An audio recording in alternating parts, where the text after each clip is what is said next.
is up, ladies and gentlemen. Welcome for the first time ever in a pro analysis of the PUBG Mobile Pro League Pakistan 2022 Spring. This is Super Johnny, joined by Ocean Sharma. And Ocean, this is the first time we have a separate pro league for Pakistan. How excited are you? I'm really excited. Just like you said, this is the first time we have a separate pro league when it comes down to the Pakistan region as a whole, with the prize pool coming down, which just showcases the amount of excitement that obviously the players, the region itself has, and you as audience as well. And if we talk about the ways the tournament is progressing, we are done with the qualifiers. Now we are moving on to the league, and well, after that the finals will be on our way. Johnny, extremely excitement it's just coming out there. Exactly. You need to get hyped up for this as well, and we're going to help you through that. But we have a lot to discuss, so let's get this party started. Alrighty, first things first, we're going to talk about the top performing teams, the teams that we think will be finishing in the top 3 of the leaderboard, and this will be in no particular order, by the way. Yeah, and when we talk about these teams, right, let's start off with SALTxi8. We know what this name itself, like the later half, i8 has done for themselves in the previous tournaments, right? So they have that composure for themselves, that calmness, even if the road goes rough, right? They still know how to just perform, and well, they do it. And considered as one of the best teams of Pakistan, I believe we don't have to say much. Also, one more thing that they have, it's crypto. The best support assaulter, whatever you want to call him, he's just best at whatever he does. So yeah. Yeah, but they are not going to be alone in this tournament. They will definitely face a lot of competition. One of the teams that might beat i8, I feel like at some positions, is going to be QWERTY, a team that is all about the experience that the lads have. Exactly. Rahman's here, he's back and he's in form when we talk about that player. Well, Khan, we know the way the player just, makes up his mind with his IGL skills. So coming up as a brilliant IGL in terms of rotations, in terms of giving up good decisions when the team needs it, and well, getting into the zone and onto the waves for the chicken dinners, they know how to get it done. Exactly, and the last team on the list, ladies and gentlemen, it is going to be a lineup that's going to be playing under a new name this time, but you know these lads. I'm talking about QWERTY Esports, the players that basically put Pakistan on the esports map around the world. They definitely have the clarity that they're not being called Bablu right now, but they'll have the clarity of being one of the best teams to perform because, well, their own experience speaks a lot for themselves. Alrighty, so now it's time to talk about the top 3 individuals that we'll be seeing in the tournament. And Ocean, who do you think it's going to be? I believe if we talk about top 3 players, it might just have Crypto, and Crypto. That's fair, right? If you look at the past performances of Crypto, we know this guy loves to deliver. And his team loves that he delivers, the entire region loves that he delivers, and that's Crypto in his own self. Well, if I have to just say, he likes to mine those skills for himself, no pun intended, and well, he does it in style, and that's the thing, being the supporter, letting his team play in their own flow, and well, then he's the one taking all the kills, all the clutches, all the best moments. Exactly, the guy is basically in a top tier tournament making a highlight reel for himself. But he is not alone over there. He will definitely face a lot of competition from the OGs, and one of whom will be Rahman. This time playing under a new name though. Actually, yes, Rahman. When we talk about that player, right, he loves to be the one who starts off slow, but he gets his own pace. And that too coming up with an experience for his own self, and that too with the lineup that he trusts, the players that he trusts, right? It kind of just boosts him up, and right now he's in a brilliant form. Just the only thing is, he should not succumb under the pressure if 1 or 2 days they go bad. If they go bad, things go bad. The momentum just stops all of a sudden, but I don't think that's going to be the case this time, because Rahman is not alone in his team. He has his mate, Gravity, over there, who's going to be firing on all cylinders right alongside. Might just be the black hole for sucking up all the kills for himself if we talk about Gravity, right? He can just go for it. A young blood showcasing his own talent, his own performance, and that performance just, coming up onto the team, helping the team to build up the momentum. He's that kind of a player that if you're having a bad day, just as we were talking about for Rahman, right? If you're having a bad day, he might as well just step up for the team, and he steps up for good. And that's what a team needs, a player that can just come up in the adverse moments, and he can do that. Exactly, but to be fair, there are a lot of other players that you need to look out for, and these 3 are going to be important, but they will face a tough competition. Okay, so we have talked about the teams, we've talked about the players. Now let's discuss the masala, the rivalries. It's not exactly, most of the rivalries when we talk about, right? They are between Team A and Team B. Yes. But this time I would say it's a triple threat when we just look forward to the rivalries that are happening. I mean, Salt, all the three names that we've just talked about, SALTxi8, Clarity, QWERTY, these teams, they are the Goliaths out there. So they'll have to have the name made up for themselves, and that's what they are going for. But then again, we would still want some newer masala, I guess, Johnny. I mean, exactly. We would love to see some new teams be part of the action, because these three titans have been fighting for the crown to be called the best team in Pakistan for almost 3 years now. So it's going to be fun if there was a fourth rival involved among this. I mean, we're just hoping that happens. Fourth, fifth, sixth, seventh, eighth. I know. Rivalries are rivalries, and it's good for us at the end.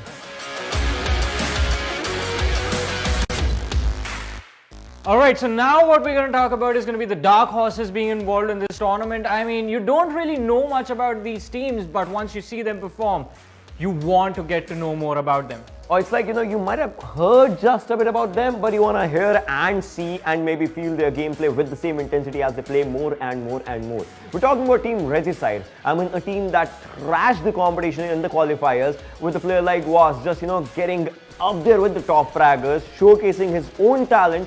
And that's what Dark Horse means, right? You are in the race, you want to showcase yourself, you want to make a name for themselves, and well, this is the platform that they will be just going forward. Exactly, and they're coming into the league stages with a very strong momentum for themselves as well. It is a good mixture in this lineup of experienced lads plus the young blood being there as well. So it's going to be quite interesting to see whether they have what it takes to live up to all this hype that we have built up, and we're expecting so much from them, but only the league stages will tell us what's going to happen. So that's all we had for discussion in this particular video, but there's a lot more that's about to happen, ladies and gentlemen. As I said earlier, for the first time, Pakistan will have its very own PUBG Mobile Pro League happening with $100,000 in prize money. Top 20 teams are here in the league stages, but only the top 16 will be moving forward for the finals, which, when will they begin? Well, you guys will find out on our official social handles and on the YouTube channels as well, which are going to be right here now. So we'll be waiting for you on the battlefield. Until then, take care. Bye-bye.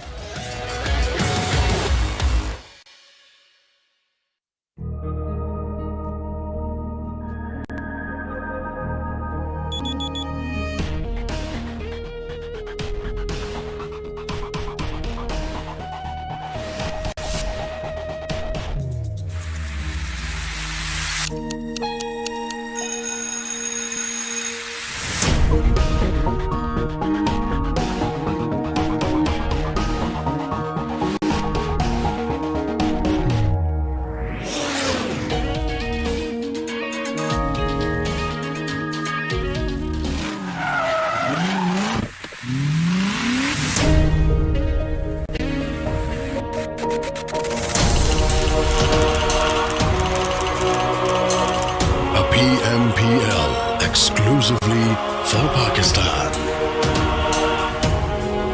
A chance to push your limits. The squads are ready to turn their dreams into reality.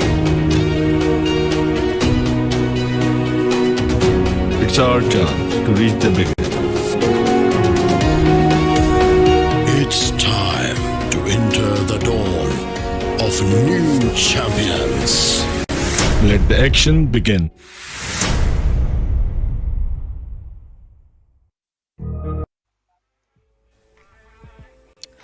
Hello and welcome, ladies and gentlemen. It's been a long while, but we are back. You are watching the PUBG Mobile Pro League Spring Season 2022 Pakistan. Of course, before we have the event started, a huge shout out to our sponsors, Oppo, who are the official smartphone sponsors of the PUBG Mobile Esports Pakistan. And as always, this time we have someone new with us.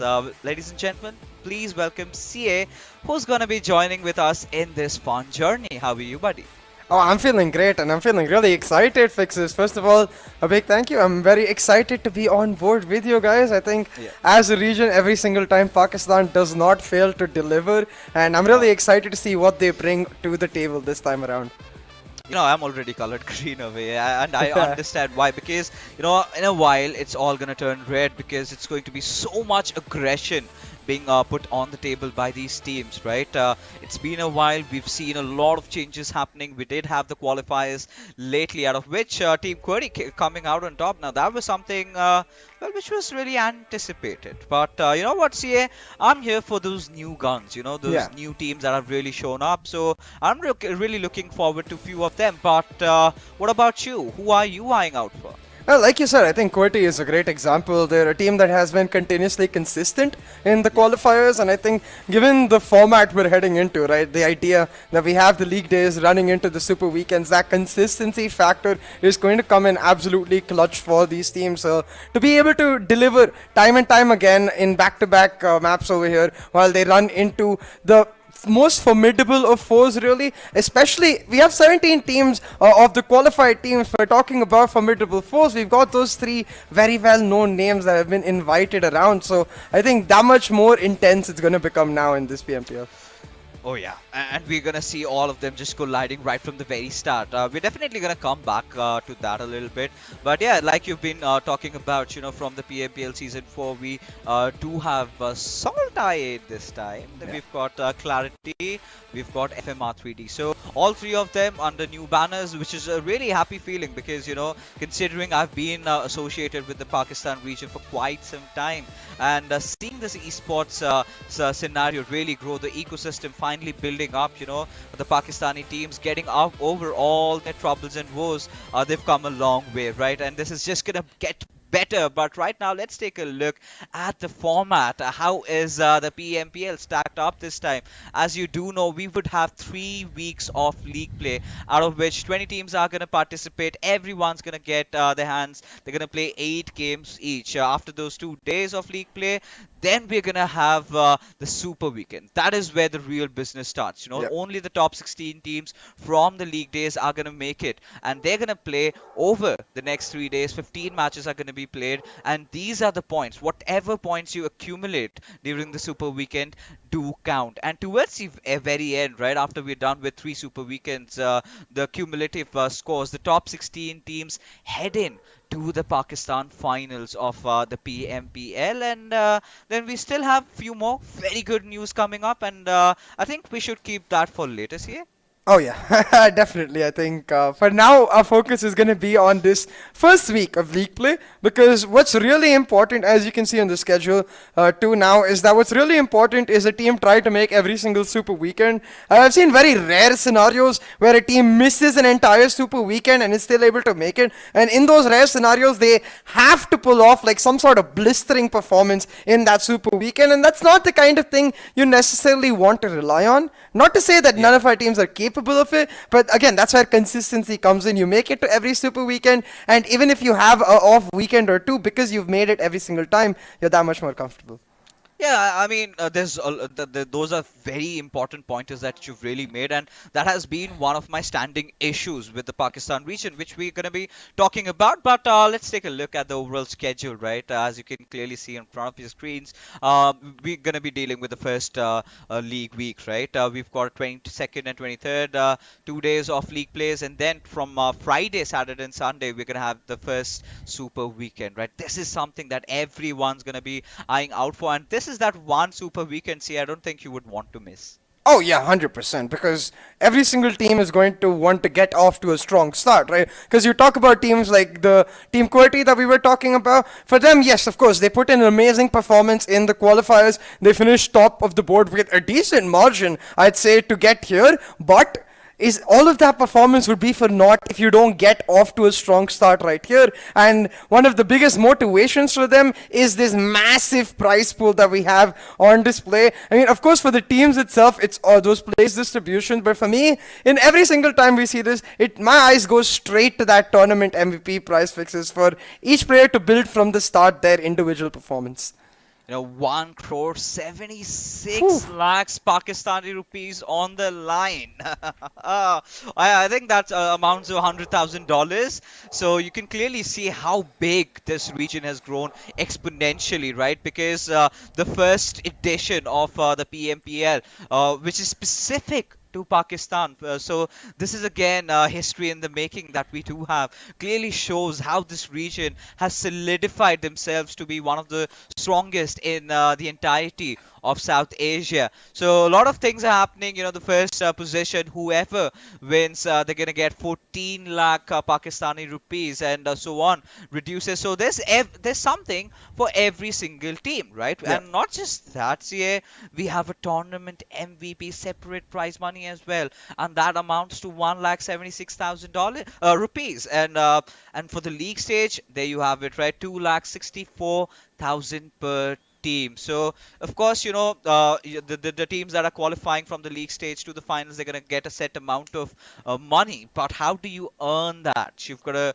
of course, accrue a lot of points. And taking a look at the point structure, do you mind explaining it to the viewers? Of course, I think the first, second, third, as we can see, those are the placement points. You've got to try and finish. Ideally, I'd say in the top 5 for those to really be influential. And if you're not finishing in the top 5, then you've got to make your fights count. You've got to get every single one of those elimination points you can. And really, I think the teams that are going to stand out to us is the teams that find a nifty balance between both of them, finding that perfect placement while still engaging in the optimal number of fights. Because if you place solely for placement, not looking so great. But if you place solely to fight from the very start, then you're going to miss out on a healthy chunk of those placement points.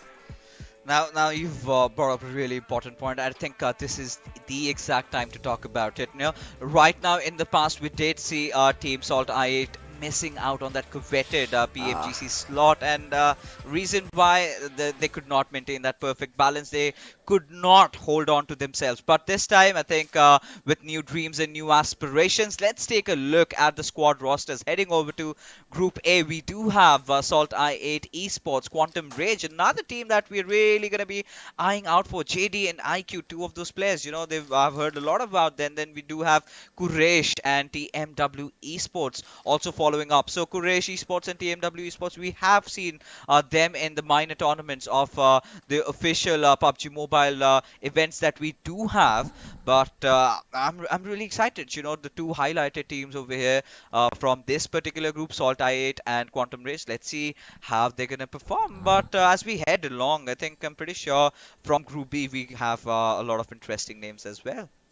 Oh yeah, most definitely. I think to add on to that point, Fixes, really, I think for every single one of these teams, this first week is so important simply because of the fact that, for example, for teams like SALTxi8, they're coming in with that in mind that they barely missed out on that international spot just before. So they want a flawless start to this PMPL to be able to build on, to lay a foundation, to then go into the end of the league stage to try and win it all in the grand finals. But for teams that are coming in from the qualifiers, for them, this league stage is all about proving themselves, about proving that not only did they do very well in the qualifiers to make it here, but also they can step up their game in front of such titans like SALTxi8 to make it to another level. And talking about titans, another team coming in from our South Asia Season 4, QWERTY. This is a team to watch out for, especially that player TmwEsports, because I think really has been the epitome of consistency in the past. Now that question becomes, will we see it in the present?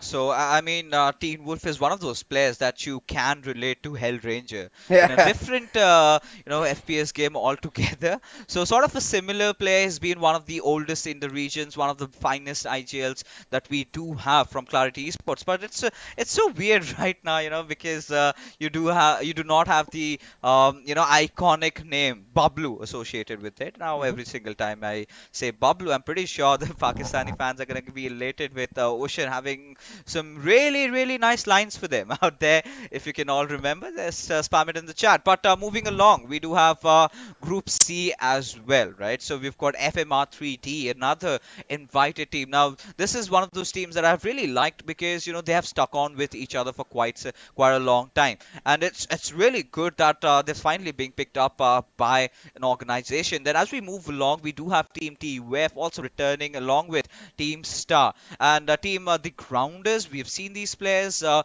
a different organization name, but this is certainly a new team that they've formed. Shapatar, Zigsaw, Mr. Black, Rama, all known players in the scenario here representing their team from a new brand name. So we've got to see as to how they're going to perform. But for Team Star, I think Hunk is definitely one of the players that we've been asked to watch out for. But apart from him, any other player that you're looking out for in this groups here? Oh, I think for me personally, it really is going to be, like you said, Thor from Team TUF2. I think this is a team that finished number 5 in the qualifiers, and they showed glimpses of brilliance, really. But again, that consistency factor is where it ended up meaning that they missed out on that top 1, top 2 spot, and weren't able to contest for it, and that's why they want to push forward. But talking about players to look out for, well, QWERTY, I think every single player is one that we've got to look out for. But personally, for me, Fixes, I am really have my eyes set out for Anaconda. I think he's the kind of players, kind of player that can really turn a map around by himself, you know, and that's the kind of firepower that, of course, all of QWERTY carries. But I want to see if one particular player is able to steal the spotlight. You know, I think I really feel it has been stolen this time. So, you know why? Because of this wonder kid in their team who goes by the name of Gravity. He is now making a lot of noise. Now, a lot of Pakistani fans have, you know, come into my DMs and they said, Fixes, bhai, you've got to look out for this one player. So, I'm really excited because rightfully said, you know, Anaconda, we all know Rahman. He's one of the most loved players in this region and one of the most aggressive ones that we do have. But as we move along to Group E, who are not going to be playing the first game today. Of course, they'll be joining us in the second one. Now, 3X Esports. Now, this is again one of the teams that I'm really excited to see. But we do have a few other teams like R3G, Regicide. Now, one of the older teams, and hold on, we've got Voltrux and Johnny, you know, making their way from QWERTY and SALTxi8 respectively. So we've got to see with this new team, what are they going to be putting on the table? Because you know, I've been asking the other guys out there, they've not been making a lot of noise, but you know, this is the tournament, right? This is the tournament where it all comes down to, right? Where if you perform well over here, you're heading on to the Pakistan finals, and if you perform well over there, you do know what's coming next. Of course, we're gonna make those revelations after a little while, because I'm not gonna spoil the party with all the announcements, right? Yeah, exactly. It's just day one, Fixes. So I think all of our attention for now is going to be on the particular teams in this opening day of the league stage and see how they perform. But yeah, of course, there's some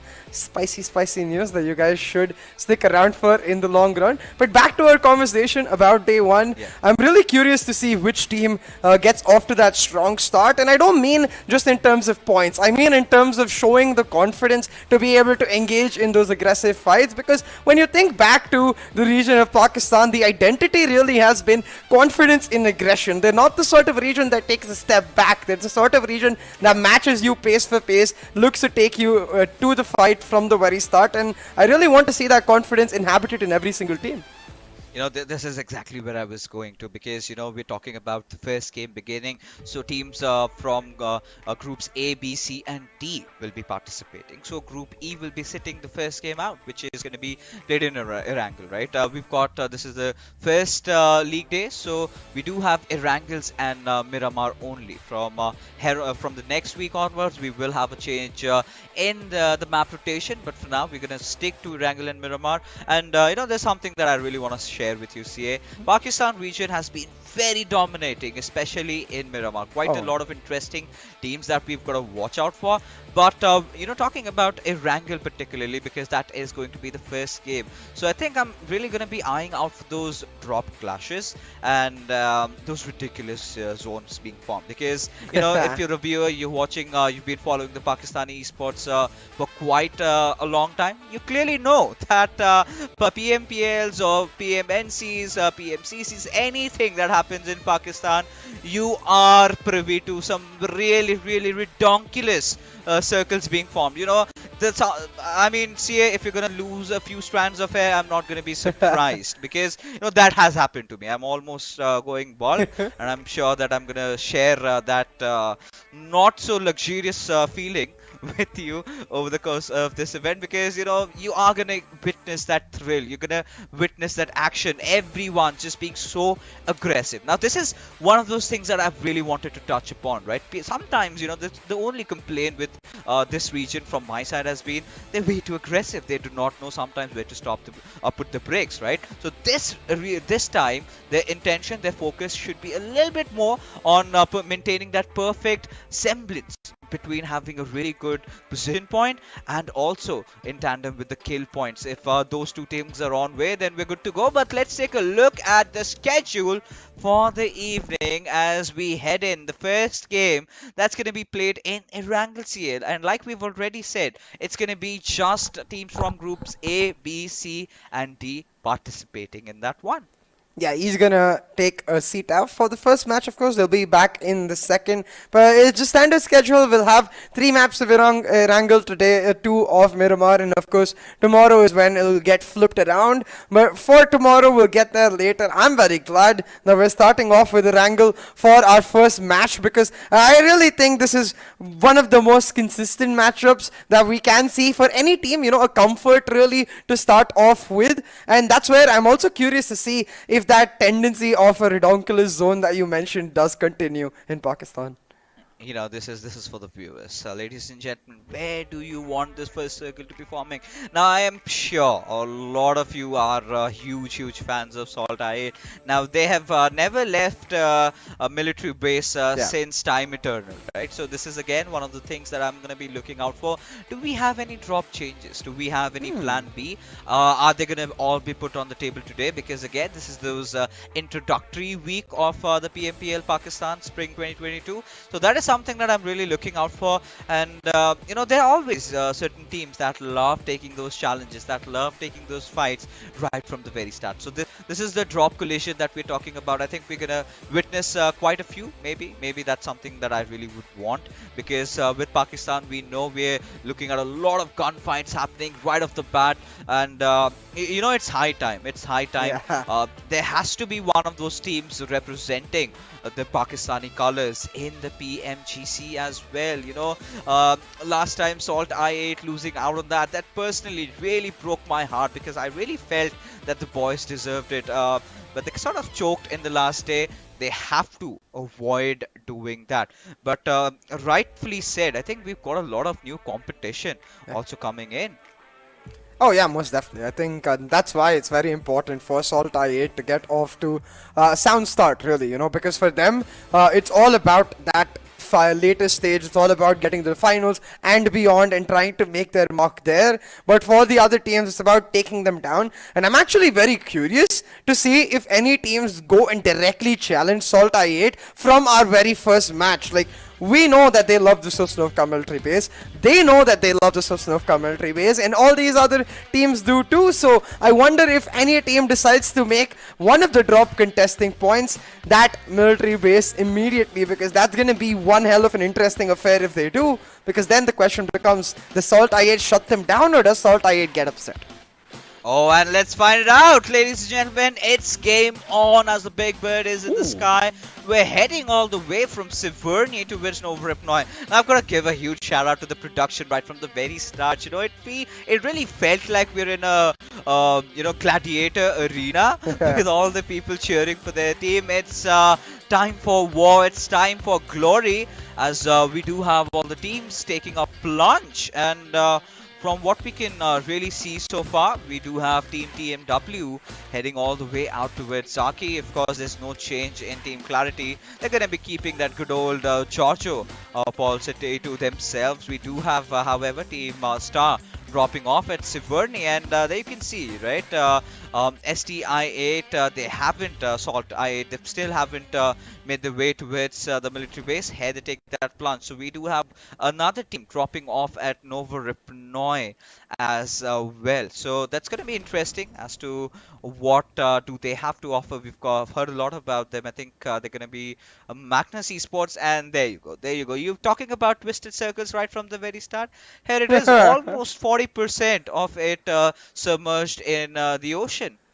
Yeah, and it's almost like it's made for SALTxi8, because they get such a nice position in that. They get to gatekeep potentially the team going to TmwEsports. They also get to hold that bridge for themselves and contest any team trying to get into the island later on if it becomes an issue. But for now, our eyes on Quantum Rage. It seems like they are uncontested in their drop, and it's mostly the case in for the teams that are in the circle right now, Fixes. It's the teams that are outside the circle, especially towards the eastern edge of the map, where we see a few drop contestations. And right now, considering how things are, they've all taken their plunge. Magnus Esports, we've heard a lot about Adil, Mom2, and Respect, right? Few of the players, we've seen them in different organizations. I think, if I'm not wrong, my memory serves me correct. It has been Freestyle. I think they've made a change from around there. We talk about Freestyle. They had made quite some noise last time, in a last event that I was casting them, but they could not make it till the very end. I think they picked up pace in those late stages of the game. So this time, their objective would of course be to try and build something up really quickly. But taking a look at how things have panned out, not a lot of teams are inside the circle over here. So that is something that a lot of teams, we're going to be expecting them to make those early rotations inside the circle. We do have Team TUF really close by. We do have SALTxi8, who's still inside the zone, but I'm pretty sure they would want a chunk of that lighthouse tower in front of them. But talking about this particular team, H2E, right? Hakar is one of those players that we have to talk about. He's been making quite a lot of noise. So let's see how does this team perform this time, as they've taken a really ballsy drop onto its Pachinki. And it's quite interesting, Fixes, because Team H2E is actually one of the lower ranked teams coming in from the qualifiers. They were ranked 16, and I personally love the fact that they just went straight off for Pachinki. It's one of the most, I would say, volatile drop locations, yet rewarding drop locations that we can see on Erangel. So clearly this team being like, forget our qualifiers performance. It doesn't matter. What we wanted from the qualifiers is to get to this PMPL league stage, and we've done that. Now we're going to make our mark right here, right now. But talking about making their mark, looking at the circle itself, I personally am a big fan of the way all of these teams are spread out, because it's going to mean that we're going to see a lot of last minute scrambling as the circle closes into the northern and eastern edges specifically. That means a lot of fights, and I'm always a big fan of fights, Fixes. Oh, we're gonna witness that really quickly, after just a little while. The teams are just getting locked and loaded up. We do have Quantum Rage, however, looting around Yasnaya. Now, this is one of the teams that, we've been advised to look out for. JD and Alpha, two of those players really stepping out. But for MSKY, this is one of the teams that I think has dropped over towards TmwEsports, and it was Magnus who indeed had dropped off at Gatka. So it would take a little bit of a time to get used to all the acronyms that we do have, abbreviations that we do have of these teams. But I think we're going to get into pace really quickly. But talking about Team QWERTY, CA, we do have them not really stepping out of their comfort zone, right? It's a Lipovka 3-1, very popular split from Khan's side that we are witnessing over here. And taking a look at them, Freestyle, they've already started making a move inside the zone. So a lot of teams are willing to play around the central areas, and I think that's such a safe start from their side. They're not trying something too feisty. They want to keep things slow and steady. Let's see, when do we get that first fight happening? You might just get it real soon, Fixes, because I see that early rotation from Freestyle potentially coinciding with the drop location of Quraysh Esports, who we have on our screen right now. I wonder if they do end up noticing that rotation, or if Freestyle, well, in true essence of their name, just casually Freestyle on out of there and head in straight for the center of the circle.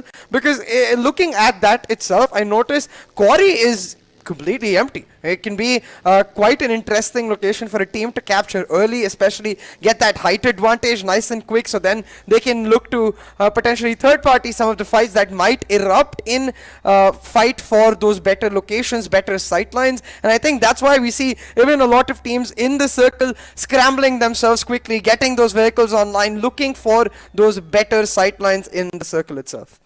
Yeah, so it has been a little bit slower start, and rightfully understood why, because considering how the circle has panned out, a lot of teams we're witnessing a lot of traffic from the northern side. So I think it's high time we're gonna witness a fight happening or breaking out really soon. I think maybe between Star and Clarity. I'm pretty sure both these teams are gonna be aware of each other's presence. We do have a third team as well as we speak of it. Finally, gunshots have been heard, and it is going to be Team TmW going up against shots have been taken, and ReaperX realizing how open he was, and it was a really wise and good decision for him to just back off from over there. But Hippie seems to find himself in a little bit of a pickle because Zibian has spotted him from a really far distance, and 420 boy has created a really good flank angle on him.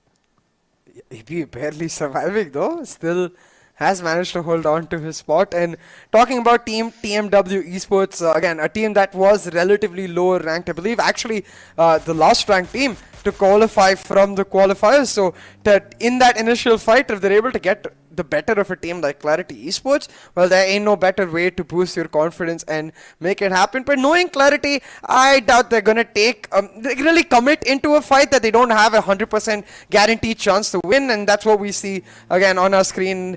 They focus on the rotations, they're focused on getting a better spot for themselves, not necessarily looking to commit to a bit of an iffy fight. But did I just notice Thug fall out of the car?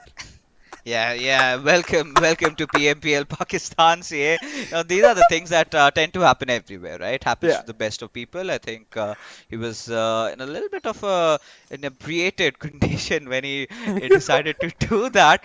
But regardless, just jokes apart, I think one of those things that really needs to be pointed out is a lot of teams have really made early rotations. That means they've not had a lot of time to loot, right? So we're not going to be expecting everything that they've desired in their backpacks. But we do have Tyrant from Freestyle looking up at JD from Quantum Rage as they make their way towards Gatka. There you see the circles really forming up, and we do have quite some teams building around the central areas. Quite a few knocks happening here and there, and here we do have Freestyle also making their move. Yeah, and this shift of the circle as well, more towards the western side, it's not going to be helpful for most of the teams who came from outside. But we've got that first blood fixes. It is FMX Red picking it up, getting us started in this PMPL Pakistan. Day 1, match 1 for themselves on the board now. And that's 1 point as well picked up. Look at the crate just lying over there, and oh my goodness, what is JD up to? He's right out in the open, completely susceptible to a lot of damage being inflicted. Rightfully understands what just happened. He knows that he's being watched, and making sure he just prones down. So FMxR3D, they've gotten the first blood inside the game. Quantum Rage realizing they are being watched over, they're gonna move or head into a different direction.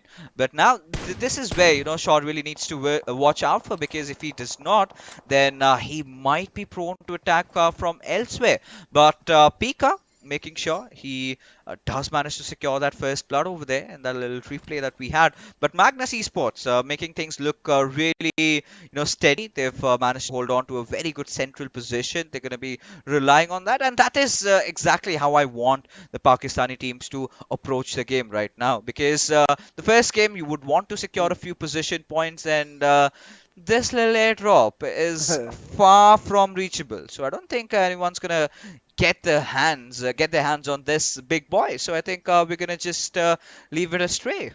Yeah, unless someone wants to go for swim real quick, maybe. But yeah, like I said, it's not really the smartest of decisions to opt for that swim in itself. So yeah, it's just gonna be first airdrop. It's like a ritual sacrifice to the gods, the PUBG Mobile gods. It's like, hey, first airdrop for you. We'll worry about the rest, and hopefully get some weapons from the fights, because the circle itself, the locations are starting to look quite congested. Quarry, Ferry, and Primorsk, especially these areas, are where teams are starting to really build up. And I'm curious if our next circle shift again goes for that western side, because then it'll mean that we've got a tight location for all of these teams stuck over here. But talking about stuck right now, TUF, they've stuck into a battle with 52x Rage. They've slammed in, going for the push. And Edgar and Joker are separated from their teammates. So currently, it's a disadvantageous fight for TUF, but they turn it around. Oh yeah, they definitely do, with Joker opening things up already with his ump, and we do know how broken this weapon is, and he will make no delay in securing that kill. 52 Rage did ask for more than what they could bargain here for, already losing out on one of their players. Let's see if they're gonna face a lot of more casualties. Oh, just util on util thrown into their face though. They're stuck in a small corner and they're being burnt from the outside. One Molotov to shut them down. The nades are going to make them pay. And just like that, TUF, they find that huge battle win for themselves. I think just one more player left to finish off and they've got the entire squad. But that one player, he's making it a fight. Not for long though. Instantly taking Yeah.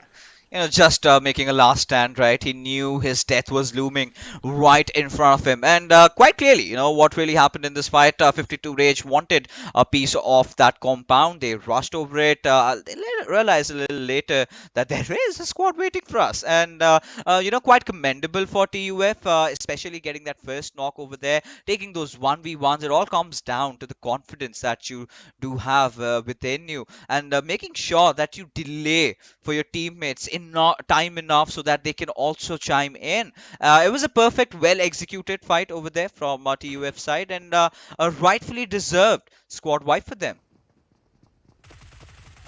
Oh yeah, 100%. Especially when you consider the fact that when the Slammin came in first, they were separated from their team. They were in a 2-2 split. So it was the initial two members holding it from the high ground. They did so brilliantly. They're rewarded with that first squad elimination, as we've now got only 15 squads left. And I'm also starting to notice on the map that her circle has taken quite an interesting shift. So I hope we get to see that on the screen soon. But for now, our eyes on Quraysh. Looking for QWERTY right here, but they've managed to get themselves out. Again, focus on those rotations for these teams, but on the kill feed, it's SALTxi8 getting themselves on board. Oh yeah, I mean, it's really looking interesting as Crypto is making his move over there onto it. Sirius, who's not at the best of HP. Now two big guns colliding against each other. We do have Quantum Rage spotting out Sirius by Crypto. He's gonna step out of his cover. He's gonna dish some massive amount of damage. Not yet, not enough to finish him off though. In a 1v1, however, loses down to Crypto. Sirius surviving on 1 HP. How on earth did he pull off? What? Especially against Crypto, right? Because as we saw before our program started, Ocean and Johnny were talking about it. Crypto is one of the players for us to watch out. But for Sirius, well, he's certainly serious about making his team get off to an astounding start in this league stage. Pulls off a brilliant 1v1, but Quantum Rage, they've still got to make it count, because you can see STI8, they're still in the surroundings. Quantum Rage, they have an idea of where they are. They're going to try to keep them locked into that tiny building, tiny location. But STI8 just using the smokes to buy them some cover, get the healing on, and then look to fight back. And fight back they will. Because you can see for Quantum Rage, while they might have the advantage in terms of manpower, not so much in terms of cover in this open area. I think Sirius is going to play a huge role in this particular fight, and JT is also going to hold down that push coming right onto him. And just when we said that, Sirius gets into action again and making sure he gets the better out of SALTxi8, and one of the invited teams has been eliminated at the 15 spots here. Now that is something really hard to digest, because, you know, had they held on to their ground just a little longer, because what would have happened is they would still have been inside the circle. Now taking a look at how the zone has panned out, 50% of it is already submerged inside the water. And now we've got to see this particular fight just emerging in front of us. QE going up against TmW. They know that the players are right in front of them. Let's see what they're up to. Yeah, this small area with 3 teams locked in. I would say Quraysh, they've got slightly better positions because of those tiny watchtowers they've got for themselves. But another occasion of someone just whoopsing themselves out of the car. We'll come back to that in a second, because Quantum Rage, even though they eliminated STI8, they find themselves in a bit of trouble right here as MGS, Magnus Esports crash into them. They've got Alpha, but again, the player who was dominating, Sirius, he's very much alive and he'll look to avenge his fallen teammate. Oh my goodness, I'm already witnessing Sirius to become the MVP of this game if he manages to stick on for quite some time. Because now this has been my problem, right? This has been my issue because Quantum Rage, considering a team that they managed to wipe out SALTxi8. That's brilliant, but now they're getting surrounded from every possible direction. Now they really want to hold on to the ground, but we do have a fight already breaking out over here as well. Quraysh Esports making sure that they get the better out of Team TmW and also wipe them out from the lobby. Yeah, and another team getting wiped out in XGeneration as well. It's just back to back teams getting wiped, and it makes quite sense given the nature of our circle. We've got TUF in a fight as well, Quantum Rage stuck in that tiny corner, and the numbers you can see on the top left of your screen just counting down one by one, but Clarity, they're looking to get themselves a bit of this high ground, take out Team TUF in the same time, but Joker, oh my god, with the nifty movement, barely surviving with any HP, wins that battle but gets eliminated from the back. You know, it's absolute massacres here. Teams are falling left, right, and center as we do approach to another fight happening right in front of us. We do have Money who gets the better out of MetershotxSKY's LC over there. And Mary, he was just looking at his makers, you know, as they finished him off and possibly shot down from every possible direction. And MetershotxSKY, they find themselves out of the game. Yeah, in just a matter of minutes, Fixes were down several teams and potentially even more as JD. Right now, he's looking for RDOP. Will, actually not get the finish. Shapatar managing to steal that one from under Quantum Rage's noses. Oh, I mean, now we're getting to the interesting part, right? This is where most of the fights are going to be breaking out. Look at Sirius, the cojones that this lad has, you know, finding Khan in a really open situation, getting the better out of him. Now, this is business time for Team QWERTY as Gravity has taken that higher ground. Does have that aerial view with Sirius again trying to load onto that spray as Gravity will deliver, provides that very quintessential cover fire from behind, making sure that he puts Sirius out of the play. Yeah, just an easy one picked up right there. And Bilal now with the domination. He's got 3 elims on the board. Sirius will be sent to the Netherlands as QWERTY pick up kill after kill for themselves, get their eliminations on the board. Right now though, I think you can see with just about 9 teams actually left, it is mostly Quraysh leading the charts in terms of those points. They've got most of those elims, but lacking in terms of the manpower to secure potentially a better finish in terms of placements. The same could be said for Quantum Rage. They got off to an astounding start taking out STI8, but now JD, the lone man surviving, trying to take out Destroyer and at least increase that 1 point for himself because he's not in a location where he's going to be able to comfortably get into the circle. Yeah, you know, that is something that is really worrying me about Team QWERTY and Team Quantum Rage, both combined, right? Now, they've been making a lot of ruckus, and it has been heard from miles afar, but we do have Team Clarity's Trollin, another new addition, another really promising player that I'm really looking out for this time, but, you know, it's the summers have come in, a really good time to take a dip. We do have FMxR3D, 2 of their players already getting in, but Shapatar, he is already on a dominating spree with 3 kills accrued to himself. And oh my goodness, what has JD done? I did see on the kill feed he's managed to take down Gravity and he's dished out quite some hefty amount of damage. But we do have Team MGS, they also chimed in, took the better out of Team QWERTY as the last player remaining, Khan. What can he do over here? Yeah, JD single-handedly almost wiping out that entire squad. We'll have to see if he can turn that almost into an actual wipe just yet. Not too far from the circle right now. If he can find that, maybe he'll find the win. But it is Clarity contesting for this shorefront right here, taking down FMxR3D's players who were trying to find the rotation from the water. You see Magnus on the other side, spots out Khan. That's going to be a bit of relief for JD. Maybe he can get into the circles, but not for too long, because Magnus instantly turned their eyes on him. They're not going to let him get out of that tiny building he's stuck in. Oh yeah, I mean, I'm pretty sure they're not going to do that. But Team Grounders, I think they are off to a really good start with, 5 finishes already to their name. And I think they've spotted out JD.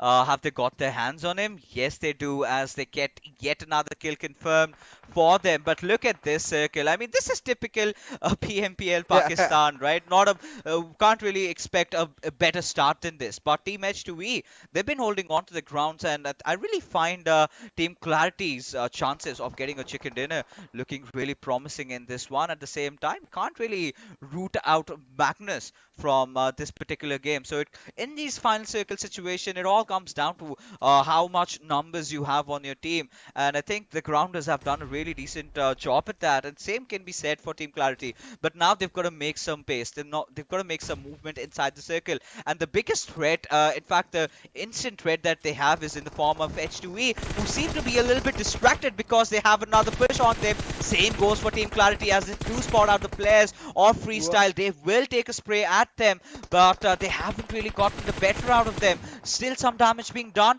but no kills confirmed.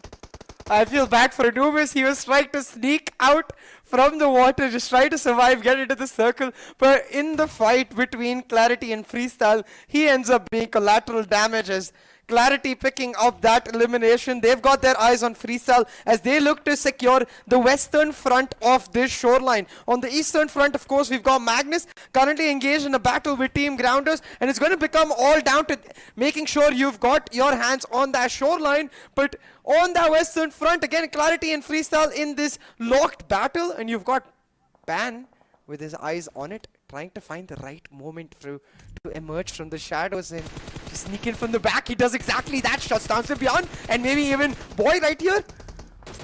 Oh, just whiffing those shots, really not helping him, out on every world. He had all the time and space to get that 2K over there, but not really being able to deliver. But H2E find themselves in a little bit of a pickle, but still they're going to be rooting on top of it all with Asad just dropping that grenade onto the players of the Grounders over there, as they are all just kind of in a clumsy situation, right? One of each other. They're just getting knocked out as Freestyle finally stepping out from the water lines over there, as Clarity, they're going to be making a move, as Asad is still going to be bombarding the entirety of the Grounders, as he just not finds one but also gets the skill secured onto another player over there. And now we just have the final 5 teams alive, 10 players remaining. Let's see who gets that first winner chicken dinner. Currently, it is looking like Clarity, like you predicted as well, Fixes, have a run for that money, but with just Zibyan, I believe, surviving so far, it's going to come down to some next level performances, and H2E, they don't look like they want to let that happen. And in that regard, I do want to give that shout out to H2E. Again, one of the teams that was on the lower end of the qualifiers. They've got themselves off to an brilliant start in this match, one already in the top 5. Now if they can push for a couple more eliminations, get themselves maybe even into that top 3, get that strong foundational start in terms of the points, I think it'll help them in the longer run. Oh, it certainly will, but now as things stand, now this comes down to the fact that whoever gets the better of the circle has their chance on winning this game. But look at how the circle has formed, right? Ooh. Barely any land over there, and it's quite out in the open. So all these teams have to rely on the numbers. All these teams have to rely on the cover fires coming in from their teammates. But somewhere down at certain point, we are gonna be witnessing these smokes finally just depleting out of the Grounders that have been still alive, courtesy to all the smoke grenades that they've used, and now they're building up a path to get inside the circle. I think that's going to be a really tough task for them to do that safely, because a lot of teams have already kept a watch on them. Yeah, on the other hand, you've got Magnus already found themselves inside the circle. They're the team with the most number of players still alive, 2 Fixes, so they're looking in a great spot to try and finish off, find that winner chicken dinner in this first match already, especially with Mom2 shutting down Shapatar and Zibyan here finding Akir. It looks like while H2E might be eliminated, this does put Magnus into a brilliant spot to try and find the winner chicken dinner right here. Oh yes, and Zibyan just being the ace out here, coming out from nowhere, managing to get that squad wipe. The grounders, as we speak of, have also been eliminated. So this all comes down to this. Magnus, they do have the numbers that is needed in ensuring that they get the chicken dinner, but the wildcard has to be Zibyan again. Now, if he can manage somehow to take down Tyrant in the process, that could be a different story altogether, as Dale will be the one who puts him 6 feet down under. Now, in a 1v3 situation, it all comes down to Tyrant. Can he clutch this one out, CA? It's looking extremely difficult right now, but well, if his name is anything to go by, he certainly should stand a chance, but they're not even going to give him that, just slamming on straight into him. Cairo being the distraction while Mom2 looks to push in on forward. He's the one who's got multiple frags for his team already, and he's going to finish it off right here with that winner-winner chicken dinner for Magnus Esports. What a beautiful way to start our journey inside the PMPL, and we do have Magnus making their mark. 10 eliminations is what we witnessed. 5 points collected from this one game only. One step closer to the Super Weekend #1 that we do have. 22,000 damage being inflicted. So on all terms, they have been the better team. They have indeed been the best team out here. So I think considering how this game really panned out, Magnus Esports making sure that they rotated pretty early on, and it all worked out for them solid. But this came down to how ridiculous the circle was, how open the circle was, and teams picking up the wrong fights and being a little bit impatient, costing them their lives. Now, for SALTxi8, Crypto losing out onto that 1v1 duel against Sirius, who was on a lower ground. Now this certainly raises a few eyebrows, but commends and kudos to Sirius for carrying out such an amazing play. Clearly, of course, he got eliminated quite early on, so I'm not going to expect him to be the MVP, but considering the situation that he was in, I'm not going to be surprised if he's going to be called as the people's MVP in this particular game. Oh yeah, most definitely. Oh yeah, but that being said, ladies and gentlemen, we're going to be heading off to a little break. We'll be right back with the analysis segment live for you guys. Go!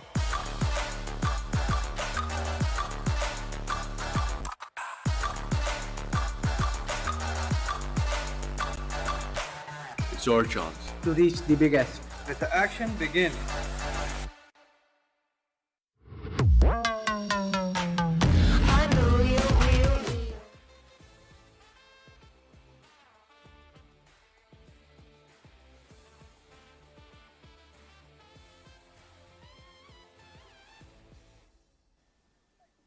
Alright, here we are, ladies and gentlemen, back with the post-game segment, of course, over here. So quite a lot of action did accrue from the mid-game, I must say. The early game was a little bit silent because a lot of teams were rotating. We did find the FMxR3D getting the first blood inside the game, but they could not really do much apart from that from later on, because they had to take a dip inside the water, and that is where the other teams really stepped it up. I was really, happy with how the grounders played, but towards the end they got all construed inside that one little shack and they could never make their way out. But Mom2 from Magnus Esports making sure that the MVP title gets to him only, as he's managed to get that 5 eliminations off the board, 966 points of damage, 3 knocks, 1 assist. I must say, a really good game for this lad.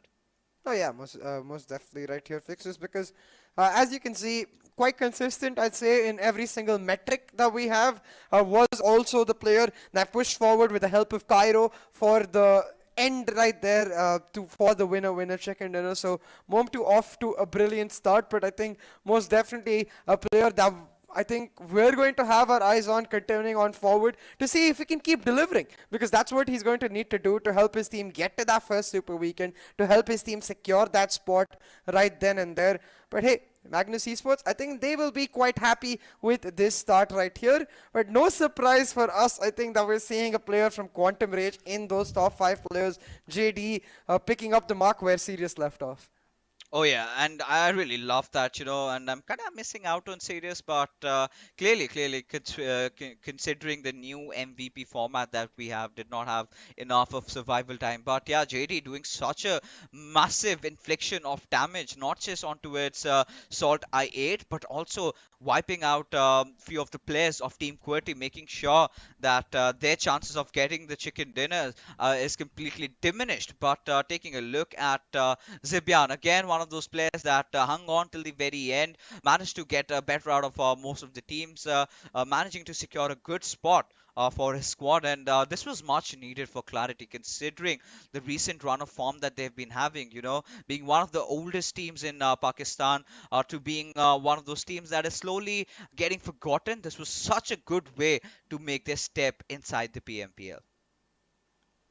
Yeah, exactly. And I think what is going to be especially interesting is watching how Clarity keep continuing this form, because I think they were also in a great position to contest Magnus Esports for that winner chicken dinner. It was actually Tyrant along with Freestyle that just engaged in a drive-by that pushed them off from that potential position. But still, Zibian holding on strong to even get 6 elims for himself. He has the highest eliminations in the game. Oh yeah, I mean Zibian definitely can't take anything away from this lad. The way he played, the way he held on to himself in that really clutch situation, huge commends to him, right? Clarity holding that little bit of a dip that we had over there. This shows how well prepared they are in terms of understanding the map topography. But this game was clearly all in for Magnus Esports. The way they really stepped up, every single player, right? In terms of damage, we do have Mom2 over here. Cairo also delivering in terms of the assists. Wolverine, however, I mean, we witnessed a few out of QWERTY, few good finishes. They wanted to capitalize on the situation, but could not do much. As we take a look at the match rankings over here, of course, Team Magnus Esports, a really phenomenal starts, earning them 25 points right off the very get-go. Now, this is something that has to be brought up because the top 16 teams are going to be qualifying only. Yeah. I think if you're getting a chicken dinner, so you can presume that you've qualified, considering you still have 7 more games to play. So if you like 10-15 points, I think you're going to be in the top 16 mark. Because ladies and gentlemen, again, for the new viewers who are new to the PMPL format, only the points from the super weekend are going to be counted. So Freestyle getting the 3rd position. Team Grounders also performing really well. Quantum Rage, in terms of position points, they could not do much, just could manage to secure 2. But those elimination, those 6 elimination, still keeping them in run. But the biggest surprise so far over here has to be CA coming in from Team QWERTY and Team Salt I8, who got eliminated quite early Yeah. on. Yeah, exactly. QWERTY and Salt I8 just not finding the start they were hoping for. I think for Salt I8, it's while obviously it's not just one factor that resulted in that. The factor that everyone's gonna have their eye on is that 1v1 that Crypto ended up losing. So clearly something that the team is going to look forward to potentially correcting in the ensuing matches. But in that regard, again, Team TmW in that 16th spot, now getting a single point on the board. Not an unfamiliar position for them, because this was a team that finished in the 17th position, the last position in the qualifiers, barely making it right here. So I think they've got to find themselves with much more renewed vigor in the next few matches to get off to a better start, because I think we can vouch for the fact that teams like Salt I8 or teams like QWERTY, they have the mentality already to just reset themselves and come back stronger. Yeah, I mean, right from the very start, I think Salt I8 were a little bit complacent, Yeah. especially with Crypto advancing all by his lonesome. I think he was feeling really confident that he's going to win that 1v1 battle. And I think I also felt that because he had that higher ground, he had all the advantage that he needed. And, just those little bit of wrong decision making. And of course, Sirius completely outplaying him over there. That sort of marked the end for him. But Magnus and Clarity Esports taking a look look at their head-to-head statistics, quite similar in terms of how they've performed, right? Both these teams are doing a better job, but Magnus just being a notch better in terms of making sure that they had three of their players alive till the very end. Yeah. And Clarity did not have a lot of them, right? Just Zibian making sure holding the grounds, but Clarity could have certainly done better in terms of watching their backs, right? But as we take a look at zone analysis over here, clearly, we did face a really out of the world circle coming in for us, where a lot of teams decided to kind of take those shorelines, and they did manage to take it though, but they were not really able to hold it properly. Oh, and right here, this is such a crucial moment because we're going to notice after this fight where H2E get eliminated, we have Freestyle just going in for the drive-by into Clarity. And till then, Clarity was in a great position like Magnus. They had, I believe, 2 or 3 members alive. But when Freestyle went for that aggressive move, in that fight, both teams lost several of their members. Only Zibian and Tyrant were left over. And that just sort of handed Magnus a free winner chicken dinner without any contestation. So these small factors, they of course help certain teams out, but I believe at the end it's all gonna get balanced. So it's all about maximizing your highs and minimizing your lows. Yeah, I mean, it was so chaotic, right? Especially in those mid-games fights we're having, like left, right, and center, like around everywhere. Especially when we had that little bit of a shift down south from the fourth circle. That is where teams realize that we need to hold on to a better position. We need to have some cover. We need to play around the ridges, the dips a little bit. And a few of them, of course, resorted to plan C, right? But right now, let's take a look at the Oppo moments inside this matchup and find for ourselves all those beautiful, beautiful action that we had so far. It all started with this. And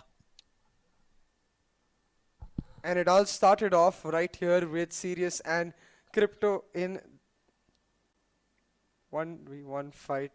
And really, that 1v1 fight did end up defining the match for SALTxi8 overall.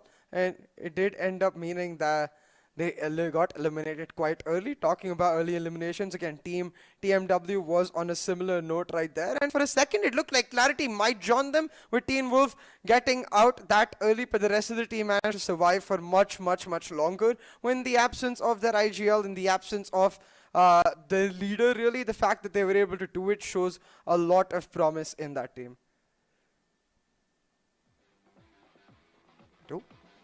JD, in this moment where he was stuck all alone, took out QWERTY by himself.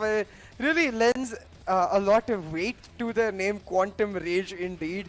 JD showing a lot of respect to exactly that, was able to hold on for dear life and make a lot of moves happen right here till he got taken down by Sensei, and just like that gave Magnus Esports the move they needed to get into that eastern edge of the circle. And then this is what I was talking about earlier, where Freestyle with that move towards the shoreline, the really kamikaze move where they ended up hurting Clarity as well as themselves and granting Magnus that free victory.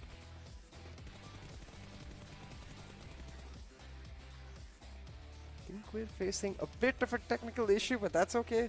We'll catch up with our co-casters soon enough. I think right now what is key is going to be that simple fact that from every single team today, we've got to witness a brilliant show in that first match, and we're going to hope to see that a few of the teams that were able to make it towards that top, especially teams like Magnus, Clarity, are able to continue in that regard.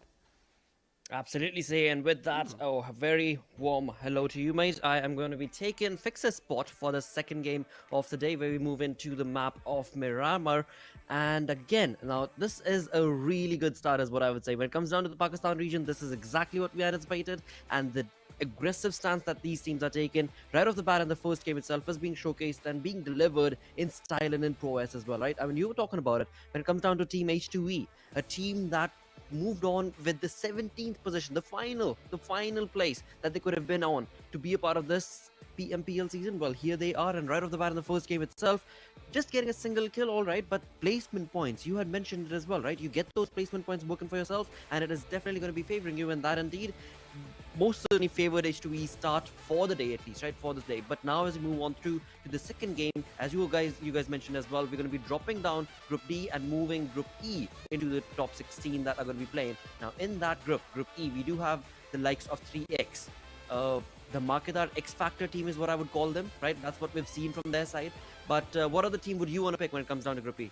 Oh, I think it really does come down to that particular group. I believe you've got Regicide as well coming in. Yes, we do. From Oh, that yes, we group. do. So a team to really look out for. A team that I think can really raise some eyebrows going in, especially to the match of Miramar. And I'm excited to see what these 4 teams do bring to the table. If they're able to shake the top-heavy teams that we've seen so far, especially Clarity. And I'm also excited to see if teams like SALTxi8, who didn't really have the greatest of starts, or QWERTY for that matter, can really make their mark here.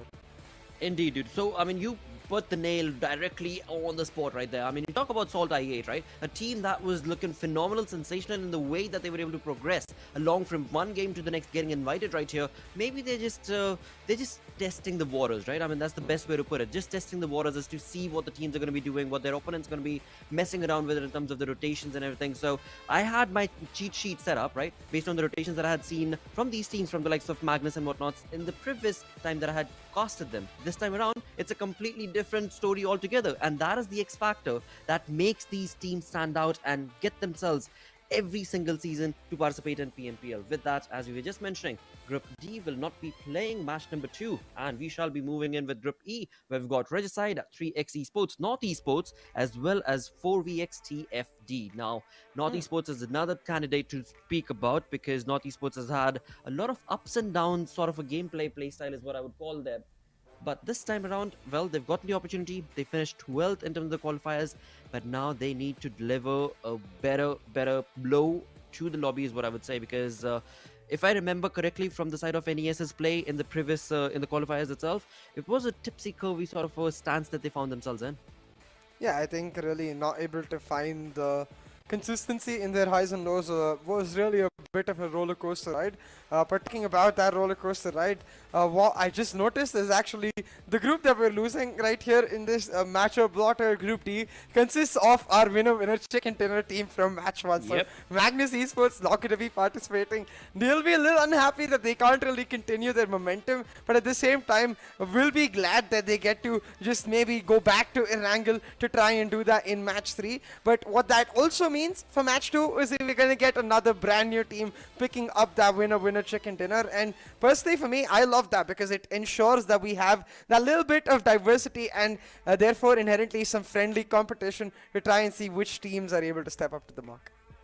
Absolutely. And again, when it comes down to this game, there's going to be the as we did mention, Group E is not going to be playing, but along with that, Group C will be jumping from the next game. They will not be playing the next game. So when it comes to the side of, for example, Team Star or TUF for that example, I mean, FMxR3D, they were looking really sensational in the first game, but for the side of Team Star and TUF, this is the moment where, again, right, we've spoken about this. Yes, it's a month-long journey that these teams are participating in. 3 wonderful super weekend participations, then move on into the final week itself. But you do know that, you got to start counting down from day 1 itself, from match 1 itself. You got to start counting down to bring in that sort of a consistency, as you mentioned. And if that is not being showcased in every single game, either it be in terms of the elimination points that you are able to get, defeat points, or either it be in terms of the placement points, if that does not go yin and yang every single game, then you do end up kind of slacking out. And that slacking in the first week is maybe okay, but that super weekend opportunity lost from you is definitely going to be giving you a big blow. So to our viewers, just to get this right, this game that are going to be played, these games that are going to be played during the weekdays, during the league play days, these teams are only playing to qualify for the super weekend. Once they qualify, then they participate in the top 16, and the top 16 qualify into the super weekend, and that is where the points count. So right now, all these teams need to do is just be consistent. Yeah, exactly, and hopefully they'll be able to find that right here, right now. Quite a standard flight path right here from west to the east in this massive map of Miramar right now, and I'm curious to see if there are any early drop contested locations. It's quite unlikely, I'd say, in Miramar. Maybe in San Martin we see a couple of teams drop together, maybe in Los Leones, but considering the fact that even in our first match of Erangel, we didn't really see many teams going for those early fights, I'd be personally quite surprised if we see it in Miramar. Well, that is true, wait. And that is so very true because, again, I mean, these teams, they had done their homework. We did see that in the first game as well. All the teams had found their own individual spots and they found it very comfortably. There were no early contestations, as so perfectly mentioned by you. But now this is a different map. This is a different map that requires a different sort of a play style altogether because it's a humongous map compared to Erangel, right? The number of tiles that you're dealing with altogether, and when it comes to the IGLing of it and making that rotation from whatever decision that you've decided to drop on, whatever location you've decided to drop on, makes it that much more of a tedious task. And it seems like to keep things comfortable, we've got the sides of MetershotxSKY Esports, we've got the side of R3G, and these three teams moving on down towards Lyonnais. So Los Lyonnais may be the first early contestations that maybe, just maybe, could be anticipated. But once again, this is Miramar, so we do know it takes some time for these teams to, just get their groove on, get that coop set up for themselves, and then Mirado set up for themselves. And once they've got that rolling, and that once they've got that comfortable loot set up, that is when finally we can maybe, alright, I jinxed it, maybe not. It is SALTxi8 right off the bat, taking on that aggression all the way down to the face of NES, as they've not even dropped down onto the map. Dude, this is aggressive stance coming in from Crypto right here with Scardo. Unfortunately. Come on, get at least one shot. Yeah, exactly. Not able to land a single shot right there, Crypto. But it's nice to see that he's picking up where he left off in the last map of Erangel. Unfortunately, lost a 1v1 that honestly it was looking like it favored him in every single way. So just, I'd say, got outskilled in that moment by Sirius, that player on the screen right there. But we'll have to see if Crypto can bounce back because, of course, he is one of the top players for us to look out for in PMPL Pakistan as a whole. But talking about players to look out for in teams to watch out for, Quantum Rage, they made quite a shout for themselves. Sirius and JD specifically picking up a couple of key eliminations along the way. And now they'll look to build upon that and get some guaranteed placement points along with that elimination that they inherently bring with their firepower. But once again, Blotter taking a look at the circle, that north side completely empty. So my eyes right now are going to be on Team TFD, who are near that El Pozo side. Maybe if they can get the early rotations in, pick up water treatment for themselves, and the mountains are surrounded, I'd say that's a brilliant location to get real early. It definitely could be, but right now, I mean, this is still too early to anticipate any rotation being dropped on from these teams because they've just trying to get their feet landed onto the ground as they're being shot on upon. And of course, if that is the situation, then you want to get your feet on the ground and get some guns in your hands, basically. And that's the kind of situation that a few of these teams did face, and that has definitely been kind of rectified, as we did see Team Star, the Lions, that we can see on the south of Los Leones, running away from that position where they were just faced with the Quantum Rage's Rage as well as MetershotxSKY. But again, a slow, low-key, okay approach coming in from these teams. When it comes down to 52X Rage's approach, though, did you see on towards the eastern side, they had the 4-man squad completely separated. So if you look on to the 52X Rage on the map, they are playing a big, long stretched approach when it comes down to control of that eastern front. Yeah, and it can be quite a gamble, honestly, because it does open up the opportunity for any team to try and pick them off, especially considering that they've got FMxR3D on their right, they've got Freestyle on their left, they've got Quraysh Esports on their south. 52, they've got to be careful with how they approach it, but then again, gambles also mean that there's a lot of reward available. If they're able to hold on to those spots, they're likely to pick up an extra vehicle or two, maybe get 2 or 3 in the bag and make their rotations that much more beneficial in the longer run. And we all know this, Miramar, it's all about those rotations. It's all about finding yourselves in better positions in that third circle, in the fourth circle, and if you're able to do that, you find yourselves in better fights and inherently pick up more points. So we'll have to see if this gamble pays off for 52 or not. Absolutely, and again, I mean, as they do clear themselves up into away from that position that they held, 52X Rage, one thing that can be clearly said for them in their favor is the fact that they were trying to get some information as they were separated. Now they've got a lot of information, and that is how they're going to be starting to make this rotation very close to, of course, Freestyle's placement. But as of now, they are not being caught off guard whatsoever at all. On the other front, in the center, is going to be TMW. Now, you did mention from the side of the grounders, all the TMW, whichever ones tries to make that northern water rotation towards the water treatment plant would be better suited as the zone shifts, because there's just still the early few moments. On the other front, as you move on down to the south of the map towards that prison island, we've got H2E having a very low-key approach to this game, as they are so far away from the zone, but they don't care. They've had a really good start to the day, and they finished fifth with, of course, the 6 placing points that were given to them, along with 1 elimination point, so 7 points to their favor. Alongside that, now they're going to be taking a YOLO approach, but they better start hurrying, because the zone will start constricting, and once it does, things are going to get very, very tricky on the other front. 52x Rage find themselves in a little bit of attention against the players of Freestyle as well as the Grounders. It seemed like it. Oh, and Pain finding himself in a field of pain right here. He's going to get joined by his teammate in Zen, potentially, with Vasi firing off those shots, but actually no. Zen managed to escape with his dear life, and he's going to get picked up by his teammate as they abandon Pain. It seems like they're like, well, sorry, my friend, but you're in an impossible position to revive, so we're going to let you just become that first blood. Oh, damn. All right. Yeah, that's definitely not something. I mean, we did talk about it. Call it casters curse or whatever you want to call it, right? At the end, I mean, 52x Rage, the way they had positioned themselves, the way they were trying to make that rotation, it was just too outstretched. You know, it was just one of those approaches that you do not want to take in this sort of an open stretched field area. As soon as you start making those rotations in the buggies, then you are going to be giving away a lot of audio cues. And that is exactly what we did see happen, where, well, Freestyle, they were able to get a pretty decent first defeat point for themselves, thus giving us the first blood. But still, Stalwart, as they, my apologies, SALTxi8, as they make that rotation away from Los Leones down towards La Bendita, what is in their mind? Are they going to be trying to control the center of this zone as of now, or maybe we can anticipate from their side to still keep it clean, still stay away from the fights? And talking about that blue zone catching up to H2E, well, it finally has. The blue zone is catching up to them, but they are also going to be making a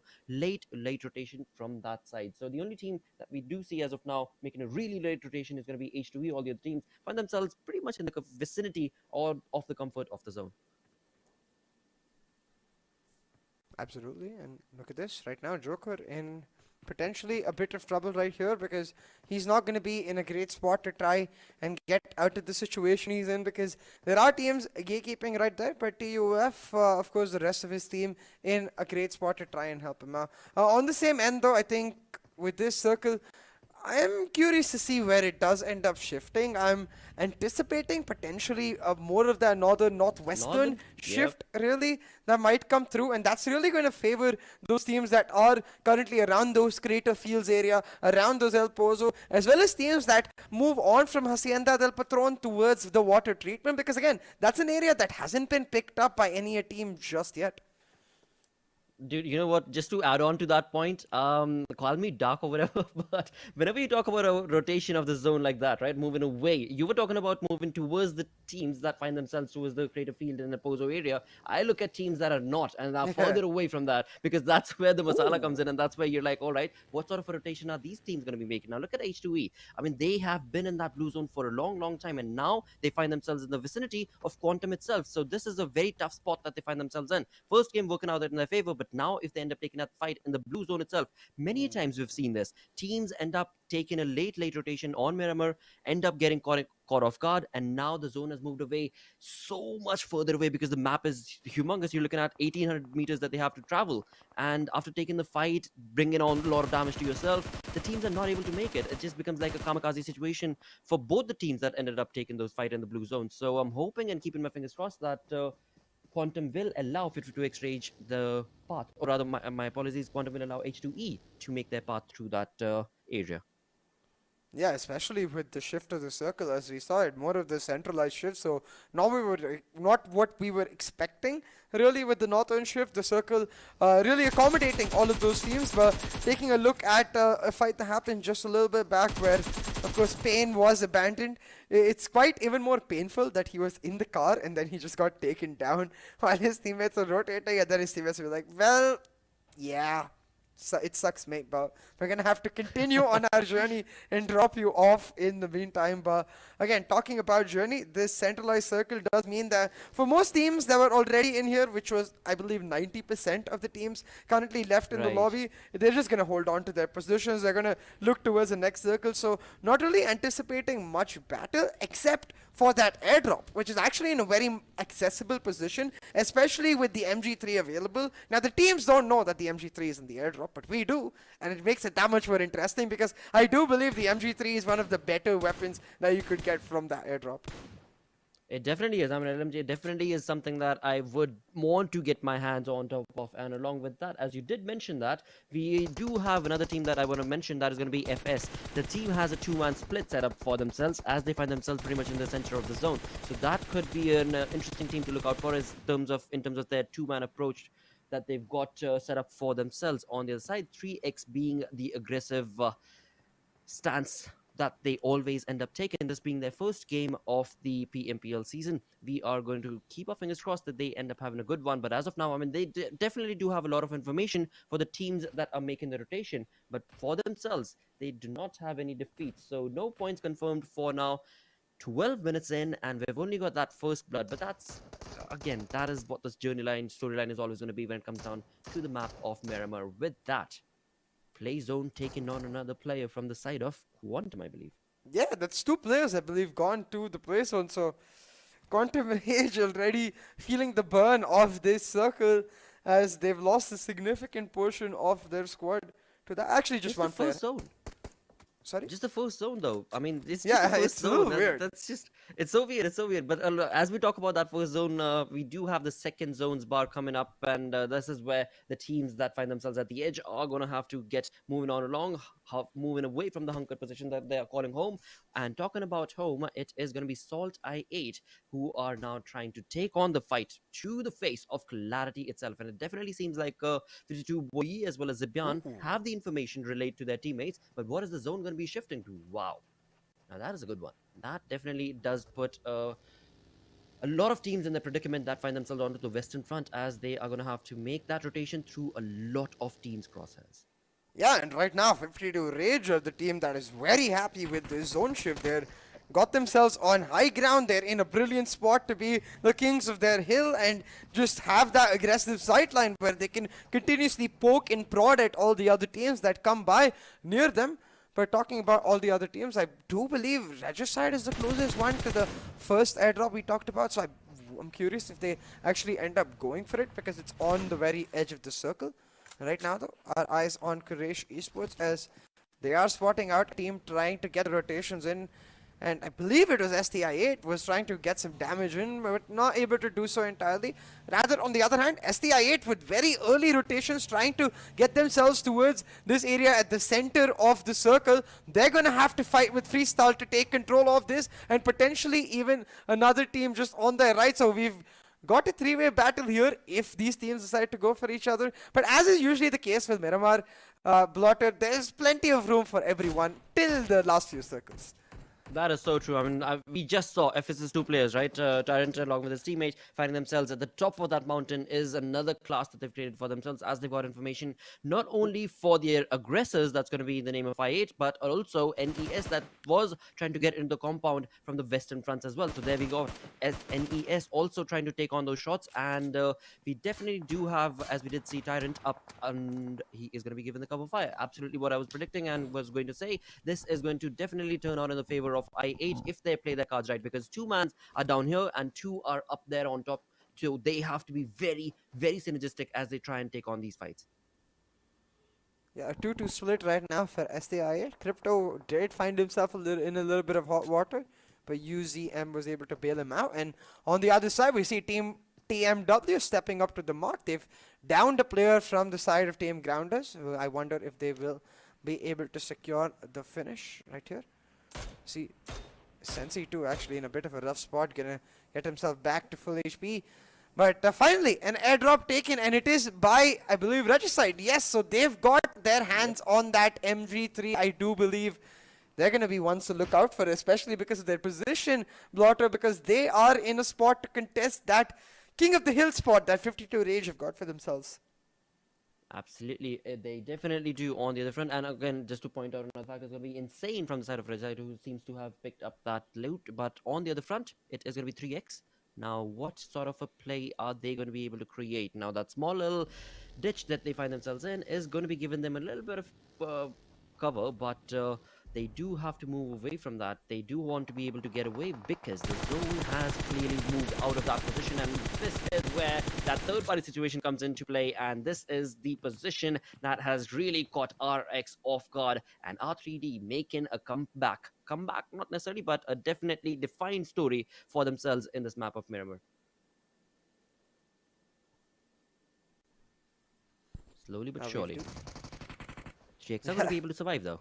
GX are going to be able to survive, give that revival, and have all 4 players still surviving. On the other front, we've got TUF trying to make a play against the players of Curation. Their compound seems to be in a little bit of a fray. Thor now, if he's able to create that flank angle properly, he could be the X factor that TUF's push requires. But, ouch, that's not going to be allowed.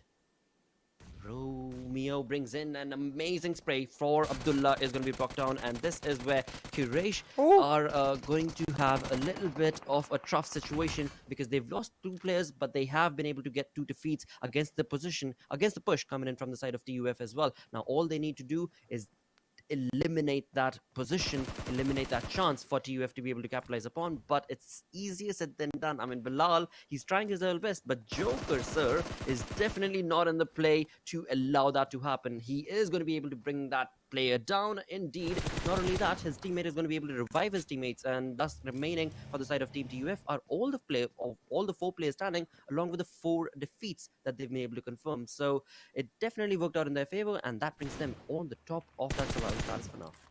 Yeah, all 4 players alive and standing with 4 points picked up. But on the other hand, we see that fight I was talking about with 52 Rage and Regicide contesting between each other, trying to secure again that Junkyard Mountain spot for themselves. See, Regicide in a bit of a disadvantageous position because 52 Rage still have the higher ground in this fight, are looking for that battle, but it all comes down to that single burst, single spray, which team is able to find it, and it seems like it is Regicide right now. Zen goes down in 52 Rage in a matter of seconds, despite their advantageous spot with respect to the circle, despite the luck favoring them. They fall down, Regicide taking full control, and I do wonder, Blotter, if that airdrop had a role to play in it, if that MG3 had a role to play in it. You know, you might be true. You might be onto something right there with that thought, because that definitely should not have favored them, but it did. It definitely did. And again, that over-aggressive stance that you need to have when you're trying to push against an opponent that you find on top of a hill against you, right? You need to be over-aggressive. And yeah, if that was the case from the side of LMG, then GG play from the side of the team. On the other front, they find themselves on that top of the Junkyard Mountain, as you had perfectly mentioned. And with that, we move on to another side of the map altogether, where the edge is being taken over from the side of 4VTFD as they try and gatekeep the situation against the players of, I am mistaken. Nevertheless, we'll get back to that fight, because right now we've got I8 taking on a fight against the players of TUF, where TUF, from one fight to the next, I mean, they are delivering a lot of blows in this lobby, but they definitely have received a damage to themselves as they've got one of their players eliminated. And with that elimination comes in the first team, not the first team, but another team to get eliminated is going to be the Grounders, who find themselves deep down in the ground on the map of Miramar. 13 teams remaining, 20 minutes, almost 20 minutes into the game. TUF still somehow surviving. Abdullah waiting for that revival. Will have a 3-man strong army coming in from the side of TUF, but how exactly are the fights being taken from the side of the other teams? And it is still looking okay. I mean, the teams that are taking on fights like ridiculously well. They're taking 4 defeats, 5 defeats for themselves, and the teams that are trying to take on those fights are just not able to, you know, confirm those defeat points for themselves as of now, at least. Yeah, but again, the circle is shifting towards that Junkyard Mountain. It looks like H2E and Regicide have got themselves in a great location, and Freestyle with the early moves. But right now, FMxR3D are in a bit of trouble. They're towards the most western side of the map left to us, and in some hot water to try and find the rotations happen, especially with Freestyle as well as STI8 trying to set up that gatekeeping. But STI8 themselves, they're going to have to try and get in ASAP. So really in the next few minutes right here, in the next couple of minutes, we're going to see teams try to make their mark. But that's what I was talking about. Freestyle with the gatekeep, shut down FMxR3D. But it's actually Joker who picks up several of the eliminations. Freestyle's not going to be too happy about that. That is true. That is definitely true. Just that one-man squad is definitely pushing in a lot of points in style, and in that doing so, we do have Clarity's players definitely bringing in a lot of blows for themselves and a lot of defeat points for themselves as well. On the other front is going to be NorthEsports' players taking on the players of Star, and as you had perfectly mentioned just a couple of minutes ago, for the side of R3D, it was just not looking too good. They were caught into the edge of the zone against that water treatment, and indeed in doing so, were caught off guard, and well, being blown to slimitherine is what it is. But with that, I would love to have the map being brought onto the screen as well whenever the producer has the time to do so, because H2E, remember the team that started off from the prison island, made a very late rotation. Now they find themselves such a comfortable position right on that junkyard, and also when it comes down to the zone itself, it is favoring them. These fights is definitely going to be favoring H2E, and look at them, they have 0 defeats for themselves. All they are trying to do is placement points. That's what they did in the first game. That's what I'm hoping they're rooting for in the second game as well, but that is only if the likes of Clarity will allow them to do so, because this aggressive stance that they're pushing on against the players of Quantum is definitely not going to be allowed from the side of Spark, and Spark with that amazing phrase definitely going to try and stop them in the tracks, and in doing so he actually will. A lot of blow has been showcased to the push being showcased from the side of Clarity, but Teen Wolf, dude, that X Factor push coming in from the side of Teen Wolf is going to be the blow that is going to be required for Clarity Esports to take this win. Easy peasy, definitely lemon squeezy in style, and in doing so, Clarity get a lot of points for themselves, and yeah, that is what we were waiting for to see.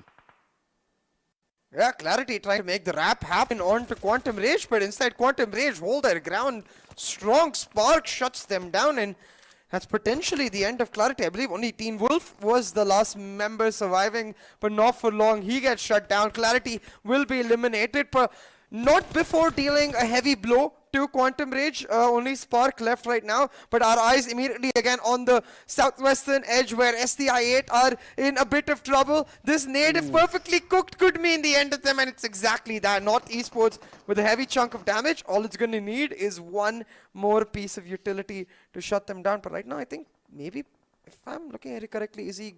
No, he's not going for the revive just yet. Inside, oh yeah, he was. So Amer now will be able to get the heal on. Now, again, a nade being cooked onto the faces of STI8. Oh, but Freestyle from top trying to shut them down. That nade does a lot of damage, but I think it might actually end up being Freestyle that capitalizes on this battle. It is definitely possible, because from the side of Freestyle, this player has definitely been bringing a lot of sprays down towards that angle, and that has been a lot of trouble for the side of the team, and indeed in doing so, it is going to be the end of Quantum, and NES are the two players, I believe. Yeah, Maxi and Amir are still the two players who are remaining in that ditch on the other front. Freestyle, they are roaming around in style across this entire step farming that we can see kind of gone wrong due to the drought, but indeed the placement that the FS is doing right here. Again, a two-man split. We've got Vasi and Tyrant trying to get on top of that mountain to get a lot of information with only 4 teams remaining.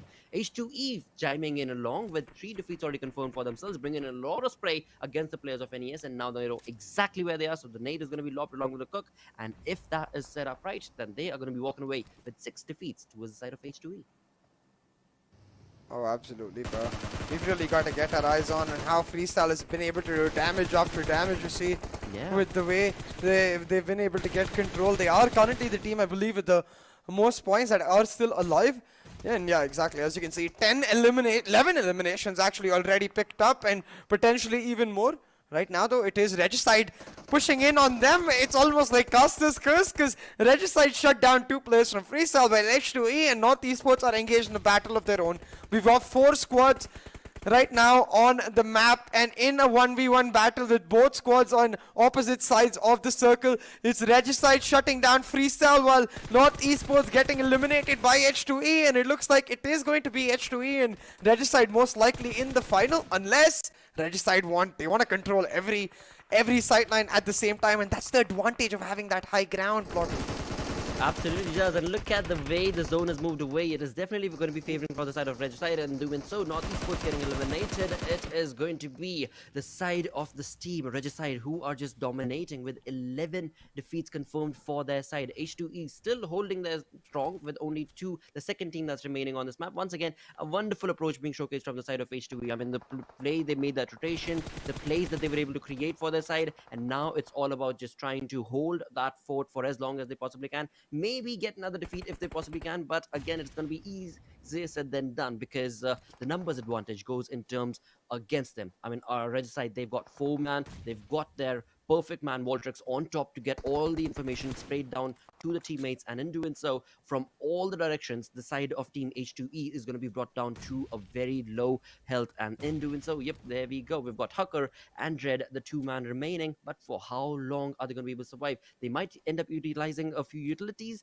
to maybe survive for a bit longer, but in the end, what you want is just to bring on that spray, bring on some amazing control spray so as to be able to get as many points as you possibly can. And it is Dread. No, he won't be able to get that point, and it is the end of the second game. And this is definitely a dominating play, not only from the side of the chicken dinner winner team Regicide, but also from FS. For the longest time, FS, they were just looking phenomenal in terms of the way that they were playing. Yeah, most definitely. For winner chicken dinner for Regicide coming in from Group E and instantly making their mark right here on the map of Miramar. 14 eliminations, 29 points. That's how you get off to an astounding start right here in Regicide, doing so in phenomenal fashion. And I think it really did come down to that early fight they took against 52 Rage, where they got that early mountain control near that junkyard area. They were able to continuously maintain that high ground throughout the circles and translate that into several eliminations. So Regicide playing this Miramar by the book and getting rewarded for it aplenty. It definitely was. I mean, you called it so perfectly, right? When it came down to that rotation made from the eastern side, was just so perfectly set up. And then when it comes down to that water treatment rotation that was showcased from the western front, that was just the way that these teams were able to just slowly and steadily move on across against each other. Because that's, I mean, the teams that we're talking about are first H2E, and for the side of Regicide, they had that western flank coming in from their side. And again, it is just unimaginable sort of a playstyle, because FS were looking so ferocious in terms of the way that they were able to control. But would you agree if I say that FS took a bit, or rather a bit too much than they possibly should have? Or hold Possibly. on. Before you answer that, let's go on a short little break as the director has called for it, and we'll be right back. Go.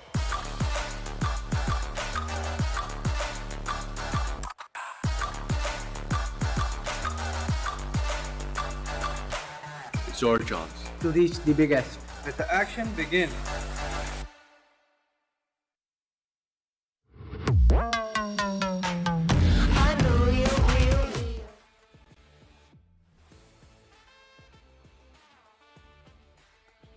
All right, ladies and gentlemen, seems like C8 did lose his mind with how amazingly Regicide came into play and managed to get that chicken dinner. But I think, Lakshay, you've got to applaud how well they were holding on to the fortress, and a little bit of that lady luck being sprinkled on them, the circle coming to exactly where they had decided. Or do you think it was all in their mind from the very start? Dude, I wouldn't say they had it in their mind, because again, the circle definitely played a little bit of a ballsy game, you know. I mean, you never can anticipate what the zone is going to be able to do, but in terms of when you're able to capitalize upon whatever the side the zone is going to be shifting, that is what a true IGL does, and that is where I would definitely say that Regicide as well as FS were able to capitalize on those opportunities. So I don't know how much was the lucky lady a part of it, but moving away from that, we do have MVP for the side of Voltrix, which Regicide have been able to, again, perfect play, perfect start to the day from their side is what I would say, because this is the first game that they're playing, and this is the team that just joined us for the first time from Group E. Yeah, and just coming in there and making your mark. I've always been talking about how dominating the Pakistani teams are, especially in the map of Miramar, and this game was no less, right? It was quite late into the game that we found our first team getting wiped, a first proper squad battle. I think it was around 16 minutes is where we found ourselves with two teams trying to fight it out. Quite understandably why, right? This was not like the first game of Erangel, where we really had a redonkulous zone. It was much more stable this time, much more around the centers, heading towards that junkyard area. But if you take a look at the top players, I see it all surrounded with players of freestyle. I mean, Malik, Tyrant, Wasi also joining the fray, along with SALTxi8, who's making a mark for himself. But clearly, we can agree on this one thing, that SALTxi8, they haven't really been making the right choices or the wise choices in terms of how they're positioning themselves in some really weird scenarios. That is so true, because I really wanted to have this conversation for the side of, because now 2 games that we've seen from the side of SALTxi8, right? They end up making a decent rotation for themselves, but the way they hunker themselves down, the positions that they find themselves in, and call it their home, or try and see that, all right, this is where we're going to be making an aggressive stance, as always is in such a precarious situation. In this game, they found themselves at the bottom of the mountain as they tried to take on a fight. In the previous game, we found themselves completely caught off guard altogether itself as they tried to make the rotation. So again, this is something that SALTxi8 are going to have to go back to the drawing board by the end of the day, and maybe bring in that change as far as that drop as well as the rotation is concerned from their side. Oh, they surely have to, because clearly I can see, they still have got that oomph in them. Of course, that's not going out of anywhere. But in terms of how they've been positioning, could clearly be worked upon. Because, likewise, I saw towards the very end, just before they got wiped out, they were surrounded from even the top and from down on the right. That was not the position that they would have wanted to have themselves into. And that's quite basic, right? And of course, having a Ghost, the one player that has recently joined from sites, and him making such a good mark, I think that's promising sign for them. But freestyle, I mean, we've got to give up to these lads the way they've been playing. I mean, they were quite dominating throughout. As we take a look at the statistics, head to head between freestyle and Regicide, both of them have their fair shares of getting those green blocks. They definitely do. I mean, talking about those green blocks, one thing that can be said for the side of Regicide is right off the bat, I want to be focusing the viewers towards damage received. Now, that means clean fights. 659 compared to 917 for the side of freestyle. Definitely says that when it comes to the fights that Regicide were taken, 659 damage received definitely implies that they were part of the fight and they knew exactly which angles that they want to be able to, bring on that aggressive stance from. And that makes the fight that much more safer, and thus giving you less damage taken, right, and more damage given. So that is a plus point for the side of Regicide from that front. On the other side, as we move on to the match summary, Voltrix, the dude is all over the place. Oh, he's on fire. The MVP. Yeah, exactly, he's on fire. I mean, such an amazing way to start his season off, right? A new team coming in. He's playing along with Johnny, who's again one of the additions from the coveted i8 squad, right? Him belonging from QWERTY. It's already a rivalry. But then look at them working together in tandem. I mean, you're talking about, how do we say it in the world of football? It's basically you've got Ramos and Messi playing in the same team, which has quite literally happened. But we take a look at the match rankings over here, as the second matchup, it was of course Regicide getting some amazing elimination points, also along with that chicken dinner 29. Then we've got H2E also playing really consistent over the past 2 games, right? Last game, if I'm not wrong, they managed to get those 8 points. But as we head on to zone analysis, Blotter, so we've had a pretty decent circle, pretty basic, nothing really out of the ordinary, but that little shift towards Junkyard and getting that little bit of a hill control for Regicide, that is what did the job pretty well.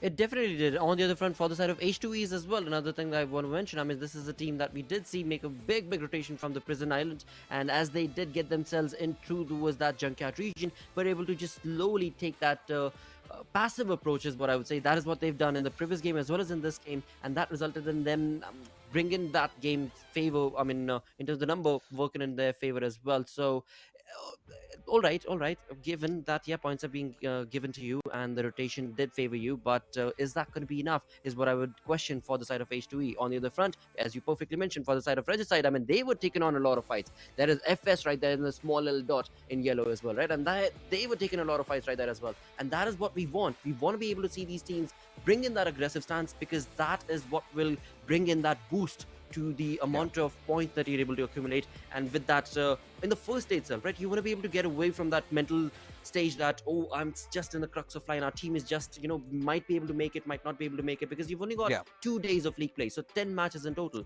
that these teams have. Yeah, and that is where it kind of really worries me. But let's take a look at the Oppo moments, as we will of course have the highlights being played right in front of us. So it was quite late into the game that we started all those fights erupting, and quite understandably why, right? We've already discussed. It was a very centralized circle. All the teams had enough room and space to have themselves settled into. But there's one team that I really want to talk about is 52 Rage. I mean, I was taking a look at the map feed, and they were Right. all over the place, man. I mean, Exactly. what was the reason behind so having such a huge split?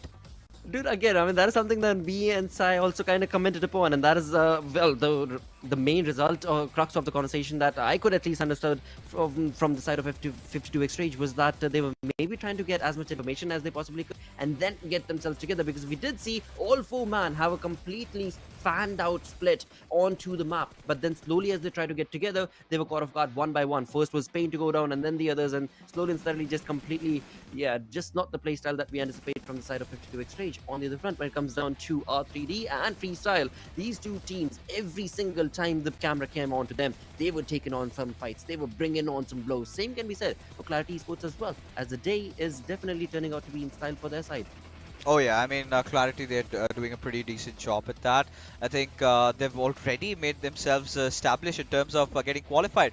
But this little movement from Team Yes. Wolf, I think this is something that we can really talk about, right? This is where I really felt Sirius who could have used some better sound sense, because you could hear Team Wolf making that movement from miles afar, right? That has to be the intention, right? It comes down to the little bit of a game sense. I think Sirius went off to a really good start, and in this particular game, I really felt that he could have done better. But we do have a few players who do have some knowledge in Mandarin.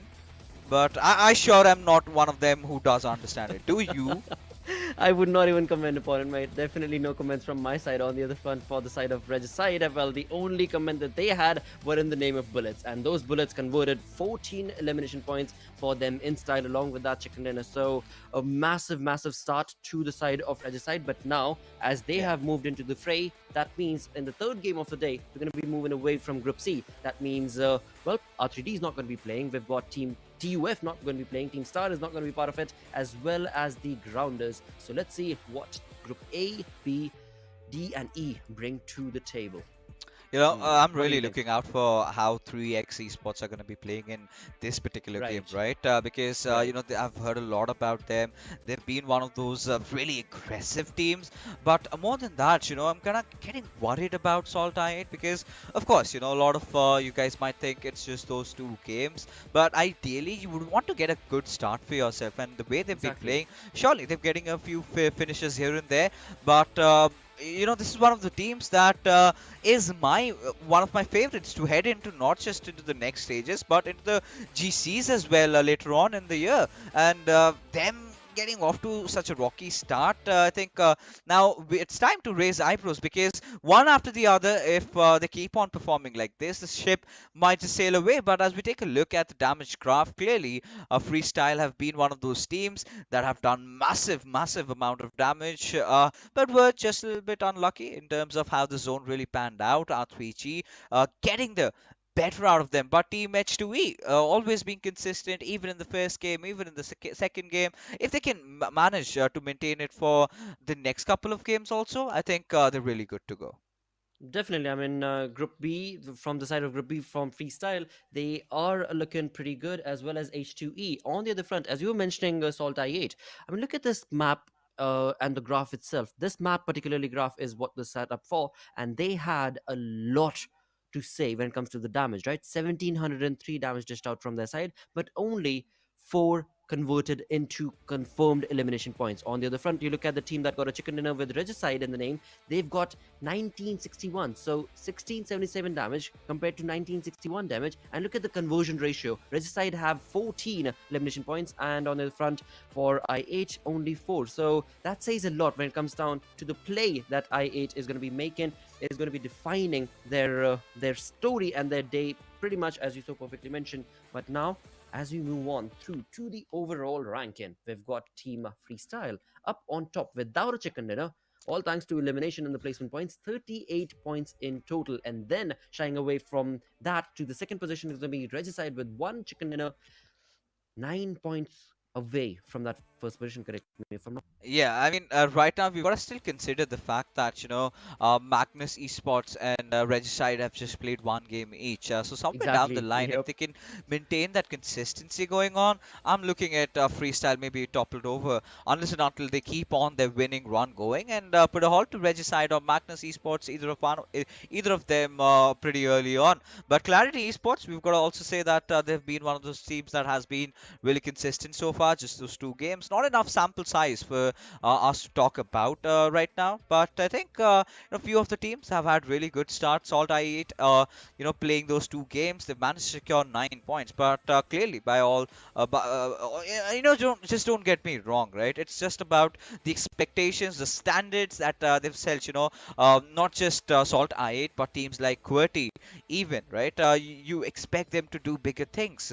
You expect them to be the leaders of the pack, which hasn't been the case. But at the same time, it sort of makes me happy as well, because this is where all the other teams are getting the limelight. This is where the other teams are proving their mettle. But this all could be just me overthinking, Lakshay, because hey, these are just the league days. Because Super Weekend is where where it all matters, right? If it all comes down to the Super Weekend and that is where they step up, I think all the fans would be elated. Just to add on to your point, you are definitely not overthinking, because I would say I was overthinking. As you were just talking about all of this, right? I was Yeah. myself personally thinking the same exact thing, that maybe we're being a bit too critical about these teams. It's just day number 1. It's just the 2 games done. But and so perfectly mentioned by you that we know these teams. We know what they're capable of. So every single time, to the viewers is what I want to say, every single time it comes down to day number 1, the start on the desk is mostly that, yeah, this is just day number 1. The teams are trying to get to know each other.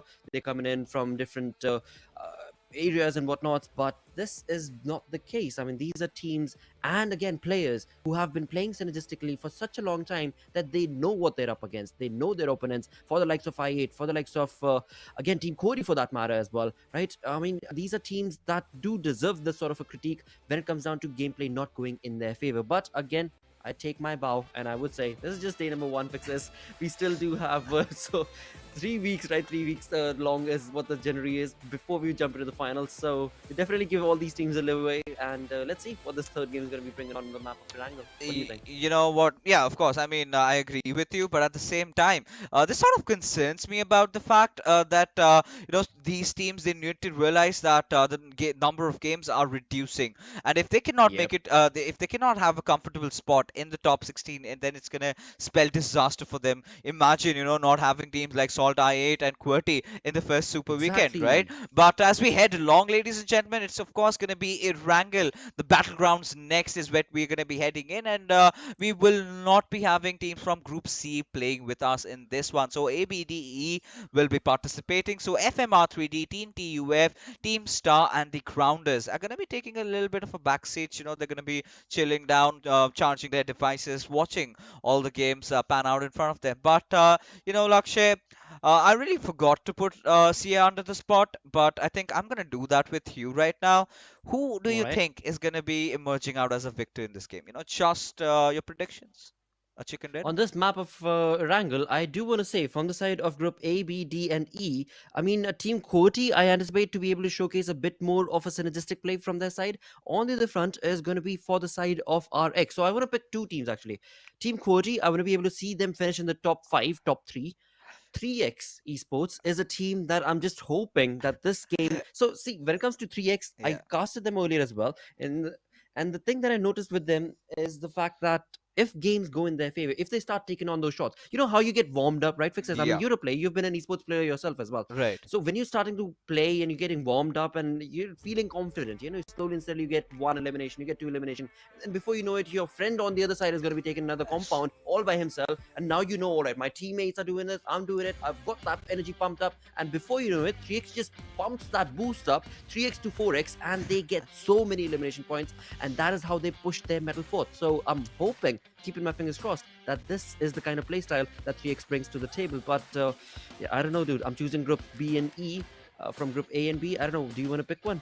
I mean, at this point, I really would want to see 3x get a chicken as well, because, so much hype has been created around this team. So, they've been touted as being one of the more aggressive teams of the Pakistan region. So let's see what they have to offer us. The big bird is in the sky at this time, sort of a similar flight path that we witnessed, from shooting range towards the Snowfall military base. But I would not want to see the same circle back again, right? I want to have something a little bit more steady, something a little bit more around the central-ish areas. I want to see some proper fights happening, not all these teams scrapping for a chicken dinner around those shorelines, right? Felt like we were back in the World War II a little bit, having all those battles, ensue upon us. But right now, Lakshay, we have a couple of teams, especially from Group E, who are going to be joining us in the fray in this particular matchup. So let's see how their addition sort of changes the equation in our third map. Well, I can definitely tell you what has not changed is the drop location of I-8. That will do never correct me change. if I'm wrong. It's been like 1.5, 2 years now that they find themselves very comfortably just sitting in that military base, just zooming around. And again, it's fine. It's absolutely comfortable. Same can be said for FS as well. I mean, they love that fairy pier, and therefore every single time they try and get over there. So it's absolutely comfortable. But now, as we perfectly mentioned, from the side of I-8, they need to start capitalizing on these opportunities. We did see in the map of Miramar, the damage graph, it was all the way up to 1700, but the conversion of that damage graph was only 4 elimination points. So that is something that we can definitely anticipate and hope that they're able to bring a different blow to the lobby when it comes down to this game. On the other front, when it comes down to early contestations, we can definitely see a lot of these teams. I mean, from Quantum to 3x to Quraysh to R3G, quite a lot of them not necessarily clustered up, but as they are dropping down, they definitely can see each other. So as they start making that rotation, because they are already in the comfort of the zone, things are gonna get trickier. On the other side, moving all the way up towards the north, we've got 52x Rage, just making Oh, again a very chill approach. Does not matter, we playing our game. We'll have the yeah. first zone, and then we'll slowly YOLO make it into the zone, and maybe we might just take a fight. Let's see. You know what's really interesting about how long they're having those drops this time? It's a 2-2 split. Quite different to Yes, that yep, 1 each split in Miramar, right? right. This comes down to the fact that teams are now taking a look at once they get down with the games, they head over, do the map analysis of how the teams have been playing, how their rotations have been. They're gonna clearly figure out a way to tackle them, and this is something that 52 Rage needs to be wary of. But Team QWERTY, a lot of hype around this player as well, a young gun from the Pakistan region, Gravity, as Oh he's yes. going to pull a lot of people down. But, well, we've got to see. I mean, he's been doing his basics right. I really saw that one occasion in the first game of Erangel where he really provided a beautiful cover fire to his teammate. But talking about this particular showdown right now, I think we've got a few changes around that bridge area a little bit. We've got these slide platforms also being added up, a little bit of an obstruction over here as well. So crossing over the bridge has been a little bit more tricky. Let's see how the teams manage to do that. But one of those things that I could instantly point out, both MetershotxSKY and SALTxi8, they've had one personnel around the bridge, making sure that he has all eyes on whichever teams are passing by.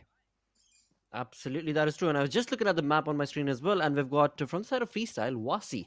who seems to have gone on a completely different show altogether. I mean, we've seen from the side of FS, they love to stick to that fairy peer, but Wasi seems to have something completely different in mind, wherein I8's players are so very close. I mean, Blade, we can clearly see, is right next to him. So is another teammate of Blade. So that is a very precarious situation that YC finds himself in. But another plus point to that con that he finds himself in is the fact that he has the information now. So when it comes down to freestyle, if at all the zone restricts them and wants them to get into the military base, Vasi has already relayed that information that there is a bridge camp possible. So that bridge is never going to be an option. So they'll probably have to go for a water rotation. So these sort of informations, right, they also become very, very critical and as the game progresses on along. One thing, Lakshay, of course, considering how I've been a zone reader myself, I've got this little feeling inside the bottom of my heart that the circle is gonna shift down south completely, right? At a certain Right? point. And why do I say that? Because, if Okay. you take a look at how the map feed is around, you could clearly see, right? The circle is completely has the southern island in its crotches, right? So once that happens, majority of the time we have seen the circle kind of shift down below. So that is going to be the case. We've got to see as to how well the teams are adept to reading this. But taking a look at SALTxi8, they've already started making their moves, right? They know that it's going to be a certain circle. They are going to be stationed in a really good position. So this is one of those games that is there for team SALTxi8 to go out there and win. And True. they've got to So make true. sure that they've got all the pieces of jigsaw rightfully positioned for them to do that. And right now from the military base area, I'm anticipating that they've got decent amount of loot. But if they're kind of scattered like that, if some or the other team just comes down south and finds, let's say, Uzim off guard, then that's not going to be good news for them. Well, let's not put some more salt on already a painful situation that I8 have had in terms of the two games that they've played. But of course, let's keep that finger crossed sort of a situation for their side. On the other front, when it comes down to clarity, they are making a pretty long rotation from the western front, from the Gatka region, and as they do, they are going to be in the crosshairs, or if not the crosshairs, they're definitely going to be giving the information away to the players of Magnus as well as H2E. Now, H2E we have seen to have a very passive approach, so they might not anticipate to be taken a fight against the players of Clarity. But will Magnus be able to retaliate? We can. Well, I mean, you guys cannot see on the map, but I can see that all the teams right now making the rotation to get into the center of the zone, as we did see Quraysh make a rotation from the farm region as well. They've got crosshairs set up towards the players of 3x, and it apparently definitely seems like one of the players have already been knocked. So, not going according to my prediction. 3x still not warmed up yet. I think what 3x need at this point is try to play a little bit safe, right? Focus a lot on those Yes. centralish areas.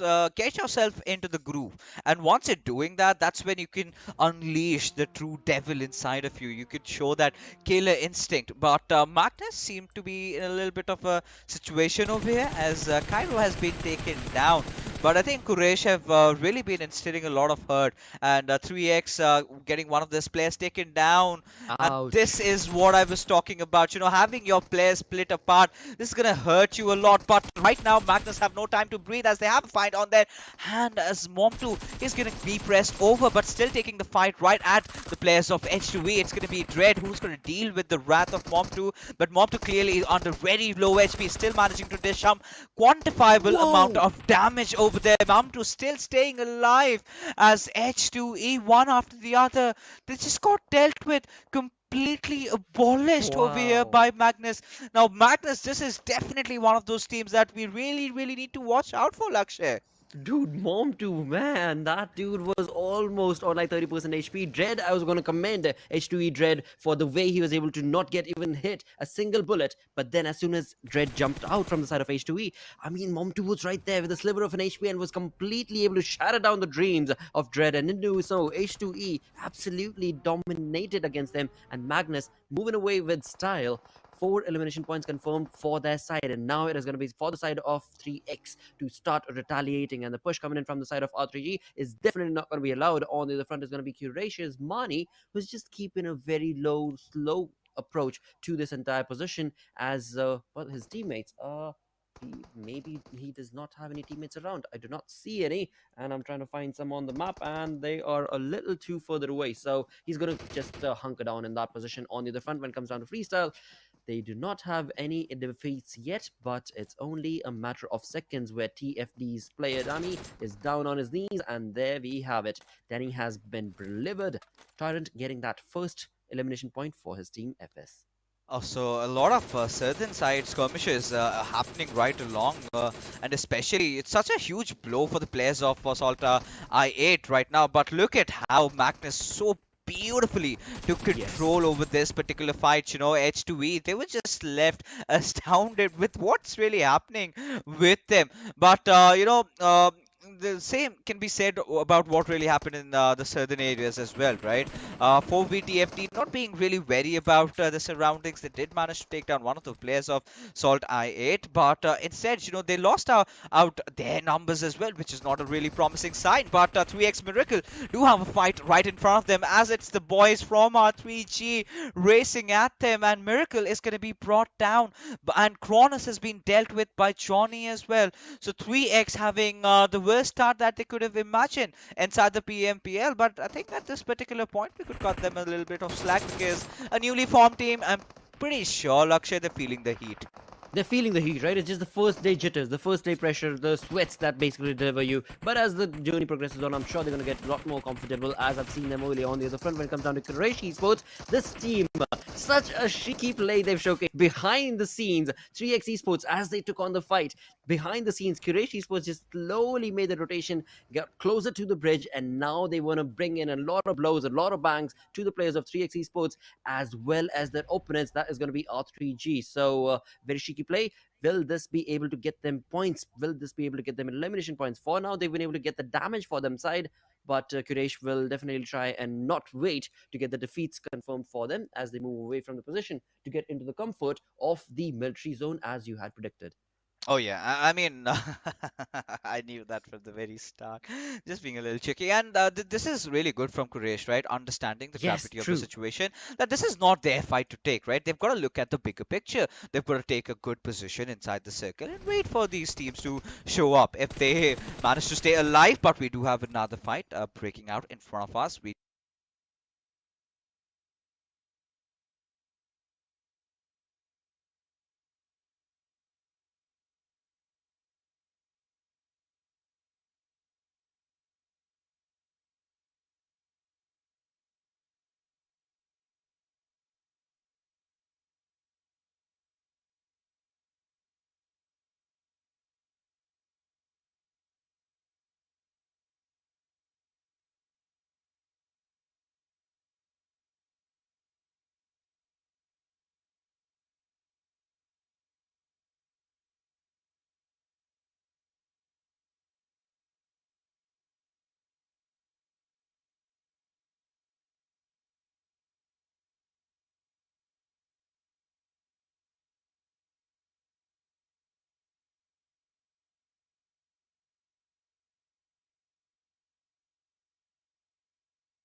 this is the right decision if they decided to escape, but on Yeah, the they kill should. feed, Lakshay, it's clarity against Salt I8, and we've been missing a lot of that action also. But we do have Ooh. Quraysh this time going up against XGeneration. We do have JD knocked out a little bit. Of course, he's gonna get himself back up in no time. But look at how beautifully Quraysh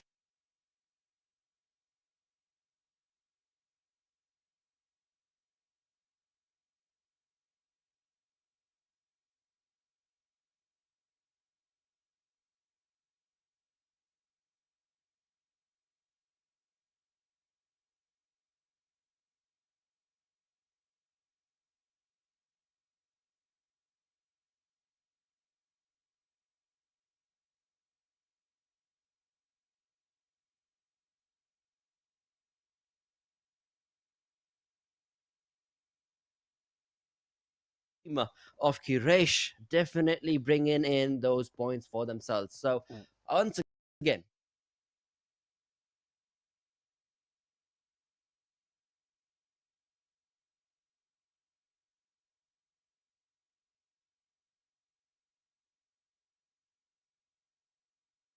Magnus. So once again, it is the Pakistan region. We know they're going to be aggressive, and when it comes to aggressive stance, this is what these teams deliver. You know, this all comes down to the fact that the circle was again down south, right? A lot of teams trying to rotate down pretty early on, and eventually ended up battling against each other, right? So a little bit of a Right. different pace in comparison to what we had in Miramar. Erangel has to be eruptive, and we're witnessing back and forth, the same certain circle twice. The last occasion it went towards the central island, but this time making sure it sticks down towards the Susnovka military base. But from what we do have in front of us over here, SALTxi8 not really in a good position anymore. No kills whatsoever, already losing out on two of their players. And same can be said right now for Regicide having lost out on Johnny. Now that is not a good news for them. And I think at a certain point he's going to get eliminated. Still the third circle, so it's not going to hurt him a lot. But even one bullet connecting out of Sirius, now that could be a really alarming situation for them. As Quantum Rage, now this is again one of those approaches I really respect and I really like. Why? Because now you're letting all the teams in front of you go ahead. You know there's no one behind. You have enough meds. Then you can really enter inside the circle. But 52 Rage, they are fishermen over here as they do Oh find the yes. players of North Esports run. In fact, Amer, who has taken a little chunk of damage over there, not too much. But the bigger question is, can they make it to the other side of the shorelines? And if they do make it, even Lakshay, can they still remain alive? Exactly, exactly. It's like the complete fish fest that has been created right here in this zone, and I absolutely love these sort of zones that are created a little bit on the water, a little bit on the land. A lot of teams that are going to be finding themselves in the water without a lot that they can do. On the other front, it is going to be 52x rage that is definitely bringing in a lot of domination to the fishes that are finding themselves as they cross the sea, or river rather. But 52x rage, they better be careful, right? I mean, they're not the only ones. The zone is going to be catching up to them as well. As they do, they will be the ones who will be at the receiving end. And as of now, they have given away their information as to where they're at, but they've not been able to get any accumulated points Oh, for themselves. look at this. That was Gravity sad. just eating him away. And now Quraysh, they're making a run at it. They do have Destroyer coming in for some support. Khan already out of the picture. Gravity making sure that he gets the final finishes. And there you go. The boy already on fire. Quite understandably why all the fans from Pakistan were asking me to look out for this kid. But now 52 Rage making sure that they're getting the better out of the players of North Esports. And Zabeen, he's fallen down as well. But now the big question lies, how do they get to this inside? So I think what they're going to do is use the waterways. I think they're going to do a little bit of cardio. They're going to do a little bit of, a lot of swimming, not just a little bit. Oh, they're gonna have to. They're definitely gonna have to, and they're gonna stick in that, rather try and stick that neck in the water, underneath the water, as long as they possibly can, because there are gonna be so many fishermen as they reach the shorelines. Because we've got 11 teams remaining, and as of now, we're looking at three teams: 52x Rage, Quantum, as well as another one who find themselves in the water as of now. All the other teams are on the island, and here we go. The third team is NES's Emmer. So Emmer as well as Maxi, who are going to be out in the water. Magnus Esports trying to take on some shots, but in the minimap we can clearly see that there is a team right behind them as well. So a precarious situation that these teams who are trying to take on that fishing as the occupation, will that be allowed? The other teams, they've got competition. That third party situation could very well blow them or blow back on them and get their points taken away from them as they try and fish some from the sea. Over here, Lakshat, I really feel that the hunters might just become the hunted because the way 52 Rage are making their way in, I'm quite sure a lot of people would be waiting for them, for someone to show up on the shoreline, and that is their cue to really aggress at them. But now, from what we can see, Team QWERTY, are in a really interesting position. They've lost out on 2 of their players, but still have managed to secure 4 finishes. Now, Gravity and Wolverine, 2 of those more reliant players that from their side. Malik are really trying to make an escape, trying to get back to his team. Hasn't really been peppered down with bullets, but Gravity taken down from the play zone. I believe he's been taking some, he's been dealt with by some damage from the players of Freestyle, and the last chip of damage did come from the zone, as a result of which he's been taken down. There's no chance in that Wolfrey should go after trying to get that res onto him, and he's all by himself at this certain point. All he can do is really go for a heal battle.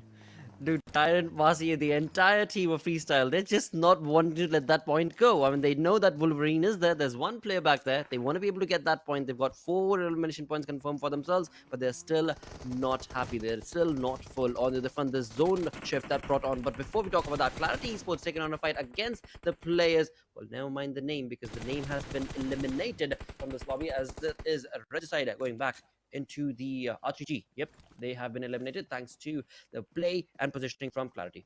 Yeah, and this all comes down to the fact that Regicide did opt to fight early on, right? Take a fight where they should have rather focused on getting inside the circle. Now, this is what really happens when you cannot get into a lobby that's kind of unpredictable, because now they wanted to force a fight. They did. They were high on confidence, and why should they not be? Considering they managed to take a chicken dinner, they pretty much secured the spot. But now we've got Rollin finding the better out of Sky's Ash, and has managed to take down Halsey as well. But I think it's going to be 420 Boy who's going to have that final bullet damage being dealt upon him, as QWERTY Esports really capitalizing on the situation, have already managed to accrue 6 kills. But look at this, Quantum Rage and Faster, they're going to be having a little bit of a chit chat here though. But I really am wondering what could the conversation be like. What do you think, Lakshay? Well, for now, they're like, how's the first day coming along, mates? Because I'm definitely chilling. I'm just having this perfect party at my yacht, and we've got so many other players who have been invited as well, and that's exactly what they're happy about. But Magnus is like, no, you did not invite us, and we're definitely going to be taking a lot of blow against you. And they have been at this for quite some time. And as that fight was taken on from the side of QWERTY, we also don't have the kill feed. FS going up against the players of North Esports, where North Esports were damaged quite a lot, but NES definitely did bring a little bit of a blow against the players of FS as well. And now that blow has been moved on towards the players of Magnus, where Magnus, this team just does not want to stop. First, Erangel, they got 10 kill chicken dinner. This time around, they've got 5 elimination points already confirmed. With 9 teams remaining, 21 minutes in, this is going to be anybody's game. But there's the yacht party I was talking about. 3 teams. I'd imagine 1 grenade to take them all down. Someone has got to do that. But Magnus, they're on a whole different level right now. They've got so many kills waiting for them. And so is Black, all one with the nature, with the skelly suit that he possesses. But right now, 420 Boy, he's got his eyes on the remainders of the players of MetershotxSKY Esports. We've got to see what can they do from around here. Someone needs to come out. Someone needs to throw just that one little grenade. And I'm going to be so happy about it. Respect, you've got to spray. Just spray randomly, wildly, and someone's going to get wiped out. And indeed, Pain manages to do that. 52 Rage finally stepping out of the shorelines. They do know that they have very slim chances of making it safely inside the circle. Might as well spoil the party, and in fact he's just going to demolish every single one of them, spots them all out in the open, and still getting the damage done. What an absolute madman, Lakshay. Definitely, dude. I mean, Pain, this is what we were waiting for. Rage, bring in that rage, bring in the glorious moment right now for the side of 52x Rage, as they have been, all thanks to Rage Pain, bringing a lot of damage to this lobby. I mean, of course, he was going to get caught off guard. He's out in the open. The smoke is definitely going to dissipate overall. And before he does so, though, he did get some elimination points for his team. So a GG play for his side. But with that, 6 teams remaining, none in the water as of now, I do believe, as the land is where the zone is at. And TMW, a team that has not yet been able to pop up in style when it comes to the entirety of the lobby, are looking pretty comfortable as of now. They've got 3 defeats confirmed. They've got 3 players still remaining. But what sort of a play style are they going to be bringing when you've got the opponents like QWERTY just completely hunkering down on your position? Oh yeah, I mean, QWERTY, they've been looking really promising. They've been looking really good, but so have the players of Freestyle, as Black is on a domination spree already. QWERTY managing to secure 3 finishes over there. Had we just a little bit, show off a head over there, 420. Being a little unlucky in terms of how he could connect the shot, but I think you've got to give it to the players of SALTxi8 as well. They've done a really decent job in surviving for so long, considering the situation that they were in early on, right inside this game. But Magnus, now this is where the fire is going to be upon them, right at the very center. All these teams kind of trying to get inside the circle. I think they're going to be the easy targets to spot out, and we've got to see how can they deal with this threat looming around them, as Skyro managing to just spray wildly at the players of QWERTY, and nothing seemed to connect really. Well, for now, it definitely does not. But QWERTY, on the other front, they have so much of information against the positioning of TmwEsports players that one by one, they are just being brought on down like ants and flies. And in doing so, QWERTY have already been able to accumulate 8 defeat points for themselves. Of course, Drawland was brought down on his knees right now. TmW getting eliminated with that 4 teams remaining. FS, we did see Black was the man, I believe, who was the final man surviving from the side of Freestyle with a ghillie suit. So, yeah, he's still surviving, still there. He's still at the edge and holding on steadily. Because he's looking pretty comfortable. Like, the team is looking comfortable in terms of the total elimination points they've been able to accumulate. So now it's all about the fight to get yourself the chicken dinner against QWERTY Esports. But will Magnus be able to bring in any blow? No, I don't think so. It does not seem likely. At this particular point, QWERTY have to inch in closer, right?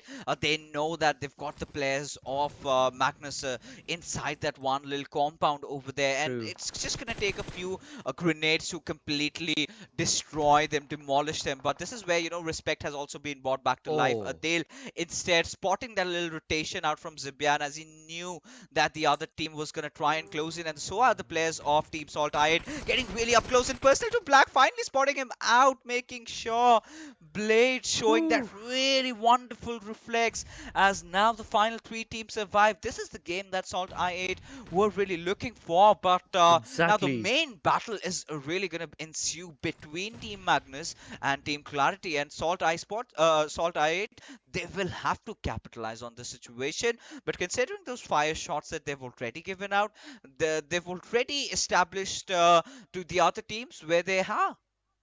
Well, Teen Wolf, look at that positioning. He was moving away and looking at the map, as you can see on the right, second and right of your screen. You can see bottom right that the side of, Magnus, they have moved away from the compound. They've come out, and now as they get closer and closer towards the side where I8 are going to be finding themselves, Blade is not looking too good because his position, even though the ghillie suit has been compromised and his teammate Uzum has been brought on away from him. So that remains the 3 teams still surviving. Magnus looking pretty comfortable with a 4-man squad with 7 elimination points confirmed. Now is all between Magnus and QWERTY. 4v3 situation, I believe, is what this will be, or 4v4 altogether. But who will get the better half of the sky? Oh, that is something that we really have to see, because QWERTY, they have to get inside the circle. Now, the onus lies upon the players of Magnus, how well they can defend their fortress. They've done that in the past, but this time, Zibyan is not all by his lonesome. He's got some teammates along with him, but right now he's crawling all battered and bruised in blood, as the players of Magnus, they are trying to split out. This is the right decision to make at this point, but if Momtu can find a beautiful grenade onto it, even a single player of Team QWERTY, that could spell disaster for them, as Momtu, that good projectile from that grenade had been spotted out by Drawland, who manages to get that knock over here, and in tandem that response has been coming along, as Skyro managing to push and manages to find a beautiful knock, as it is all out war, as Magnus, they're still going in for that race, as 420 still trying to dish some damage. Now let's see what happens next. Well, Magnus was able to get that revival done, but sadly, Cairo will not be allowed, and thus it is going to be 3-1 squad from the side of Magnus, where Magnus slowly and steadily are just being swept off their knees, because it is QWERTY Esports for pushing in style, and in doing so, they definitely capitalize upon the position. And for a few minutes ago, I honestly thought it is going to be a Magnus's game, because QWERTY were down on their knees trying to get that revival done to the teammates, but boy, oh boy, the aggressive stance that this team was able to just capitalize upon was a GG play against the side of Magnus, where they were just not allowed to breathe. And in doing so, QWERTY Esports walked away with a chicken dinner, along with a total of 12 kill points for themselves. Oh yeah, and now they're on the very second spot. This is exactly what was needed from their side. Denying Magnus the pleasure and the luxury of that second chicken dinner in the map of Erangel, Lakshay. Now this is something that we're talking about. Magnus again, one of those teams, one of those new revelations that has been really looking promising inside those initial days of our, in fact, the first day of the PMPL Pakistan Spring 2022. But talking about the other teams, I think SALTxi8 recovered really well. We saw a lot of fishes in the water, and they were so well dealt with by Pain, and that is something that I really love to watch. That is, again, I mean, that is the kind of zone that I absolutely do always enjoy, because when it comes down to the finality of the zone, it is going to be some teams that find themselves in the water, some teams that are just trying to get as much spray going on, as many kill points, as many elimination points, as many defeat points as they possibly can accumulate for themselves. But in this one, that was just so amazing. There was 2 to 3 teams, right, that were just stuck behind that small little buggy, and they were just not able to move away until unless 52x's Rage Pain was able to get away from that. And interestingly enough, I mean, Quraysh did not follow them. I mean, that was just amazing storyline. But then again, I mean, this is just day number 1. 3 games done and still 2 more to go. So still a lot more on the line and a lot more on the stake for these teams to showcase what they are bringing to the table this season. Oh yeah, they're definitely bringing the heat in. But right now, ladies and gentlemen, we're gonna be heading for a short little break, and we'll be right after this. Go!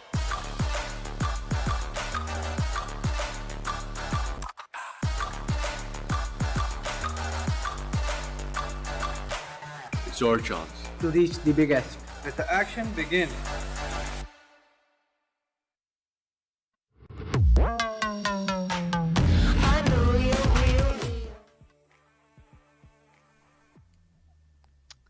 Alright, so we do have CA joining back with us, and I'm pretty sure that he had lost his mind in the game of Miramar to even lose a lot of more grey cells in this matchup.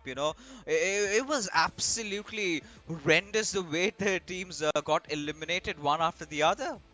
Oh yeah, absolutely. It was a bloodbath. Really what we expected from Pakistan. It didn't deliver, I would say, in game 1, which was much slower than what I was expecting from Pakistan. Miramar picked up the pace, and then into this match 3, it felt like it's just pedal to the metal all the way through, and that's exactly the kind of momentum I'm expecting to continue on to this match 4. Hey Fixes, I noticed you put Blotter under the spot in match 3, so I'm gonna come right here and return the favor to you. Who are you expecting with that winner chicken dinner in match 4? We're gonna talk about it a little bit later. Of course, I'm gonna give a few predictions.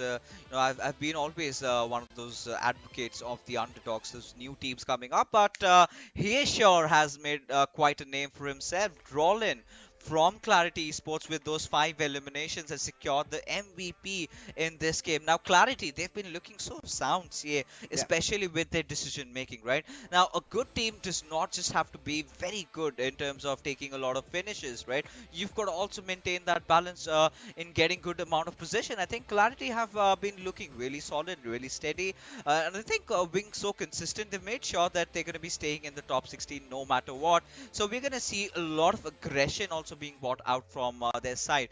But this time, in terms of the top players, we still do take a look at a lot of familiar faces from the first game of Erangel, and boy oh boy, Zibian is not alone anymore. Yeah, exactly. Zibian with some key company right there with his team. 420 boy as well as Drolin making up right there. But I think for Magnus as well, clear dominance shown here with Mom2 and Adil a part of that top 5. These teams have been in a prolific run of form so far, and that just begs the question, are we going to see that continue? Are we going to see someone else rise to the task? Because if you talk in that regard, of course, match 4 will mean we're going to be missing Group B from the picture, which means no more QWERTY Esports. For now, QWERTY, they're going to get a bit of the break and a potential opportunity for Magnus either to run away with the lead, or for maybe finally we get to see SALTxi8 bounce back, because we've been talking all about them. Underwhelming performances so far, Fixes. Yeah, I mean, this was basically their game to lose, right? Considering how the circle had panned out and how they had positioned. I could spot that happening from, well, miles afar. Now, I would not call myself a prophet or maybe I could try and do that after my casting days are over. But we could see that from happening when you're going individually, being split, when you know is the most important time in the battle, right? You've got to look out for all those teams coming in, and that is exactly what happened to them. One thing followed the other. They lost out on 2 players, but I think we cannot really also take away comments from them because of the fact that they still managed to make it to the top 3. Now that is a really good feat to achieve, and same goes with freestyle as well.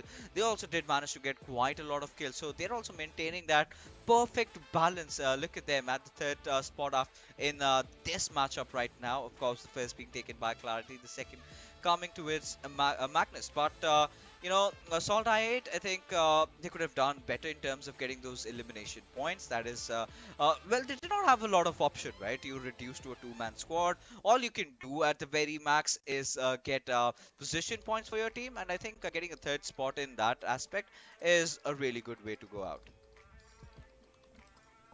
Yeah, exactly. And I mean, despite what we saw from the first 2 matches, as you said, it was SALTxi8's game to lose. And of course, I think they're going to be happy that they improved to a large extent with the 10 placement points, but still very much lacking in that firepower that we know them for. So we'll have to see if they can bounce back. But I think Clarity, they are, I believe, in the overall leaderboard as well, now starting to run away with a little bit consistent performances we've seen from them throughout. And going into this match 4, they're going to get a bit of a break and a bit of a opportunity for other teams, and Magnus especially, who have performed very well in match 1 and match 3, to try and grab that lead away from them once again. And I'm excited to see if it happens. But I think amongst all of this, one team that has slowly just been sneaking in with consistent performances has been Freestyle. Like, every single time in the mix of things, continuously looking for these advantageous fights. I think in Miramar especially, they were a little unlucky, so maybe this time luck goes on their side and they're able to pull off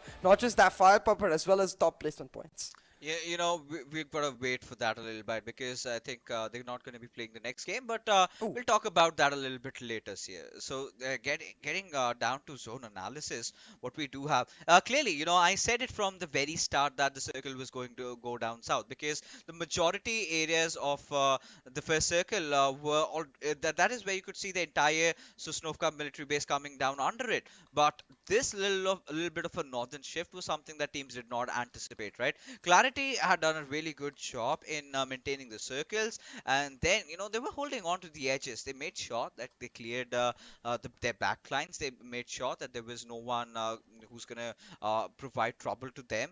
So they made all the right decisions. But what I really felt that this could have been Team Magnus's chicken dinner again, right? I really felt that they were still inside this circle towards the very end. The way they took it, right? That one little compound you would see after a while, but when it all panned down to a 4v4 fight here, that is where it kind of really bugged me that the players of Magnus really went ahead, went charging in, were looking so overconfident over there. I think could be the right word to say, because had they not that, had they been a little bit more patient, had they been waiting for the players of Clarity to recover, I think they could have done a better job and could have secured the second chicken dinner in Erangel. Oh, 100%. I think it really reminds you of the way they won the first match too, right? They were patient in Erangel. It's really why they ended up getting the winner chicken dinner. So maybe that overconfidence coming because of that early winner chicken dinner. Irrespective, taking a look at our Oppo moments, you could see what we did see from Magnus in the earlier stages was a lot more aggressive action as compared to their first Erangel. So definitely in terms of tempo, this does feel like a team that is moving up the cards. But the same could be said for Freestyle, for Regicide as well, who had a phenomenal match in Miramar, somewhat carried over the momentum here in Erangel, and once again will be carrying on into Miramar, looking to replicate their runner from match 2. This is the thing that really bugged me with Regicide, right? They really stepped on the gun way too much, way too faster, I have to say. But this little wipe of XGeneration from the players of Quraysh was so beautifully executed, right? And Quantum Rage, I think they really capitalized on whatever they could do. Not much though, because right after they were under heavy fire from wall trucks and the entirety of Regicide. Now Regicide needs to do better in terms of their decision making, right? You've got to understand the zone is going down south. You've got to look at the bigger picture. But Quraysh, considering a team that has been there in the scene for a little while, they're finally getting some decent squad vibes. They've been looking very well constructed. They have not been panicking. They're world out, but. For QWERTY, right, we haven't really gotten a lot of chance to talk about them. And they started off really well, the rotations were fine, but just to throw it all out of the sink a little bit later, right? They could not get inside the zone, they were in such a dicey situation, and it all came falling down for them. Yeah, exactly, and Oh, it really, it really did become a case of quite questionable moves right there. But talking about just that, I'm really confused as to why went to Rage at 52. X, of course, we're right next to each other. Pain was like, I'm gonna spoil this party because I'm not a part of it, man. You can't have a party without me. And did exactly that. Slammed down the brakes on the Quantum Rage players and then continued that momentum. But I think what we really saw from this match 3 fixes was a clear indication of that Pakistani identity that we've been talking about to a large extent. A lot of the teams on that over-aggressive note to really, I think, pleasing me, but of course bugging you with respect to the fact that there could have been certain situations where breaks might have helped them out, and I want to see which teams are able to adapt immediately, which teams are able to learn from those tiny mistakes and find value in this match for upcoming, because I think what Clarity have shown that hard work and really consistency does truly pay off. They were at the brunt end of freestyle running into them in match 1. In match 2, the circle got a little better of them, they caught on the low ground, but in match 3, they finally found that winner chicken dinner. Yeah, and this is exactly what the boys needed, right, to get themselves back right in. And as we take a look at the damage graph, it has to be Magnus and Clarity leading the charts as well. But huge props to Quraysh Esports. I mean, they've been getting some decent squad vibes. They did manage to take down the IGL of Team QWERTY, and I think now that they're getting a lot of finishes, they're starting to feel confident. What they can do later from the remainder of the games that they have is look a little bit, focus a little bit on the possession points. Otherwise, they are good to go. TmwEsports not really having a kind of a start that they could have wanted or they had in the past 2 games, but it's not going to hurt them a lot, right? They still are in a very good position in terms of the overall standings. TMW also being very silent, being very sneaky, have managed to accrue 3 kills for themselves. And 52 Rage, I mean, what do we say about Pain over? All he could have done is, just thrown that one little grenade, and that could be an absolute holocaust in the map over there. 3 squads getting wiped is a lot of people getting wiped out of 64 players that we had. So you could clearly say, right, Rage, they are absolutely raging. But taking a look at the overall rankings over here, we do have Freestyle leading the charts with 54 points. We do have Clarity with 51 on the 2nd spot, and Magnus Esports. I think for me, they have been the revelation so far. Oh yeah, 100%. Magnus Esports have really stepped up to the mark, and really to an extent that we didn't expect. Given the fact that they're on number 3 with 1 match less compared to Freestyle and Clarity, I think they can comfortably take away that first spot if they're able to find that consistent performance. But same could be said for Regicide, I think, especially, and H2E. Like you said, really surprised us because this was one of the teams, if you look back to the qualifiers, towards the lower end of that spectrum. If I'm not mistaken, they did end up facing a lot of troubles. They finished 16th in the qualifiers fixes. So for them, finishing 16th in the qualifier to now being in the top 5 in the first 3 matches of day 1, that's a brilliant start. Oh, but it's definitely not a brilliant start for FMxR3D and Team QWERTY. We're kind of lurking around that 14th and 15th spot, right? Considering you would expect one of them has been invited, one of them the toppers of the PMPL qualifiers haven't really shown up to the occasion, right? This is where they could be, thinking at the back of their mind that they could have done a lot better. But so far, the day has been really amazing with quite a lot of teams stepping up. We haven't had gotten to witness, a single team getting back-to-back chickens or double chickens in a day. But we still do have 2 more games remaining. So this time, teams from Group B will be sitting this one out. So we're not going to have Clarity Esports, we're not going to have 52 Rage Esports, we're not going to have Freestyle and Team H2E. So I think teams from Group B have done such an amazing job. They've secured so many points that they can freely relax, right? Take a step back, just watch out all the games happening in front of them. And after this, of course, teams from Group A are going to be sitting down in the next matchup. We're going to have BCD coming into play as well, but it's Miramar time. And now with Miramar really coming up, I think you had posed a question, who do you think can win this one? This is the perfect chance and opportunity for Team QWERTY to get themselves back on the big stage, right? This QWERTY has been one of those teams that loves their game of Miramar. I know Khan loves that map particularly. So I would want them to get a chicken dinner and get back to the top 8 in style. What about you though? I have this weird feeling that we're gonna see the resurgence of the Titans. I have a weird feeling that SDI8 is just gonna be feeling extremely angry with their performances so far. They're like, bro, we're supposed to dominate here?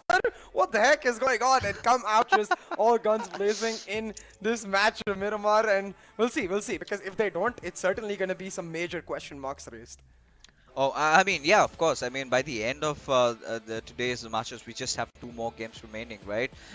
Teams will have to step up. I think it's the last game for SALTxi8, so clearly understandable why they would want to get a chicken dinner and end the day on a good note. Not that they had any bad game in the third map. So I think they've recovered really well. This is something, chicken dinner is just going to bolster up their morals. As we sort of get into the gladiator arena, is this one of those gladiator arenas that you would say, or is it that, what do you call that in Spain? The one where the bull just goes gushing through and takes down the guy. What was that sport named? I'm turning old here. Bullfighting. Yeah. One of those bullfighting rings. It's so simple. I was actually trying to think of the Spanish word for that. I thought you were talking about that, but I'm just not able to get it to the mind right now. But hey, that's okay. I'll take the other Spanish words in our map right now and hope that some other teams land in Hacienda del Patron so I can say a lot of Spanish stuff, because right around there is where we see the majority of it. And really, that was an area that was, I would say, underlooked in our first match of Miramar. Water treatment, Hacienda del Patron, even Cruz de Valle was areas that teams went to later in the rotations, and especially that junkyard area then was where from Regicide, after picking up the fight against 52 Rage, then eventually ended up picking up the win. But with no further ado, quite a standard flight path here. Fixes from the southern side towards the northern. I'm going to expect that circle to end up in the northwestern side. What do you think? I mean, I would like it as well to go around somewhere around Power Grid or Crater Fields. I think that could really satiate my hunger to see some teams really being in a very difficult spot. But the zone has been gracious enough to gift it away to SALTxi8 again, a circle that they really need to capitalize, right? Because I mean, the third game was really good for them. They managed to get that third spot, but the conversation comes down. I mean, that was their game that they should have gone and won, and could have gotten a lot of kills over there. And they had done everything right towards the very end. They kind of messed up a little bit. But CA, I mean, just off topic, how well versed with Spanish you are? I would say maybe like a 3 out of 10. So what does Hacienda del Patron means? I have no idea, man. What is it 3 out of 10? I do know Patron is also the name of really good tequila, but I don't think that's conversation to have, because right now Destroyer is getting destroyed. Oh, now that's not a way that Team QWERTY would be wanting to start the game. He was looking for. I think maybe he potentially could have just glitched out of his drop spot and did land somewhere else on planet Earth. And as a result of it, has kind of dealt with the brunt of it, because he was in no man's land. But for all the viewers out there, now this is one of those things that Ocean likes to bug in a lot, right? Hacienda del Patron. He'll go down and research that. It's called the House of the Boss, apparently. Oh. I mean, that does make sense. I believe Hacienda, if I'm not mistaken, probably means the house, but like the way it looks too in the game, right? It looks like a big farm almost. So I wouldn't be surprised if Yeah, because in general, across those multiple Latin-based languages, we do see words that are quite similar. But talking about similar, the drop locations of North Esports and Salt right now, starkingly close, and with QR, with that 2-2 split on the drop lurking in the shadows, that Los Leones area could quickly turn into a bloodbath fixes. You know, the last time I think in the second game of Miramar, I did see a lot of teams on the southern side, and this time I think the situation is no different. We do have Quantum Rage, we do have the North Esports, we do have SALTxi8, you know, all being in really good possession of contesting, right? But you know, mostly the Los Leones circle we do get to see it goes two ways. Either it goes towards the eastern side of Los Leones towards those hills, or it kind of goes down south. Now, you know, this is where I'm gonna ask you to be a part of this prediction game, right? Where do you think the circle is gonna head out? Oh, What's your hunch? the way it is situated right now, considering the fact that we wanted Northwestern and it ended up being Southeastern, I'm going to think of it like that. So I wanted to go towards the Southeastern area, which makes me feel it's going to go towards the Northwestern area. Okay. But Northwestern is Alright. what I'm expecting. And it's where most of the teams are located. So that, like the southern side of San Martin, if we see maybe the circle go towards, we'll see a lot of the gatekeeping fights come out from teams Yeah. that are in that area, especially 3X, which is a team I actually want to talk about fixes, because 3X Esports, in the qualifiers, they were top 3. A team to really look out for coming into the league stage. But so far, they have put out quite a low run of form in this first stage. They're going to look to bounce back. I think it's just the butterflies, right? It's just the Yeah. nerve speaking because first time making it to such a big stage, right? Is an accomplishment in itself. All they need to do right now is settle themselves down. Now, how do you do that? You've got to start off first initially by playing a lot around the center, right? Try to not force a lot of fights rather than try to capitalize upon situations. Get yourself in the groove, right? Start doing the tango, and once you do that, that is where you're going to find that confidence coming back again. You know, all they need is one good squad vibe, and I'm pretty sure they're good to go after that. Because if this sort of keeps on going, they're going to start questioning themselves, and it's going to get even worse. But, you know, like a cutie pie that you are, you would want the circle to head around towards the northwest because a lot of teams are there. Yeah. But I'm way much sinister than you are, right? So I really want to see these teams, you know, battling it out, all, you know, bruised and battered. Oh. So in that aspect, but quite some interesting situations happening. We do have Harry getting the better out of Sensi too. Shapatar is way far off from his teammate. Now this is where his brotherhood is going to be questioned. Is he going to take that big leap? Is he going to take that risk and go out to save his teammate? Or is he just going to watch him die? Well, it seems like he's assigned the task to another teammate of his who's got that vehicle online. Mr. Black trying to get the revive on, but he just ends up being bait for Harry right here. Unfortunately, though, a few key shots do end up missing, so that should mean Mr. Black should get that revive on comfortably, and Team Grounders should be able to get back to the task of looting. And such is the case of Miramar. You might find a knock or two early, but it's quite hard to go for a slam in on the basis of that knock. But hold on, TmW, they don't care, they're going for it. Oh, they definitely are. Look at Black. He's got to defend himself over here. TmW, two men pushing right at Black. He's still got that arm, which is pretty broken right now, but has taken some hefty amount of damage. This is the queue where TmW would be wanting to push. Now, how on earth are the players of Team Grounded are going to defend themselves over here as Black finally falls down, succumbs to his injuries over there as TmW, they're looking really promising. Most certainly are, but they've got to finish off Team Grounders before backup ends up arriving, and they're trying to do exactly that. Big Boss, he'll knock down Sensei 2, and just like that, the two-man squad of Team Grounders that was here gets finished off. TmW now looking to use that time to heal themselves up, and I do wonder, is the backup ever going to come, or is it just the case of, well, cut your losses and run away from here from Team Grounders? I mean, I think that could be the case with them, right? They've already been in a very dicey situation, but hold on. We've got two elephants colliding. You know, it's Blade has managed to spot out the better of the players of Team QWERTY, who are apparently in such a dicey situation. He's just gonna spray out of nowhere, and well, hasn't really connected any shot though. Will receive Crypto, who comes in to help. Now, Crypto hasn't really risen up to the occasion. Now, this game of Miramar. Now, let me tell you something about Crypto. He's a beast in those mid-range encounters, right? Clearly, one of his weaknesses have been those short range duels, which he's been trying to take and hasn't, been receiving the better part of the pie. Has been taken down in the first game. The second game of Erangel, however, was a little bit unlucky for him because he was just traversing around where he just got knocked out. But look at Magnus; they're off to another beautiful start with Cronus opening things up. I think it was the boys from 3X. He found one knock over there, but look at XGeneration taking the southern route to make that rotation. Now, this is really beautiful.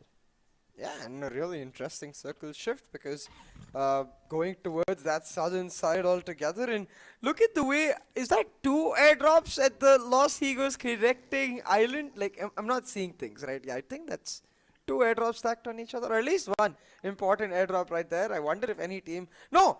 It's actually two. What? Okay. Yeah, it happens. It happens sometimes, you know. It's double trouble, is what I like to call it, because if you get your hands on that, then you're really good to go. But the worst thing over here, CA, is the fact that it's on the southern island, right? And who's gonna be ballsy now to really go out for that? And of course, it's gonna be highly rewarding, but still. Now taking a look at the grounders against TmW, I think TmW, that was some really amazing display of gun skills and bold moves from their side. But this is another knock that we witnessed from Cairo, just proning down with the Scarrel and getting a knock at such a far off range. Now, that's worth commending.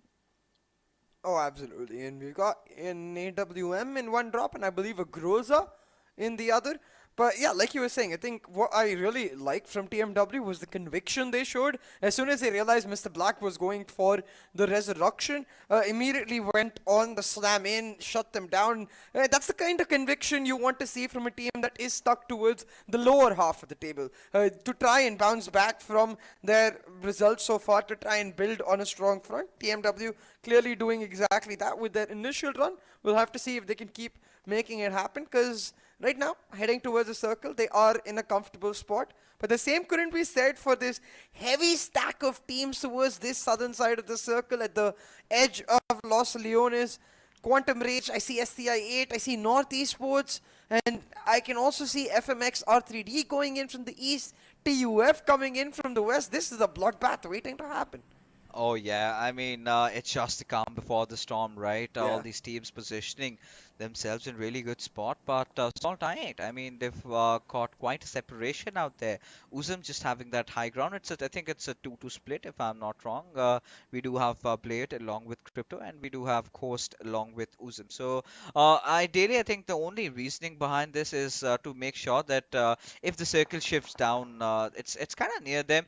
But Oreo managing to get the better out of Blade, well, no trouble whatsoever, because you still have Uzum. If anyone from Team 3X tries to make a move, I think he's going to be shredded down with all that lead from up above by Uzum. But for now, I think nothing much happening, as Blade will be revved up by his teammate over there, as we do have MetershotxSKY heading in from that eastern side along with the circle, taking a little bit of damage, and finally they will find themselves inside the circle.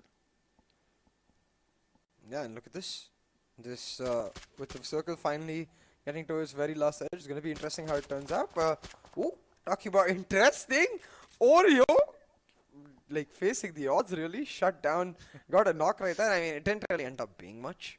It did get revived instantly, but hey, I still appreciate the bravado to try and make that happen. But once again, the circle just taking a centralized shift, allowing these teams to sit in their nifty crooks, just go for those long-range battles. And it's not something we particularly love, I'd say, because I want to see this stack turn into a bloodbath. And hey, it seems like Star will turn my wish into reality. I mean, he certainly almost tried, and I mean, the star coming in here. I mean, I'm really waiting out to see something from Usama or maybe Hunk, because these are those two players that I've also heard about a lot. But FMR3D, let's see, Pika again being one of the latest additions inside their roster. What does he have to offer? The third airdrop coming in, this is one of the weapons, see, I must tell you, has been forged by the devil himself, right? The Marker 14. And it's so loud that after the first bullet, the remainder of the bullets suddenly tend to get deafening, right? It's a beast on the long range. It's a beast in even those mid-range, if you know how to spray your weapon. And in the short range, I think there's no weapon even nearly as close to be how devastating this really is. So, Zameen, I think again, seeing this play, one of my favorites from the Pakistani region. And haven't really seen a lot out of North Esports, have we? Yeah, most definitely. And it's something I'm sure they look to correct, but talking about correcting, it's, I believe, Magnus in a fight with QWERTY right now. They've already downed and finished, actually, a player right here. So QWERTY just left with 2 members surviving. They'll look to just hightail it on out of there and cut their losses once again. And that seems to be a trend we're seeing emerge for all of these teams. The eliminations found here and there for quite a few teams. You can see TMW, one of them already picked up 3 points. Magnus as well, getting themselves on board. And XGeneration looking to join them, but not able to land the shots. I will say though, they're quite spread apart, fixes XGeneration. Oh yeah, they definitely are. I'm kind of interested to see how they're gonna recuperate with each other. But now, XGeneration, we've got to see what they've got to offer, considering how they were wiped out in the last game. But Zameen spotting out the better out of Ash. Now it's a 1v1 duel right in front of us.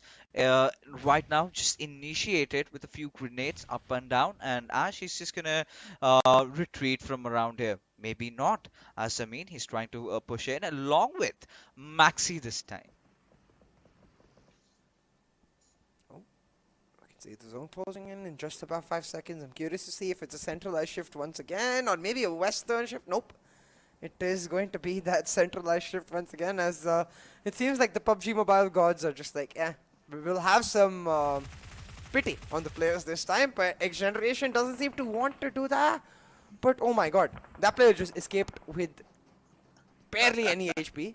By the skin of his teeth, he's got away, and he's going to be feeling quite lucky. But let's see if it is for much, much longer, because 3x and you can see 4v currently engaged in a fight. 3x seem to be getting the better of it, but the revive will be on.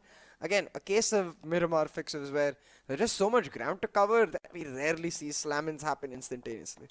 Oh yeah, I mean, at this particular moment, I must suggest you to hold on a little bit more, because they're gonna come down sooner or later, right? After the 4th circle starts closing in, mostly when the 5th circle begins. So that is where we're gonna see a lot out of that. Now, like we did anticipate earlier, right? The circle has taken a shift down south, and with QWERTY, I think one of those major issues has always been about getting caught off guard, right? They were just they were keeping themselves out of harm's way. They were sort of traversing around, and eventually Khan got picked off. Not a good way to go down, but right now we've got Oreo in quite a situation over there, and I mean, it's barely even possible that he can get back to his teammates. But hold on, we do have another fight.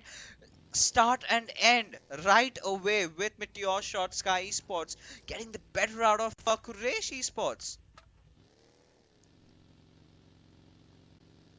Yeah, once again though, it seems like for most of these teams it's coming down to those isolated fights right now. MetershotxSKY, they will be feeling quite pleased with themselves. Again, a team that didn't necessarily find the greatest of runs of form in the starting first few matches, but seem to be bouncing back right here. We're talking about bouncing back. Wait, was that a team Molotov gone wrong? Cairo going down. Magnus were engaged in a fight with TUF. Took the brunt edge of that utility, and now quite separated. So Cairo doesn't necessarily have that help. Respect has gone down to Joker, and suddenly Magnus, they're falling apart, fixes.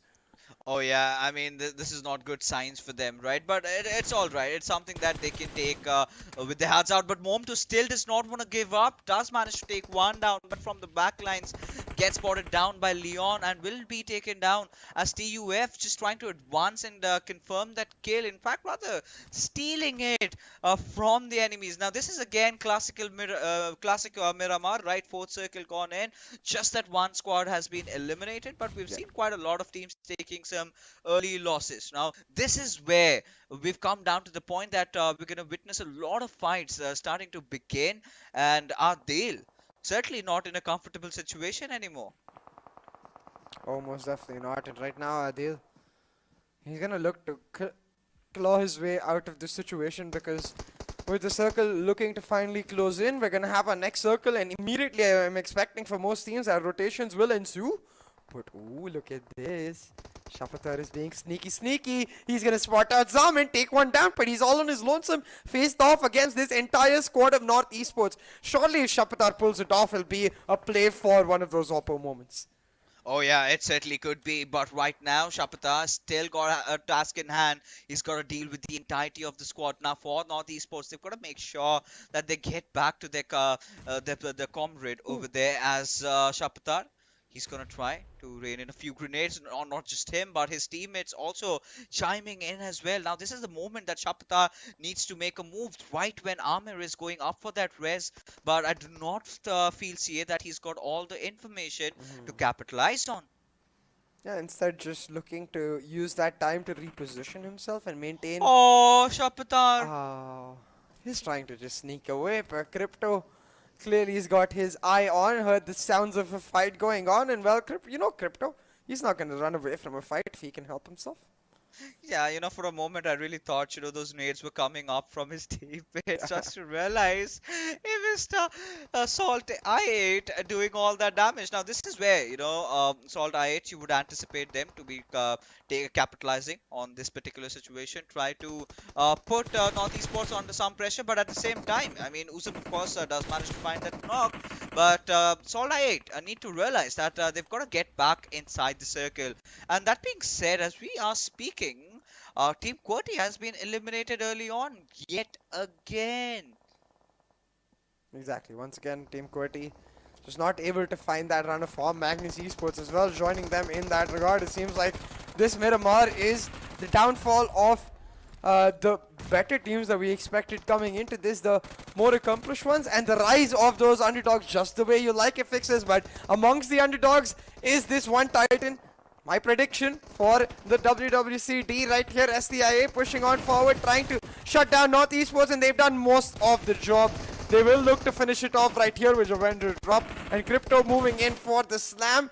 But on the other side, TMW eliminating 3x. It's fights all the way around the map of Miramar right now. Oh yes, I mean, he knows he's got to make that push. He's done a really fantastic job and has managed to get the second knock as well. SALTxi8 absolutely baffled. But by what he did, the damage has been done. No matter, he falls down, but he goes down as a hero. That SALTxi8 are going to be kicking themselves in the foot for letting that happen. And boy, oh boy, what's wrong with SALTxi8 and their close range encounters, as Quantum Rage, IQ, rather with that beautiful grenade, takes down Hunk. He's got to make sure that he's going to buy enough time for his teammate, as JD also chimes in with a grenade of his own, as they're going to be pouncing over Team Star, and just in a jiffy, they get wiped out. Yeah, and that does beg the question, right? Is it just an off day from a player like Crypto? Once again, like you mentioned, losing out in a close range battle that on any other day, objectively, we expect him to finish off by his lonesome. Just not able to make it happen today, though. We saw it in match 1, we're seeing it again, and it seems like the trend going to continue for SALTxi8. But talking about trends right now, Sirius, one of the standout players for Quantum Rage, trying to shut down Regicide on his lonesome. Does a bunch of damage onto Voltrox, but not able to find the knock as such. But Quantum Rage, I'd say, in a brilliant position with respect to this next circle coming up. A couple of their members are already on it. They're in a brilliant position to gatekeep Regicide while owning a significant portion that is like relatively the high ground in this circle. Oh yeah, but now we've got to see, FMR3D. We're yet to see a lot out of this squad, but this has been a promising first start for them inside the map of Miramar. So sitting at the 15th spot, I believe, is not a really healthy sign as Hassan again gets knocked out by MetershotxSKY, who are absolutely on fire. They're doing really well. They have been getting a lot of finishes, and they're gonna try and continue doing that now as well. As Anubis also falls down. Now Pekka and Finisher, now they are susceptible to a push coming in through, but are Meteor Shot gonna go in? Because if they do, they're gonna be stepping outside the zone a little bit, and that is something that I would never really recommend. 100%. It does look like it's turned into a bit of a util battle right here between Quantum Rage and Regicide as they're trading knocks here and there. Meanwhile, STI8 in a bit of trouble as MetershotxSKY look to finish them off. And R3D looking to capitalize on all this chaos by shutting down Khatir. They do exactly that. Just third party as it seems like in the midst of all of that, TMW is getting shut down. MetershotxSKY now facing pressure from Regicide as well. And that southeastern side of the circle has turned into an absolute bloodbath as all of these teams look to get themselves a tiny corner of that circle. Every team has faced damage with that battle going on, with the sole exception of Regicide fixes. Look, all 4 members alive. Regicide in once again a great spot to take back-to-back winner-winner chicken dinners on the maps of Miramar. Oh yes, I mean this is something that they've been looking forward to. I mean the last game of Erangel was not really too pleasant for them, and this is such a good way to establish the domination, getting the second chicken dinner of the day in the second map of Miramar, as SALTxi8 somehow still managing to cling on, and clearly could do better on any different day. The way they've been playing, as this time was spotting out Uzim from miles afar, will manage to take him down, and this is the moment that R3G has been waiting out for, right? They've been alive, they've got all their players on flying colors, they've been delivering those kills, they have maintained a good position. All they've got to do is seal this off with a chicken dinner. Yeah, exactly, and it's easier said than done right now because you see R3D, they get eliminated. STI8 will go for the revive, I believe, right there. Blade will pick up his teammate, and just like that, STI8 still very much in with a chance here in this top 4. 2 teams with just 2 members, 3 teams actually with just 2 members left, and you've got Regicide with 4 members, but they're in the worst possible position with respect to the circle. So I'd say no team with a clear-cut advantage with respect to who might end up getting the winner-winner chicken dinner, and that's exactly the way we like it, with no idea how it's going to turn out, especially now with Uzim picking up a knock onto Johnny, but Uzim's facing the pressure from the other side. 4v shutting him down, and just like that, Uzim now gonna have to try and revive Blade once again, but third party, Quantum Rage will look to now capitalize on this and maybe take away the high ground that 4v have taken for themselves.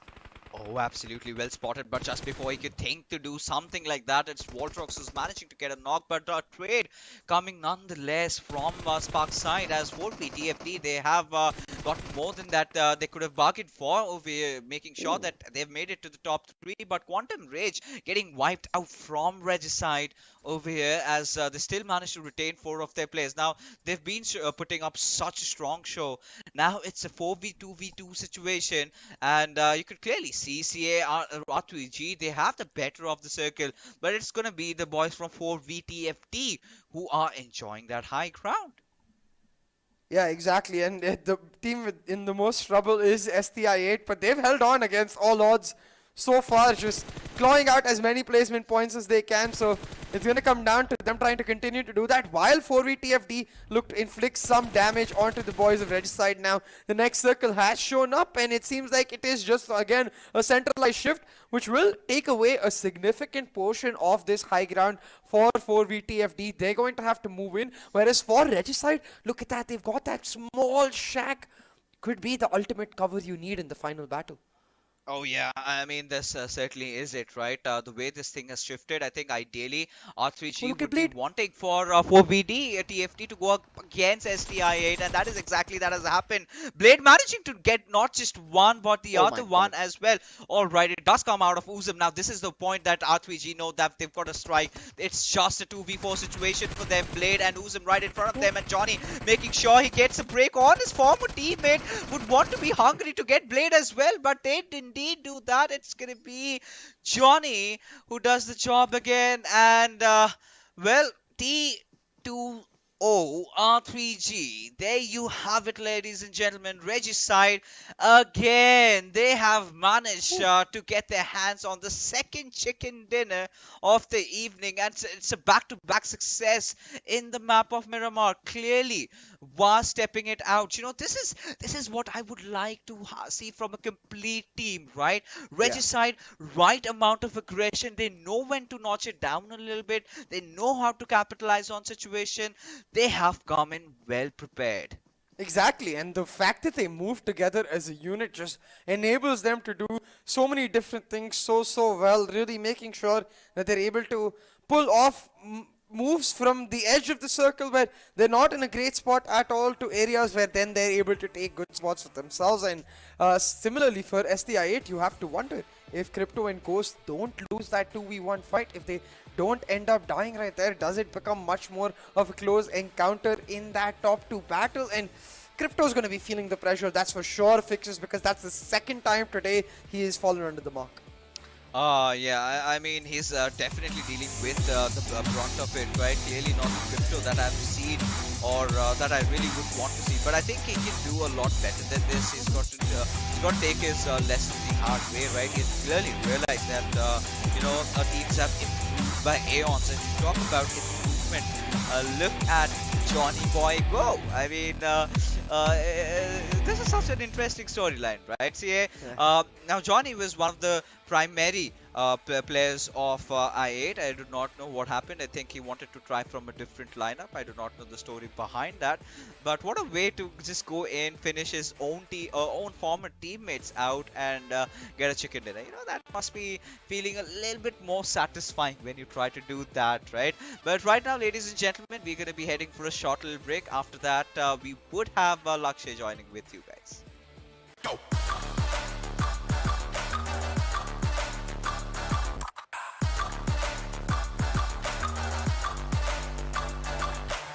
It's your chance to reach the biggest. Let the action begin.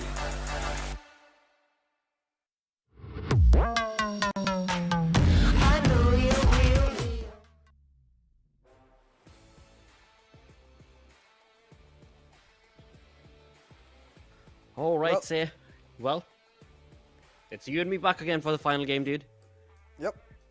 Take us through this I think Miramar game. What do you think, dude? Interesting. I believe our feet currently is facing a bit of a technical issue, but that's okay. We're back into that gladiator arena. Blotter and the discussion back to that match for we were casting the first Miramar that Regicide were able to pick up the chicken dinner on. They've done it once again in the second. Clearly a map where they are looking extremely strong, but the MVP actually going to go to Blade, who put up a phenomenal performance against all odds with just 2 members remaining. 902 damage, 6 eliminations. Blade clearly showing why SALTxi8 is one of the top teams out there. Definitely, dude. As Maximus and Mike, it is definitely looking pretty neat with 6 elimination points, as so perfectly mentioned by you, along with, of course, 902 damage.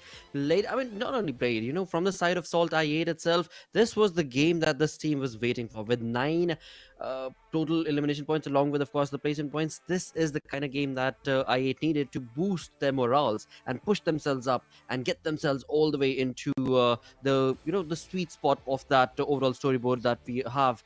But on the other front, as we move on to the top players, we do have Regicide as Vaz with 5 elimination points along with 546 damage in only 26 minutes. Now that's another thing to actually point out, right? Now this game of Miramar, I noticed around about 16-minute marker is where you actually started to see first fights, and then 18-minute marker onwards there were fights taking place all across the lobby, but till then it was dead drop silence in the desert.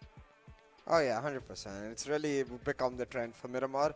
Even the region of Pakistan can't really avoid it. And to be fair, that is exactly what we want from these teams. An ability to maintain that identity in terms of aggression, but tactically, be smart about it, be able to pull it off. In terms of the top players, you can see very well distributed as well. I think for me, though, what really stands out is the 3rd, 4th, and 5th player. 4VXTFD, XGeneration, and TMW finding their way onto there. All 3 teams that did not necessarily find success in the earlier parts of the day, now stepping up a little bit more as they look to push forward and get some points on the board on their road to the Super Weekend. Definitely. As we move on through to the match summary, we do have i8 Blade with highest damage as well as the highest elimination points coming into his favor. Along with that, as we move on towards the side of the longest distance elimination, it is going to be Edgar from the side of TUF. Now, when we go down to the open moments, there is a moment that I do want to bring out from the side of TUF as they took that fight against Magnus, because that one was amazingly set up from the side of TUF. Utilities definitely on point, pushing Magnus onto the back heel. As they did so, that TUF's member was already waiting, I think it was Joker, and just bringing down a perfect spray, taking down the point for themselves against the players of Magnus. Just a wonderful approach from the side of TUF, particularly in that fight that I'm remembering. But those sort of moments need to be repeated again and again, and that is where we can definitely see that hope that TUF will come back to their strides and look comfortable in the overall ranking. Yeah, 100%. And I think really what is especially key is the fact that TUF look to continue that reign of form, because they've been a mid-pack team so far today. I'd say you can see in terms of the match ranking as well. Again, 5th on the board, and it's not too bad when you're consistently towards the middle of the table. You're almost guaranteeing your spot in the Super Weekend, and that's where you really want to peak. But talking about peaks, 2 Miramars, 2 chicken dinners for Regicide. They are going to be in a very comfortable spot to get their way into that first Super Weekend. Absolutely, and as you move on through with the list, we've got the Grounders sitting on that 14th spot, Team QWERTY sitting on the 15th along with Magnus on that 16th. I mean, such big names that are just not finding the light of the day right here on day number 1. Not looking too all right, let's not get down to that road, right? It's just day number 1. Let's not get gloomy. It's just maybe, like Fixer said, maybe some cold feet, or maybe they're just trying to find out what is the lobby up to, what exactly are those kind of rotations that the lobby is making now. Another point to bring up as the teams that we mentioned are not doing good, TMW, a team that kind of did pretty neat compared to the way they started the day. TMW in this one decently were able to walk away with the elimination points working in the favor along with just 1 placement point. That's okay, but they did take on that fight right off the bat, and that was, I think, against Grounders, right? Yeah, exactly. And I think that's why they might be a little bit disappointed, because they looked very well set up after the initial fight to get a lot more from this matchup. But hey, it's a decent start, like you say. And I think for them, it's about building on this start. So we'll see if they're able to do it in their later matches. And really hope to continue on this front, because in the earlier part of the day, they weren't really looking like they started off on the strong front. Like mostly, I think, from a lot of these teams, it is butterflies that we're expecting. But looking at that zone analysis, I think at this point it really come down to that southern edge of Los Leones, and that battle that did ensue. It was like a domino effect that got triggered when one team started a battle. There was back-to-back other teams chiming in, stealing kills, and really picking up eliminations for free, and it led to fight after fight after fight. So true, and this is something I think you mentioned during the cast as well. When it comes down to the zone, this time the zone was very comfortable. You know, I mean, it was very comfortable for the teams, yet so very aggressive, because it kept on constricting onto itself, forcing the teams to get closer and closer amongst the cluster that we can already see on the map. And that is what resulted in so many fights that were forced, all thanks to the zone constricting onto itself as well. And as we move on through to this moment, now this is where we can see the side of Regicide looking very comfortable, as they do have the information around as to what exactly is going on in the vicinity. They do have that altitude advantage, height advantage, as they're on that hill, and as they progress on to get in the zone, till the time they do, again, so many other teams have already taken on the fight that yep, here we have it. Yeah, exactly. I8 on one side, and yeah, it really did come down to very clinical moves from Regicide, and this is what I was talking about. Their position over here was so bad for this circle, but they moved together as a unit. They took out Quantum Rage first, and then they were able to capitalize on 4VTFD, eventually shutting down STI8 for the win. The fact that they played so well together, I think, bodes really well for the team going into the rest of the PMPL Pakistan. Oh, it so does. It so most certainly does. But let's just keep our fingers crossed that this being day number one, let's not jinx it for the entirety of the next remaining 3 weeks, right? So day number one, definitely. I mean, these certain few of these teams are making a lot of stride. But as we move on through to the final game of the day, where we'll again be not looking at. In fact, we're not going to be looking at Group A this time around. So we don't have I8 who have had a decent gameplay in this one. So we'll see what sort of a overall standing where they find themselves in. Along with that, we've got Quantum Range who are not going to be playing Quraysh Esports as well as TmwEsports. So another phenomenal turn of events for the side of TmwEsports because they needed these sort of points for themselves as they close the day off. Yeah, exactly. They really did need a healthy set of points to try and find before the end of the day, especially considering the fact that they had that slow start. And considering the fact that, if I'm not mistaken, I don't think they're going to be... Yeah, they're not going to be playing in the final match. So this was their last match of the day, and it will mean that they can go away thinking that, hey, not ideal yet, but still not bad. And I think try to build onto that with the rest of the days that we've got. And hopefully make it to Super Weekend, because that's where it really will matter. That's where you can get the points to try and make it to the finals. But looking through the rest of the Oppo moments, I think what we really did notice at the start of the match of Miramar was a lot of long range fights, as we're saying, teams trying to capitalize on that. And then it turned, like you said, into the small constricted circle where teams were struggling to breathe for air and were forced to move together as a unit. And the more teams were caught isolated, like for example Magnus getting caught isolated from multiple angles, the more they were punished. Definitely, and this is where Shapta tried to kind of survive the Brent Covenant from their opponent, but was again just a one-man squad on the other front from the side of Team Star. This is just not the play that we anticipated from the way that this team was actually looking forward to play their day number one. Again, the same can be said for Team QWERTY as well, for the Team Star as well as Team QWERTY. But this is where things went completely off the rail for the side of I8, where Zameen all by himself was able to give massive two blows to the side of I8, where they were left with the Uzum and Blade, just the two-man squad. So yeah, till then they had already accumulated the 5 elimination points, so kind of worked out okay for them, for their side. And by the end of the game, we did see them get more points.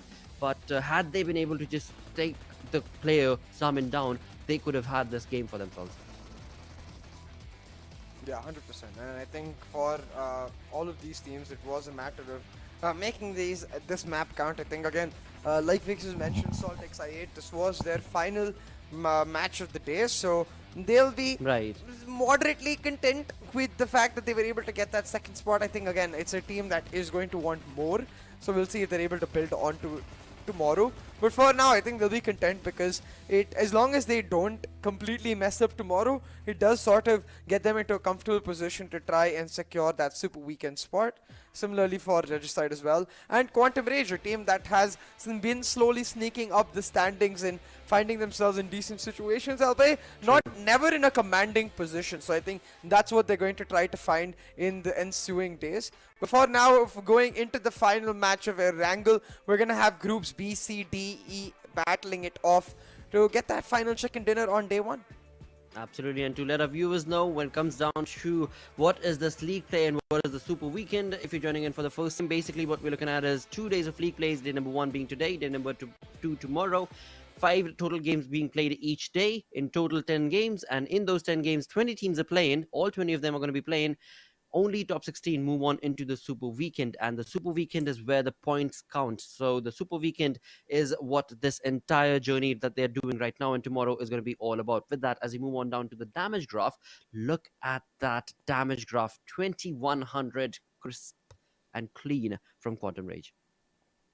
Yeah, 100%. I think really clean coming out from Quantum Rage. With respect to the fights, I think the only thing they need to step up with regards to is their rotations. It's something they've been having trouble with continuously, where they win fights but then they're caught off guard in their rotations and not really able to get themselves into a comfortable spot. And it's all about balance, really. If you want to make it to that top spot, get that chicken dinner. So I'm sure these players will get it, because of course, again, this is just day one.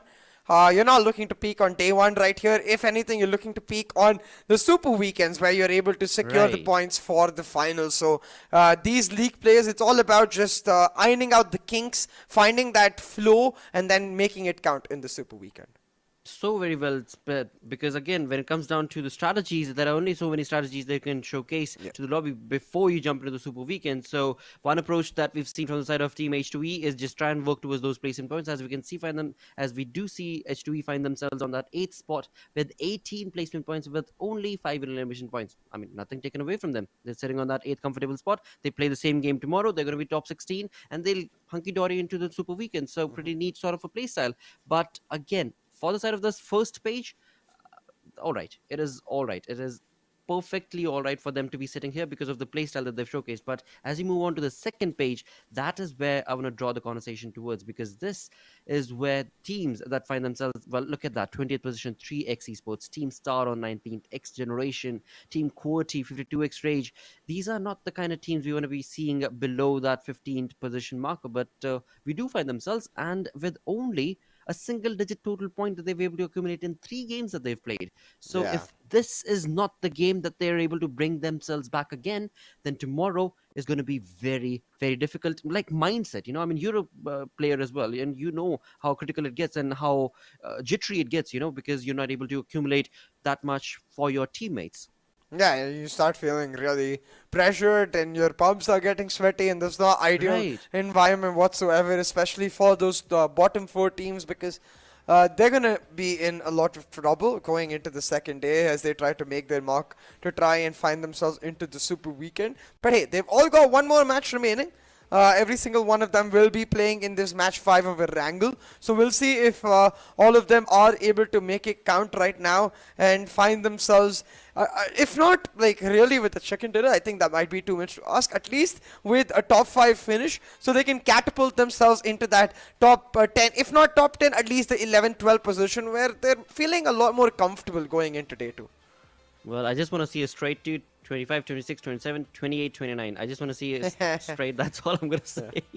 But said more than I should have. Finally, when it comes down to the map of Erangel, any predictions from you, dude?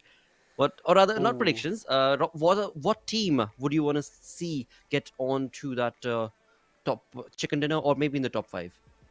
Oh, I really want to see QWERTY step it up. I think they've had some I would agree. a little bit of bad luck in their rotations. They've decent fights, not really, again, not up to the mark of what we expect, because they were the winners of the qualifier coming in. So I want to expect more from them, but I have this weird feeling that it's going to be QWERTY once again coming back for the win, because it's a team that looks so damn consistent.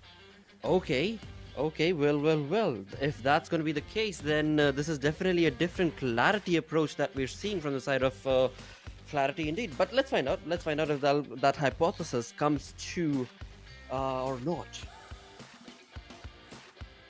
Yeah, 100% now. We will be heading into the final match of day 1 of PMPL Pakistan Spring 2022 League stage. It's the day 1. It's every team looking to finish this day off on a strong note, and the PUBG Mobile gods as well are giving us a pretty cool flight path, which for me, this flight path instantly screams Sosnovka Circle. So give it to me, please. Give me a Sosnovka Circle.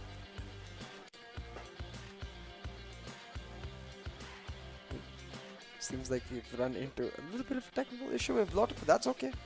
We'll be continuing on in the meantime, and it looks like again the standard draw for most of the teams. MetershotxSKY will head on over towards Nova Ripnoi, I believe. I wonder which team will end up taking that final spot, the Sosnovka spot, and potentially even a great position in the circle, depending on what does end up coming out.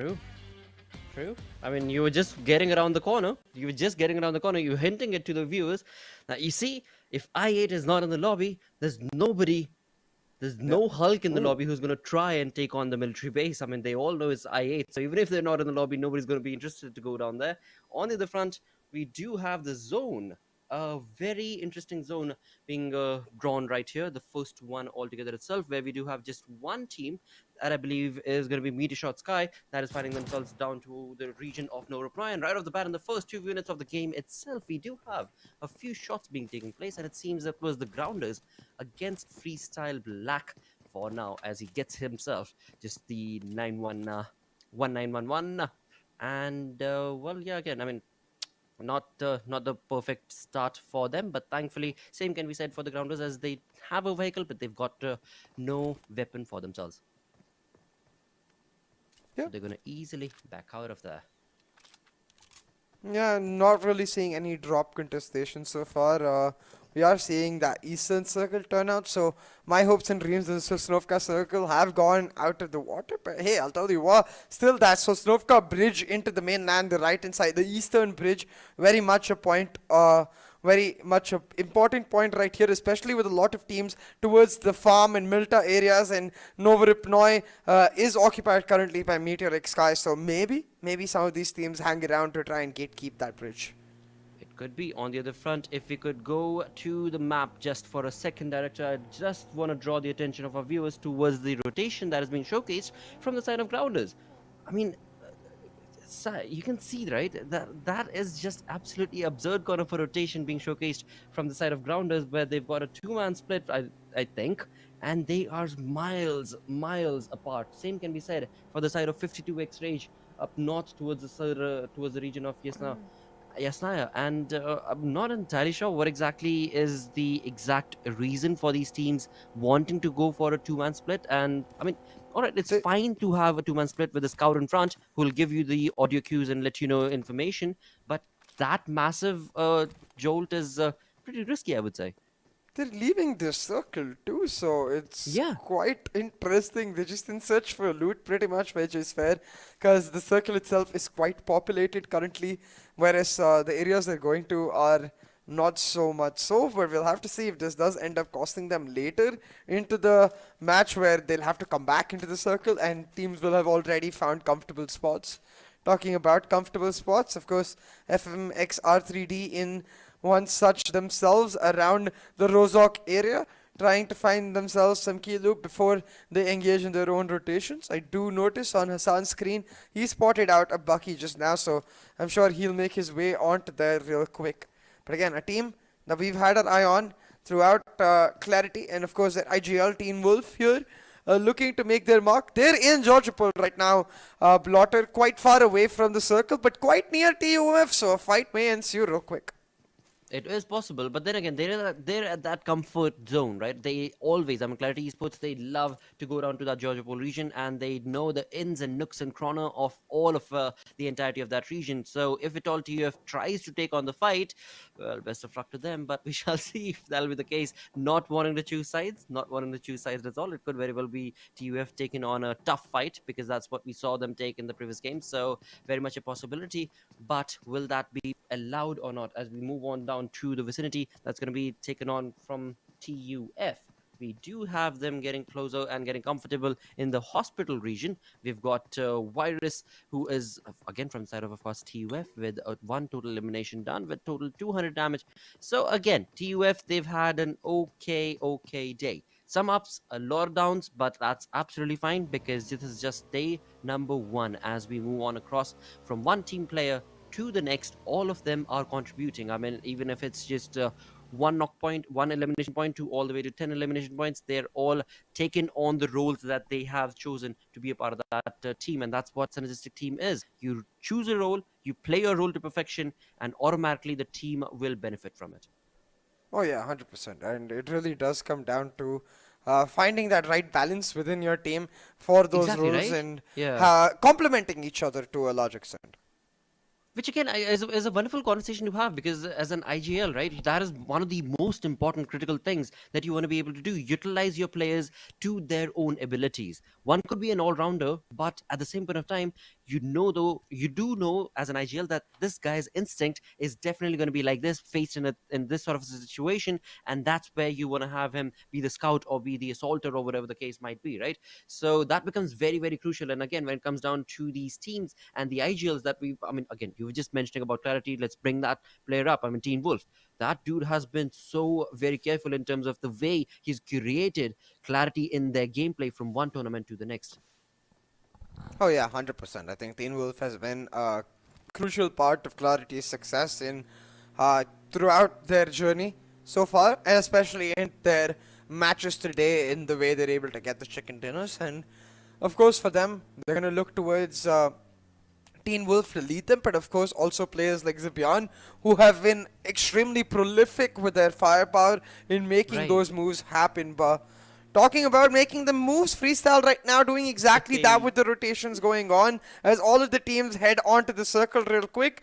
Not surprisingly so, it is actually the grounders caught the most further back because they left the circle plot. I'm not sure again why.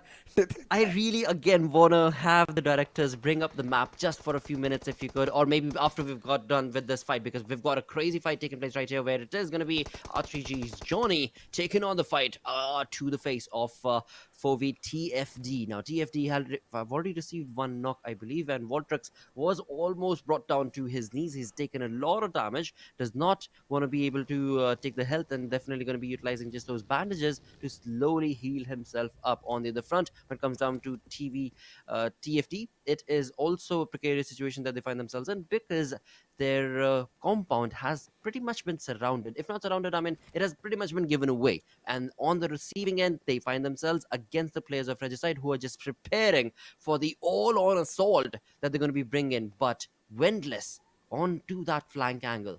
Wendless is the man of the hour if TFD is able to retaliate against this push. But as of now, it seems like they want to be able to take it chill. They want to be able to take it low-key. And Regicide is just wanting to keep an eye out as to what exactly is happening because, again, teams do find themselves in the comfort of the zone. Or maybe I was wrong and TFD's Leon OP, what was that dude running out in the open without any utility? That's just, inviting bullets to your head, and that's exactly what has happened, sadly. Yeah, it seems like that's exactly where 4v TFD will get stuck as well in this situation. Thankfully for them, they are in the circle, but if they end up being in a stalemate for much longer, it could attract the attention of teams like MetershotxSKY, potentially even QWERTY, who are quite close by. And as you can see on the circle, on the map, the circle taking an eastern shift once again will put a lot of pressure into teams like Magnus, where at the same time, the teams we just saw, 4v TFD, they're in a comfortable spot, they just get to hold their ground. They do for now. And on the northern front, dude, we've got Clarity taking a rotation as we've got 52X right next to them making that rotation as well. And it is going to be an all-out assault. Why?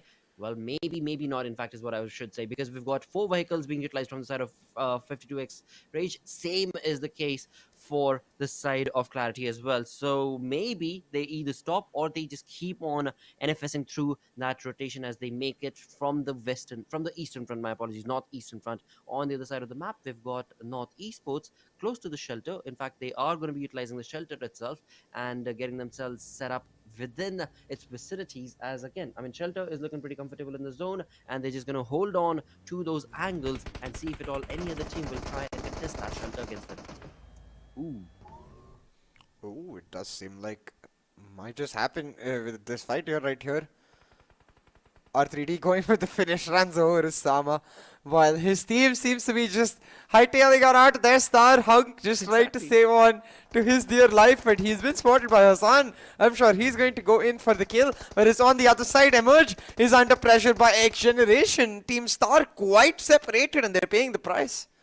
Oh, they are paying the price big time. I mean, Team Star, this is the team that we were talking about earlier as well. But before we do so, XGeneration have also set up their crosses on a different front altogether. But before they forget, they do have, of course, to take care of that one dude. And Emerge has been brought down thanks to the nade being brought on from Thug. And that Thuggy nade has definitely allowed Team Star's, I think it's the final player, Godfury, if I'm not mistaken, who seems to be running away from the situation and running into the crosshairs of the teammates, or rather not teammates, my apologies, or of his opponents. And XGeneration, well, this team is coming alive. We did talk about the team that they should do a lot more in this final game, and they are doing so comfortably. They haven't been able to get the elimination point. There we go. The first defeat point coming into the favor of XGeneration for the game. 11.5 minutes in, close to the prison area, is where they open their banks for the kill feed. On the other side, MetershotxSKY now against the crosshairs of Magnus, and in the small little trench that MetershotxSKY find themselves in, this is not going to be good. No bueno indeed, and Magnus is definitely going to be bringing in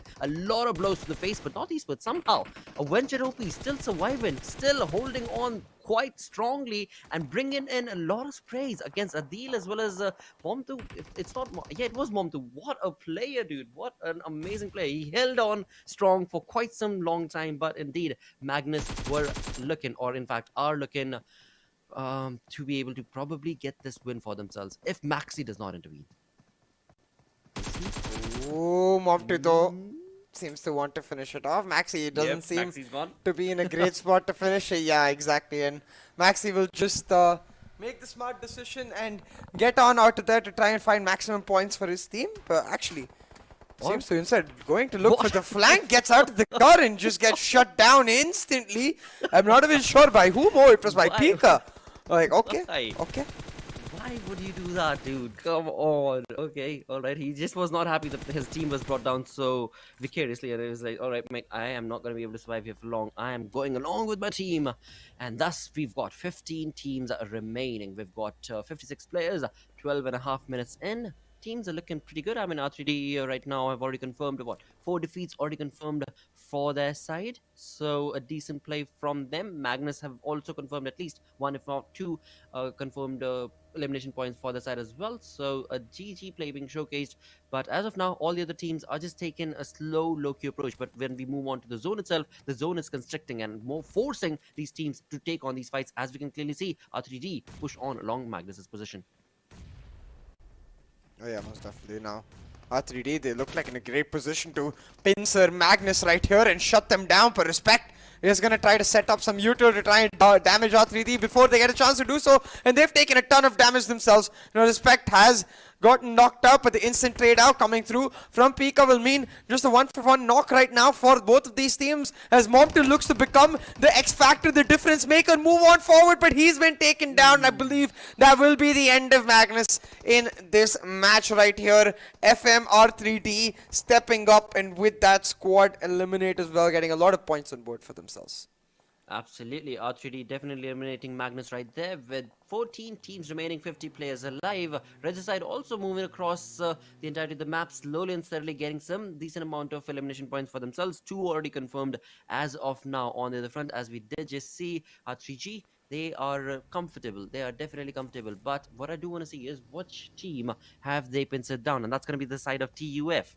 Okay, the team in yellow is TUF, and right close to the vicinity now, H2E's Dread also jumps into the arena. Dread is definitely going to be cooking that nade, but it is not going to be given in a lot of damage, but it seems like Joker's utility could or might have, but it is just a Molotov. I thought it would be a nade, but that's okay for now. But of course, it is tough luck for the side of TUF because they are just pincered down. One side H2E's Dread, other side is going to be R3G.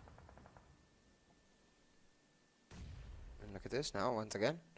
H2E, we've seen this trend from them throughout the day. They're a team that has focused mostly on placement points, not looking to take risky fights unless they have a guaranteed win. And it seems like they found themselves a guaranteed win right here on Joker. They shut him down, eliminate Team TUF, is get them that early point as well as a better position in that circle.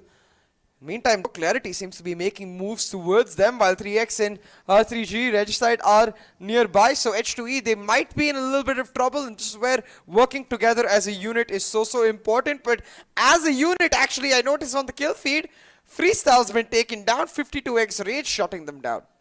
Absolutely, what a perfect play being showcased from the side of 52x Rage, and same can be said from the side of H2E as well. As soon as they jumped in there to take on the fight, they did get 2 elimination points for themselves, but as soon as they were naded upon, they realized, all right, we've asked for a bit more that we could choose, so they hunkered down, went back, and that is where H2E try and get those placement points. This is rather how they try and get those placement points working for themselves. But sitting in the center is going to be R3G, looking pretty comfortable in the zone, but a little spread out is what I would say. Then again, we shall see if that spread out approach is going to be able to favor them or not. And with that, the first blood situation that was showcased right here, and this is not looking good because Freestyle, even though they've had a decent day, for this final game, they are taking in a few hits themselves as well. Oh, it most certainly seems like that, and it seems like, again, QWERTY, this is the team we talked about, Blotter, a team that we wanted to see step up to the mark, and they are trying to do that right now, but the circle doesn't necessarily favor them, so they're going to have to make some quick moves. Similarly, for 3x Esports, again, a team that hasn't found their run of form on day one, but a team that most definitely has potential because they are a team that finished top 3 in the qualifiers for the PMPL itself. So they'll be looking to make some quick moves, find themselves in a good point in the circle. and make sure that they are in a comfortable position to close it off. And really, one of the players that could make it happen is that one on the screen right there, Oreo. But looking overall, you can see right now it's just R3D with 7 elimination points, 4 players alive that look like they're in the most comfortable of spots, especially when you consider the circle as well, because I believe their path into the circle was quite easy. They've already taken northern control, so for them it's just going to be a matter of simply continuing on in this manner, finding their way in a form, potentially even that winner chicken dinner. Absolutely, that's what I'm also keeping my fingers crossed for as well for the side of R3G, but that is only if they try and play it safe, because otherwise they're, I think, a bit too outnumbered, and they don't really have a safety of a compound basically. But moving away from that situation, XGeneration, this game we have seen them take on a pretty decent amount of fights, and it seems like the Psycho is going to be pushing on to try and get his rival to the teammate Jaydeep, or maybe it is just to get some information. As they do, we do have 52 exchange up front. There will be smoke popped, and Jaydeep will be tried to rescue from the side of XGeneration. But we look onto the minimap, we've got that pink team that is going to be so very close to their position. That's going to be 52 exchange, and it seems like Thug is very well equipped and prepped to be able to take on the retaliation being showcased or tried from the side of 52 exchange, and in doing so, 52 exchange have been penciled down quite a lot, where indeed only a one-man squad is remaining, and that's going to be Rage's Pain. But what is one man going to be able to do against the three-man squad, who are going to be a four-man army in just a couple of seconds? Does look like XGeneration in quite a bit of trouble right now. JD trying to find himself some cover. Will get the healing on, and it seems like will be left alone right now, at least. With the rest of his squad nearby, shouldn't be an issue, should be able to hold on. Whereas on the other side, you can see QWERTY trying to move in from the eastern side. They will face trouble from 4VTFD as the circle as well as takes the eastern shift right in the midst of Clarity, who've got themselves a compound already in a great position in the circle. Will look to capitalize on this and gatekeep some of the teams from taking control of that urban area right there. They definitely can, but another team to mention is going to be the side of R3G, as they have the eastern front, western front of the zone. Even though they're not in the compound yet, they do have the numbers advantage. I mean, Insane is making his way to get into the zone only until unless he gets caught off guard from the side of H2E, who's right behind on his feet. He should be able to get the numbers advantage in the side of R3D, but we shall see what the case will be, because as you so perfectly mentioned, I mean, for the side of Clarity, they have the compound working for them. On the other front, team QWERTY, a team we wanted to see a comeback from, well, here it is. Was kind of and it's gone. Never mind. There's no conversation to be had for Team QWERTY. Let's not jinx anymore. Yeah, unfortunately for QWERTY, it doesn't seem like it is working out right now. But Regicide actually feeling the pressure from H2E. Assad has knocked one player down, I believe. Should be revived instantly, Johnny, by Insane. But Regicide will just delay their rotation that teensy a little bit, but that's okay because they're already in the circle.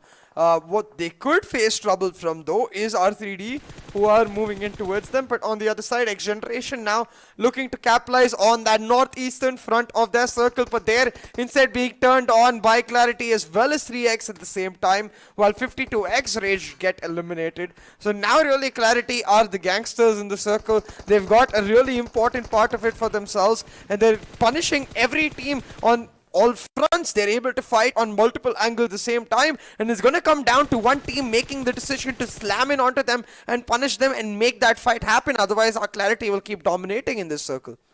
Either that side, or maybe it could be the zone itself moving away from their position, right? It could be a possibility. As we talk about that, teams just dropping down like flies. We had 10 teams as I started talking, and now we've got 8 teams remaining. Team Star getting eliminated with 0 points to them. As team, we've got 8 teams remaining. We've got 4VTFD, who have found themselves the compound right here, but Team QWERTY right around the vicinity are trying to take on the charge. But will they be allowed to do so? They are a 4-man squad, looking pretty comfortable. Gravity, Destroyer from one side, Khan and Wolverine from the other, but will they be allowed to take on the fray and allow this compound to be theirs? Because they're not just the only ones, there are also other teams around in the vicinity, and the third parties, well, there you got XGeneration. Just the Thug, he has been spraying onto that position of 3X for such a long time, finally delivering that massive blow and eliminating them, thus leaving us with only 7 teams 21 minutes in. Yeah, exactly, and it does seem like for all of these teams it's coming down to just working together as a unit if they're able to find that key place in the circle. QWERTY right now trying to take over this compound, in control of 4VTFD, who are quite split apart.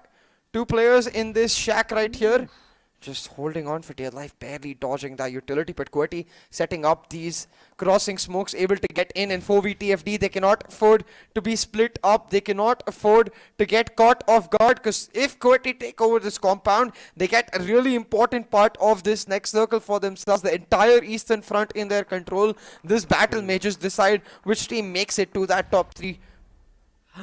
Oh, what a perfect nade. What a perfect nade from Dani coming in from the completely different compound. Definitely stopping the wall, the wonderful push being showcased on the side of Team QWERTY. And in doing so, it is Dani coming to the rescue. And QWERTY not looking too good. Destroyer finally takes down Dani. In doing so, now it's all up to Wolverine. Destroyer, are they going to push on? There's only one man remaining in there. That's going to be Vendless TFD with his Scarlet in his hand. But it is...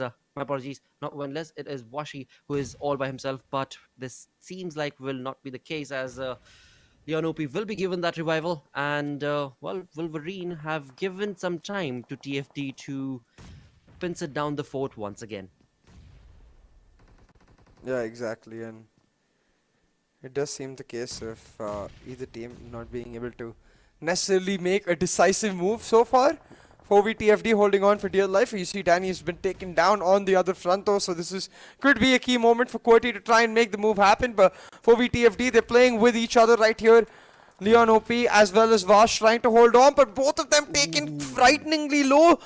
Exact moment for QWERTY to move in. They've got the nade cooked and moving in at the same time, but Destroyer backs out at the last moment. They're giving time to 4VTFD for the heal, and the heals have come in. But Leon OP is still stuck in a corner. They need to clear out room by room. They're doing exactly that, but caught off surprise by Vash. He's found one knock, maybe even another. This close quarter battle right now not going in favor of QWERTY. But they are able to pull it back so close. Getting one room for themselves, both of these knocks. 4VTFD's players will try to make it out in the cover of the smoke, but can Destroyer find them all? The answer seems to be yes. Well, now it's all up to no, wait. Wendless. Now it's all up to Wendless, right? There we go. Wendless is going to be ready, and he's going to push on along to try and hold on and pinch it down Team QWERTY, but it seems like that's not going to be the case, sadly. Never mind. I mean, every single time I say anything, it's like a course. It was actually Endless, his grenade that finished his teammates. That's gotta hurt. Ouch. Yeah, that's gotta I hurt. did not notice that. Sheesh, dude, this is just a crazy fight. I mean, Team QWERTY not just sticking to the decision that they made. 4VTFD just trying the level best, and actually, I mean, they did it phenomenally well. They still have the numbers working in that team's favor. As that was all going on, Clarity on the other side have completely eliminated XGeneration, and with that, we've got 4 teams remaining, but sadly, Clarity have only got 420 boy all by themselves. So this is a game that now, all of a sudden, could be MetershotxSKY Esports' game altogether. Yeah, exactly, and it will end up meaning that right now MetershotxSKY are in a great positions, but not so bad for QWERTY themselves, who've got that eastern front. The circle seems to have shifted towards them, so if they can hold on to this very important compound, if Wolverine can use that height advantage themselves, maybe they can pull out the chicken dinner themselves, but for that they've got to finish off 4VTFD immediately before they lose any more time. They managed to knock down Endless, and Dani is quite low, so the perfect moment for 4VTFD to slam in. But if MetershotxSKY, if you're noticing all of this, you got to make use of this opportunity, and third party right here, right now, catch QWERTY off guard. Dude, look at that 420 boy bringing in that utility parade against the compound of Team QWERTY. He's all by himself, but he's still pushing on to create that sort of a fear factor for the side of Team QWERTY, because till now they were only focused on what's in front of them. Now they have to be careful of what's behind him, and that's exactly where they've got Wolverine set up, and 420 boy now knows exactly what's happening, and thus so do the players of MetershotxSKY. So it is a 3-way love triangle that's been created between these teams right now on this map. Yeah, it seems to be the case. 3-way love triangle that might quickly go horrible, just the way these teams don't want it, because still Dani holding on for dear life. This time it's been Endless who's not trying to find the revive, trying to find the time, but Dani just buying as much time as he can, and really at this point just helping out MetershotxSKY who are lurking in the shadows, as well as 420 boy from Clarity, who's just waiting for an opportunity where the other teams might fight and he might take full control. Now QWERTY finally moving on to this tiny corner clearing room by room. They'll find Danny as well as Endless, and that will mean the end of 4v but a lot of time wasted for QWERTY. Does mean that they're not able to just as quickly push back on MetershotxSKY. Now, between both of these teams, 420 boy from Clarity lurking in the shadows on the northern side. The minute a fight starts between QWERTY and MetershotxSKY, 420 boy will look to at least steal a couple of eliminations, if not the chicken dinner itself. It seems like it. He's very much rooting to try and get, if not anything, try and be a little bit of a positioning change up maybe for the side of Team QWERTY, because Team QWERTY is a 3-man squad as of now, and if he can bring down even just a single player from the side of Team QWERTY, then he can very well boost his team's positioning to the second place, and that is maybe something that 420 boy is trying or hoping for. But for the side of Team QWERTY, the fight that they ended up taking right now have depleted them of their utilities, and those utilities were so very crucial. So now I think it is going to result in more of a waiting game than anything between these three. Oh yeah, 100%. And it is really going to come down to that final circle to force these teams out of their comfort positions, force them into a fight. But doing exactly that, Khatir, he's found Destroyer right here. But 420 boy actually taking full advantage of that and finding the elimination. Clarity right now capitalizing with the third party. They're moving in on QWERTY, and QWERTY just seems to have been caught off guard with his double-pronged attack from either side. Wolverine will most likely be taken down, and will Clarity pick up all of those eliminations? Almost all of them. 5 eliminations for 420 boy right here, and he's made it a 1v2 for the winner chicken dinner. 2 players from MetershotxSKY, 420 boy all by his lonesome. Can he pull off the 1v2? Well, he's definitely going to try his level best, but it's a 2v1 situation, and indeed in doing so, as MetershotxSKY, both players push on together, 420 boy is going to be up in the wins, but boy, oh boy, 420 boy, dude, you did some cheeky play right there. He definitely, I mean, that's exactly the card that I would have done, and that's exactly what he did. You know, bring in that X factor against the players of Team QWERTY, and then just eradicate the positioning, placement positioning for the side of Team QWERTY, and in doing so, he ended up getting some placement positioning points and for his team as well as elimination points. Yeah, most definitely. I think very well played by 420 boy right there, but also very well played by MetershotxSKY themselves to pick up the winner chicken dinner. Played it very slow, very smartly, capitalized on the right moment at the right time, just not giving in to the urge of that aggression. It is that WWCD winner chicken dinner for MetershotxSKY, ending this day 1 on a great note. Absolutely, with 11 eliminations, this is along the string, of course, going to boost them all the way up to the 6th position in the overall ranking. Phenomenal turn of events, but same of course can be said for the side of Clarity, as in the first Erangel they were 3rd with 6 elimination points. As we move on through in the final game, they came 2nd, along with of course that chicken dinner that they got in the 3rd game of Erangel. So throughout, Erangel is looking very comfortable for Clarity is what we can say. Oh yeah, amazing 100%. turn of events, day number 1. I was just checking some stats, but most definitely Erangel looking very comfortable for Clarity seems to be the case, and does seem to be that for all of these teams, day 1 was quite an interesting set of affairs. I think teams like Clarity, Freestyle, Magnus really set themselves apart. Regicide even finding a strong note on this day 1 to set themselves up comfortably in day 2. But on this final match especially, we saw a couple of teams that were not necessarily having the greatest of days bounce back. Team QWERTY, one of the teams that did bounce back, MetershotxSKY as well. So lovely to see that competition really starting to heat up. Exactly, and that is what you want, right? On day number 1 itself, you want the competition to start heating up so that the teams that find themselves at the top of that leaderboard, or rather in the top 5, they've got such an amazing lead for themselves, right? That the points that they're able to take away from every single game is going to be the boost that these teams at the low half are going to need tomorrow, because this is going to be crucial. If in just a single day, teams are going to be able to accumulate that many points, so the team sitting at the latter half of the leaderboard can very well think to themselves that if they've done it, so can we. I mean, now we know the strategies that these other teams are doing. Now we can definitely do our homework better and just push on along to get themselves in the top 16. But before we talk more about the final games and what to expect, we're going to go on a short little break. Stick around. Go!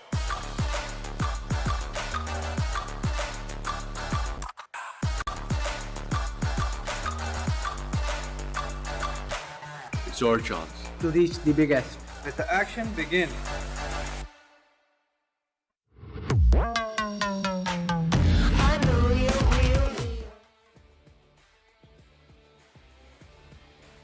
say. So, dude, what would you say about this final game? Chaotic, messy, real good fun? Yeah, I think real good fun is a great way to describe it, and I will have to see who the most valuable player for this game ends up being. It's actually Halsey from MetershotxSKY Esports right here. 6 eliminations to his name, 5 knocks, 675 damage. Just a consistent game, I think, is the best way to describe it. Definitely. I mean, 5 knocks, 6 eliminations, 675 damage. It's all pointed down to, 675 damage. That means the 6 eliminations, they are so on point, right? The 75 damage extra apart from the 600, 5 knocks, again, beautifully done. A very consistent team player, right? That's the kind of stat you want to see. A team player will bring up that sort of a stat that wherever he's pushing on along, he's definitely able to capitalize upon and put a full stop and put a band-aid on it and then move on to the next elimination. And that is the kind of man you need in your team. And that is what MetershotxSKY's Halsey has delivered, thus getting an MVP as we move on to XGeneration's Thug. Now, this dude was all over the place. I personally did notice him a couple of times taking on some crazy shots, and this time he's been able to eliminate 6 players or opponents rather, along with 711 damage in only 22 minutes of survival time. So that in case shows you, Halsey survived for 27 minutes and Thug right there with only 22 minutes, pretty much the same stats. Yeah, exactly, and really well done. Again, something that we're seeing is teams like XGeneration as well stepping up with Thug picking up 6 eliminations, a team that was towards the lower end of the overall ranking stage, finding some success here in the final match of the day will make the competition tomorrow in the second day of the league stage that much more interesting as teams really start getting closer to that first super weekend, try to make their mark in the top 16. But I think a team that has clearly set the pace today has been QWERTY Esports. 420 boy, yes. Finding those key eliminations towards the end as well, finding a top 2 finish for his team. Just I think over and above might have also stolen that #1 spot from Regicide, if I'm not mistaken, or at least got close, very very close to them in that regard, and effectively guaranteed, barring like horrendous performances tomorrow, and as long as they have even if they have a mediocre date tomorrow, that more or less guarantees their super weekend. It definitely does. Nothing taken away from that. I completely agree with you, mate, because the way they're starting off on day #1, this is a very high boost morale clarity that we're looking. A complete clear picture is what they've got for the entire storyline that they want to generate for this season's PMPL. As we move on to the match summary, we've got Metershots, of course, Halsey with the 6th highest elimination, followed in with the finisher with highest damage of 756. Moving on to the longest distance, we've got 216 from Khan and Khatir coming in from the side of MetershotxSKY with 4 highest assists. So, very synergistic team for the side of, or rather, synergistic play for the side of MetershotxSKY Esports in this game. Most definitely, and you can see a great game from R3D and QWERTY as well, getting close to that top 2 mark, and XGeneration finishing in that top 5. But again, a hit-and-miss game for teams like Star, for teams like NorthEsports, just not able to find any run of form. Even 3X Esports, for that matter, they're going to be languishing towards the bottom half of the table, not just over here, but even in the overall rankings. They are. I believe 3X is already on the 20th position when this game started, so yeah, it's not looking good. It's definitely not looking good. But then again, like we said, this is just day #1, just the first 5 games done of this season's PMPL. So it is very much a possibility that the teams that find themselves at the bottom of that leaderboard, right? Lower than, I'd say, 14th position, 14, 15, 16, all the way down to 20th. These teams are going to have a real good opportunity to, look at the other players' games, look at their own game, and find out what exactly is going wrong. A team like, for example, i8, yeah, they're sitting comfortable in terms of where they're at in the overall ranking, but they can be so much better. They can be sitting at the top of that leaderboard. So they need to find out where exactly are they going wrong. What are they doing that is not working for them? Yeah, most definitely. I think for i8, it's going to be the question is going to become tomorrow, what happened today, was that just a one-off, or was that a trend that we're going to see throughout the tournament here? But right now, looking at the zone analysis for this particular Erangel matchup, what we did end up seeing was quite a drastic eastern shift towards the initial stages before the trend reversed and it started shifting towards that military shelter area. And really, again, ended up favoring QWERTY in the initial stages till they ended up getting drawn into a fight that they didn't want to take, left 420 boy all alone, and in that regard, it did end up being MetershotxSKY who fully capitalized on that fight that we're going to see in that eastern side between 4v and QWERTY. Absolutely. And as we push on from these moments onwards, we do have MetershotxSKY just making a very slow, low-key approach, taking on a little bit of shots here and there. They've got, so basically what this implies is they've got the information as they've got teams on towards their left and flank. They've got teams very close to their right and front as well, and eastern front, but they are not going to be approaching them right off the bat. They're just taking it slowly, step by step. And as they did, that's where, again, 420 boys, clarity for, just amazing play is what that was, dude, from that dude. And in doing so, he definitely did take away the placement points from Team QWERTY, but that's absolutely fine. I mean, in the end, some lose, some wins, it's absolutely fine. But day number 1 definitely does come to an end. Let's see what to anticipate from day number 2. But overall, if you were to summarize day number 1 for the Pakistan region, dude, what do you think? What would be that one wholesome that you could say for all these games? Absolutely brilliant is what I would say, because we saw lots of different play styles come in today. We saw a lot of different approaches. We saw quite a few teams really feeling the butterflies and not able to step up to their mark, but also quite a few surprise performers. I think Magnus was clearly one of them.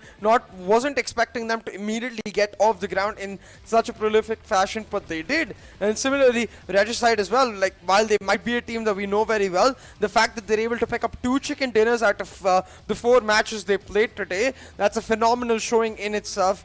And I think it really did mean that we've got a wealth of talent right here in PMPL Pakistan, and I'm excited to just see it grow and evolve throughout the few weeks that we have here.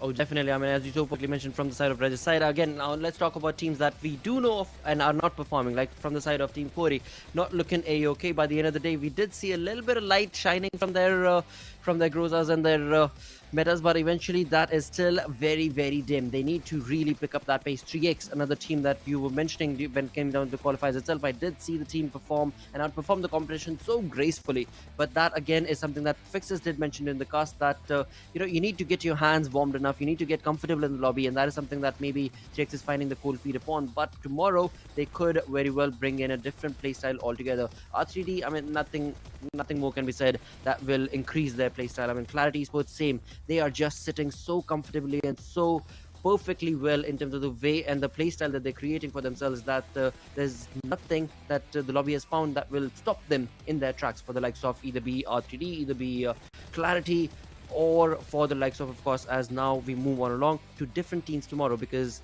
today we did not see any contestations. All the 5 games, we hardly see any drop contestations. Tomorrow, maybe there might be teams wanting to particularly take on those sort of contestations when it comes down to the drop location. Maybe.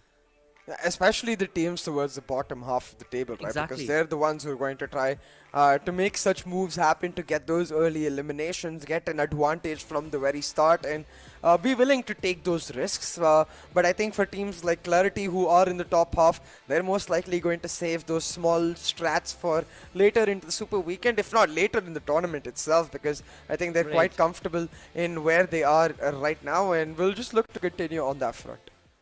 Definitely, dude. We can keep our fingers crossed for that, because that's going to be very, very important for all of these teams, all the teams that are playing from Group A all the way down to Group E, the 20 teams that are here. Now, again, I mean, we have already spoken about this earlier, SALTxi8, Qwerty Esports, as well as R3D. These are the 3 teams that have already been invited, so they are looking pretty comfortable.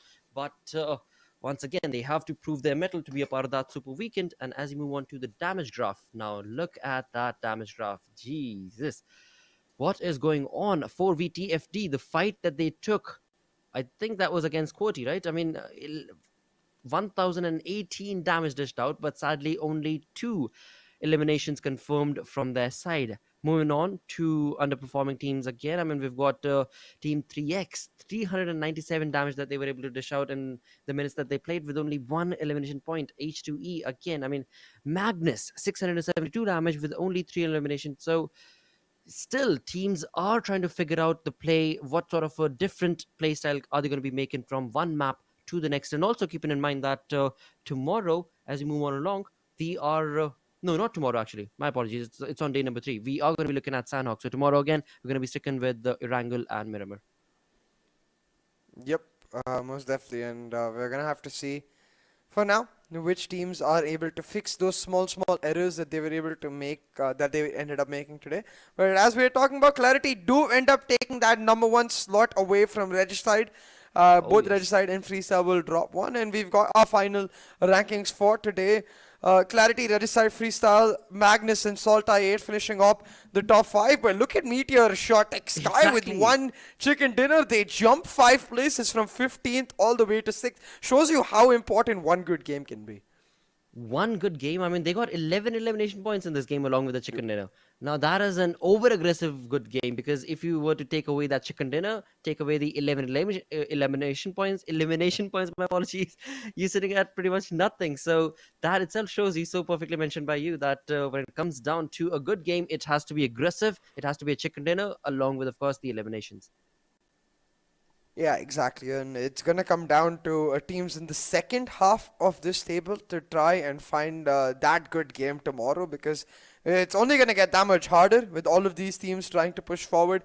I think, again, the teams that, especially the top 2 teams, Clarity, Regicide, Freestyle, and Magnus, I'd say assume SALTxi8 too. These teams are more or less guaranteed unless they just finish like last in every single of their matches tomorrow, then maybe they're not guaranteed. But as long as they have decent performances, they will be in a comfortable spot. But it's really teams like Star, like 3x, like 52 Rage, and Quraysh, surprisingly, because look, they've got a lot of eliminations. They've been a very aggressive Exactly. team, but they've just not been able to hold on till the end of the match. God, talk about this, dude. 4 matches you've played, and you only end up getting 2 placement points. Wow. Now, it's a team like this, Quraysh Esports, again, a team like this ends up getting a good game. We've already seen 12 elimination points, so that means they've got the prowess to be able to take on the fight to the enemy's face. All they need to do is just slow it down, just calm it down, right? And that's what we can very well expect from the side of this team. So, again, same can be said for the team sitting on the 14th position, the Grounders. Yeah, 100%. I think, again, a team that played very well in this last match that got the benefit was QWERTY in the 11th spot, climbing up, I believe, 6 spots. They were 17th before, now onto that 11th spot. So QWERTY most definitely looking amazing right now with that last match alone.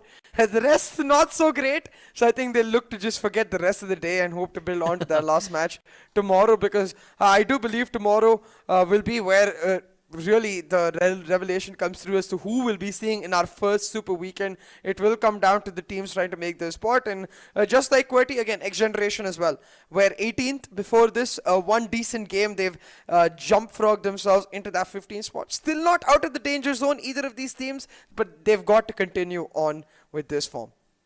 They definitely have to. I mean, as so perfectly mentioned by you, when it comes down to Team QWERTY, they did not have a good start, but it all depends on how you end up finishing, and that is what results in them finding themselves in that 11th position for now. So if this is what they keep on, or rather this sort of a play style is what they keep on continuing, we can definitely expect them to be a part of this first super weekend that we shall see starting from Friday onwards. With that, we have Clarity Esports' team card coming in for this day #1 itself. Zibyan sitting at 11 eliminations with 1 headshot. 420 boy, 11 eliminations with 3 headshot. Wow. I mean, yeah, this dude definitely takes the cake. Yeah, 100%. I think Zibyan was a phenomenal player throughout. 420 boy as well, holding on for dear life towards the end of those matches and picking up some key frags to get his team on board. You can see he has the most damage in the team. I think a huge part of that is the nades he was able to cook and perfectly place. But I'd also like to give props to Drawlin and TmwEsports. TmwEsports, of course, is the IGL, I believe, doing very, very well for himself. And in terms of eliminations, this is where you can clearly see the Clarity Esports. This is why they are the #1 team. They've got 2 players in the top 5, but currently it's actually Voltrucks leading the charge with Regicide. 14 eliminations picked up by that single man himself. Exactly, dude. I mean, this is just sensational play being showcased from these teams. In fact, the entirety of the lobby is what I would say. Nothing taken away from the teams that find themselves at the bottom of the leaderboard as well, because they are also not that far away from finding themselves in the top 16 to move into the Super Weekend. So overall, what we can say is that day #1 is off to a rocky start for a few of these teams. But definitely day #2, that rocky start will move into a rolling boulder that will definitely be favoring them. I keep my fingers crossed for that, at least right now. Oh yeah, absolutely. And we'll have to see which teams do end up not making it to the first Super Weekend. Tomorrow will be our day 2 of the league stage. I also believe the final day of the league stage in that matter, as teams look to secure their spot in the first Super Weekend. And we'll see which teams are able to fix those mistakes, because as you mentioned, Blotter, a lot of teams will have to go back to the drawing board, figure out what went wrong today, figure out where they can make some micro adaptations and find themselves on a stronger foot come tomorrow. And I think a lot of the teams will try to do so with the hope that they just make it to the Super Weekend, because then again you get a day break to prepare some new strats for that first Super Weekend and bring something near to the table. But what I am really glad about is 3 different Erangels, 3 different winner-winner chicken dinners. But as for Miramar, Blotter, well, there's a clear king to beat, and that is Regicide.